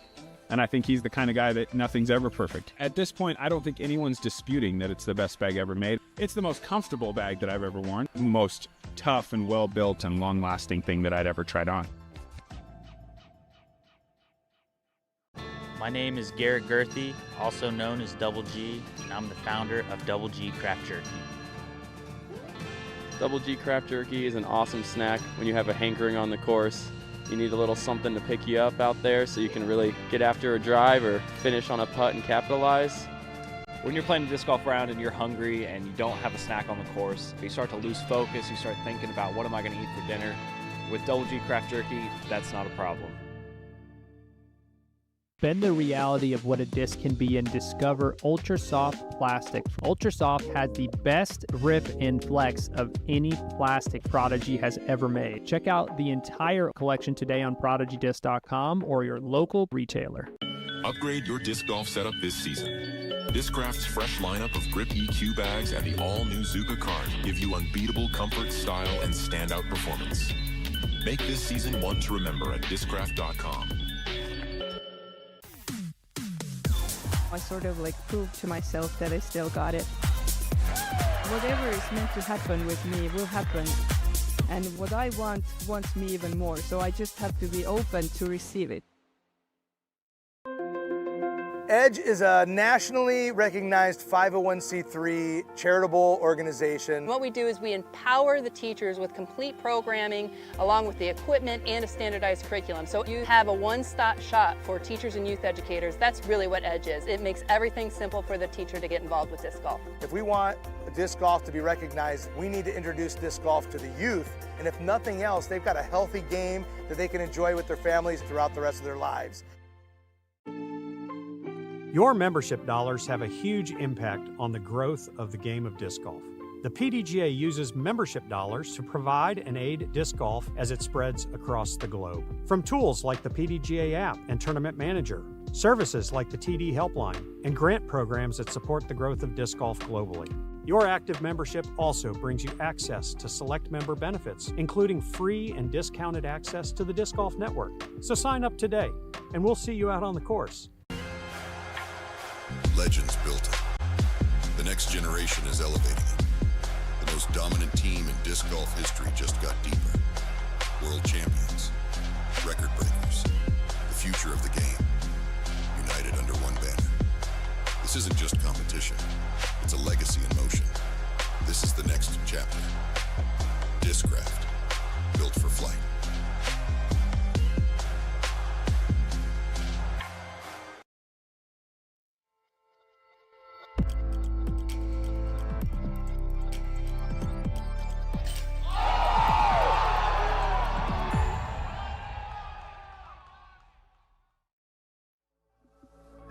Welcome into Tournament Central, taking a look at your leaderboard after day 1 in Shelton, Washington and Shelton Springs. As our 8-hole out front by 1. We're going to take a look at the scorecard of Major Monster Isaac Robinson. The only clean scorecard in the field, Philo? Yeah, he was. Oh, we also have Isaac Robinson in the clubhouse with Nate Perkins. All yours, Nate. Isaac, one of the few bogey-free rounds out there. How's that possible? I don't know. I expected, watching scores early in the morning, I just expected a couple bogeys, and so, I figured I need to get some birdies to make up for those, but was able to go bogey-free, and I think just getting off the tee well out here really puts you in a good spot. Yeah. If you don't hit early, you're not scrambling too much, and it didn't feel too hard, honestly. So. All right. Well, I know you played last week at the Masters Cup, but what's the mindset of returning to the Pro Tour after, the big major? How do you orient and get yourself back into that competitive state of mind? Yeah, Santa Cruz was a fun, just kind of off week, vacation week, it felt like. And this week I've really just put the same amount of work in, getting back out to the practice field and hitting the putting green and just kind of getting back into the swing of things after letting myself relax back in Santa Cruz. And we're full steam ahead for the rest of the year. So, just putting the work in. Cool. Well, talk about that back nine today, Isaac. It seemed like that was just the talk of this opening round was the backups and just the difficulty, how they're all stacked together, 11, 12, 13. Yeah. How do you approach that section? Yeah, with the backups, it's very tricky because you're sitting there for 20 minutes and then you have to hit a tight gap off the tee. And thankfully, you just get used to it out here on the road. We have a lot of backups sometimes, and so you get used to it. But really just staying loose, and I like to just follow the card down the fairway and the card ahead of us and see what they're doing, and just kind of staying loose is the best way to approach that. But yeah, 11, 12, 13 are just brutal holes, and if you come away even par, you're doing good. And what's your take on the 5 under par? Do you feel like that is going to continue being a competitive score, or do you feel like it'll need to go lower? Yeah, I think to win, you're going to need to go probably about 7. If you can average 7 for the tournament, I think you'll take this thing down. All right. But we'll see. Yeah. Cool. Isaac, thanks for your time. We'll see you tomorrow on the lead card. Thank you. Thank you, Isaac and Nate, for that. Let's watch some Isaac Robinson highlights. What do you make about his idea if you just get off the tee clean? That's the case on every course, man. I mean, you got to... It's especially punitive here, though. If you miss Of course, in the early, woods, there's a whole nother layer of, danger in the woods when you're dealing with thousands of trees sprinkled all over the place, and you're throwing the disc 70 miles an hour. Of course, you're adding more variables to the pie, but these guys are shot-shaping gurus, you know what I mean? They know what they're doing. They know how to make the disc fly and move, and sometimes I think guys just get a little greedy. They try to do a little too much. It's easy to have a slip of the hand in weather like this, a little froggy finger, whatever you want to call it. Yeah, like you said, getting off the tee is always essential. It doesn't matter what kind of course you're playing on. And then from there, being able to scramble if you get in a little trouble, covering up things with great putts like he typically does. Isaac knows how to get the job done, man. Yeah, he does. He knows how to get it done. And getting it done early in the day, Philo, was Gavin Phillips. Yeah, he got off to a raging start. What was he, 6 under after the front nine? Yeah. And he ended up shooting an even par on the back. But, I mean, still, that was the best front nine score we'd seen. I had a hard time getting it to the clubhouse, adding anything else to it. But I like what we saw of him. Mm-hmm. He's been bubbling up all year. He's been, playing well at these tournaments. He's going to have his moment in the sun tomorrow. What do you think is going to happen, man? What do I think is going to happen? Yeah. What I hope that will happen for him is that he will show up and play the same front nine he did today, which will add to his confidence. What typically happens to players in these positions is kind of what happened to him when the camera showed up. You kind of go a little flat, unfamiliar territory. All the eyeballs are on you. A little extra pressure. Tomorrow's going to be a completely new environment for him, being in the big show on the lead card. All the eyeballs, all the cameras, all the pressure. I'm really curious to see how he's going to handle that. He seems like he has a pretty nice demeanor about him, Philo. It does. He did. From what we saw again, the eyeball test, the sample size we got of him today, it looked like he did a really good job of weathering the storm, realizing, okay, they're watching me now. I'm not going to blow up. He seemed to be able to keep that away. It's going to be a different beast tomorrow, man. There's nothing like being in the spotlight. There's nothing like it. It is crunch time. Yeah. Yeah. Yeah. The pressure cooker tomorrow on the Pro Tour. Biggest pressure cooker there is, Yeah, for man. Gavin Phillips. We got it. All right, Philo. Ready to OTB this thing? Let's do it, man. Do you know what it is? I have no idea what it is. I'm guessing the AV play from earlier in the day. There was another eagle on that hole earlier today, but the guy who did it took a triple bogey on the first hole, so it doesn't make it quite as special. Sorry.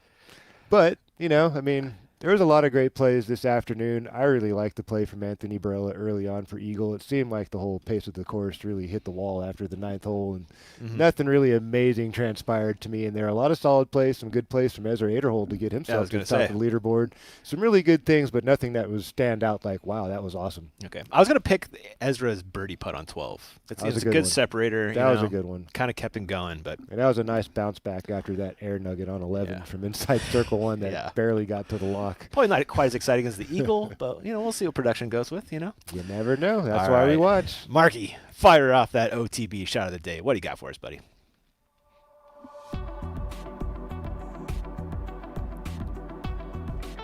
Rick. Oh, the big Ricky putt. Why not? Little high stepping Rick. Baby raptor legs. Yeah, that was a cool moment. That was a cool moment. Rick was on the roller coaster today. Highs and lows. Well-deserved highlight there for Rick. Rick's still in the mix, man. Just four off the lead. Just 4 quick strokes out here. It seems like this crowd wants Rick to win, too. Every time he started to get a little down in the dumps, they were trying to pick him up. And he's one of those guys who feeds off crowd energy. We'll see what happens to Rick tomorrow on moving day. Rick's a crowd favorite wherever he goes. Facts. And here are your show times for tomorrow. What a day one it was in Shelton, Philo. Man, collect yourself. Get ready for moving day. It's going to be exciting. Want to get us out of here? Okay, why not? Everybody on the ground, all those spotters, volunteers, staff over there in Shelton, thank you so much. All you guys at home, all around the world, thank you so much for subscribing. 200,000 strong. How about that? Too cool. Let's keep it growing. Tell your friends, tell your family. We're watching live disc golf, everybody. Good night from the West Coast. See you tomorrow.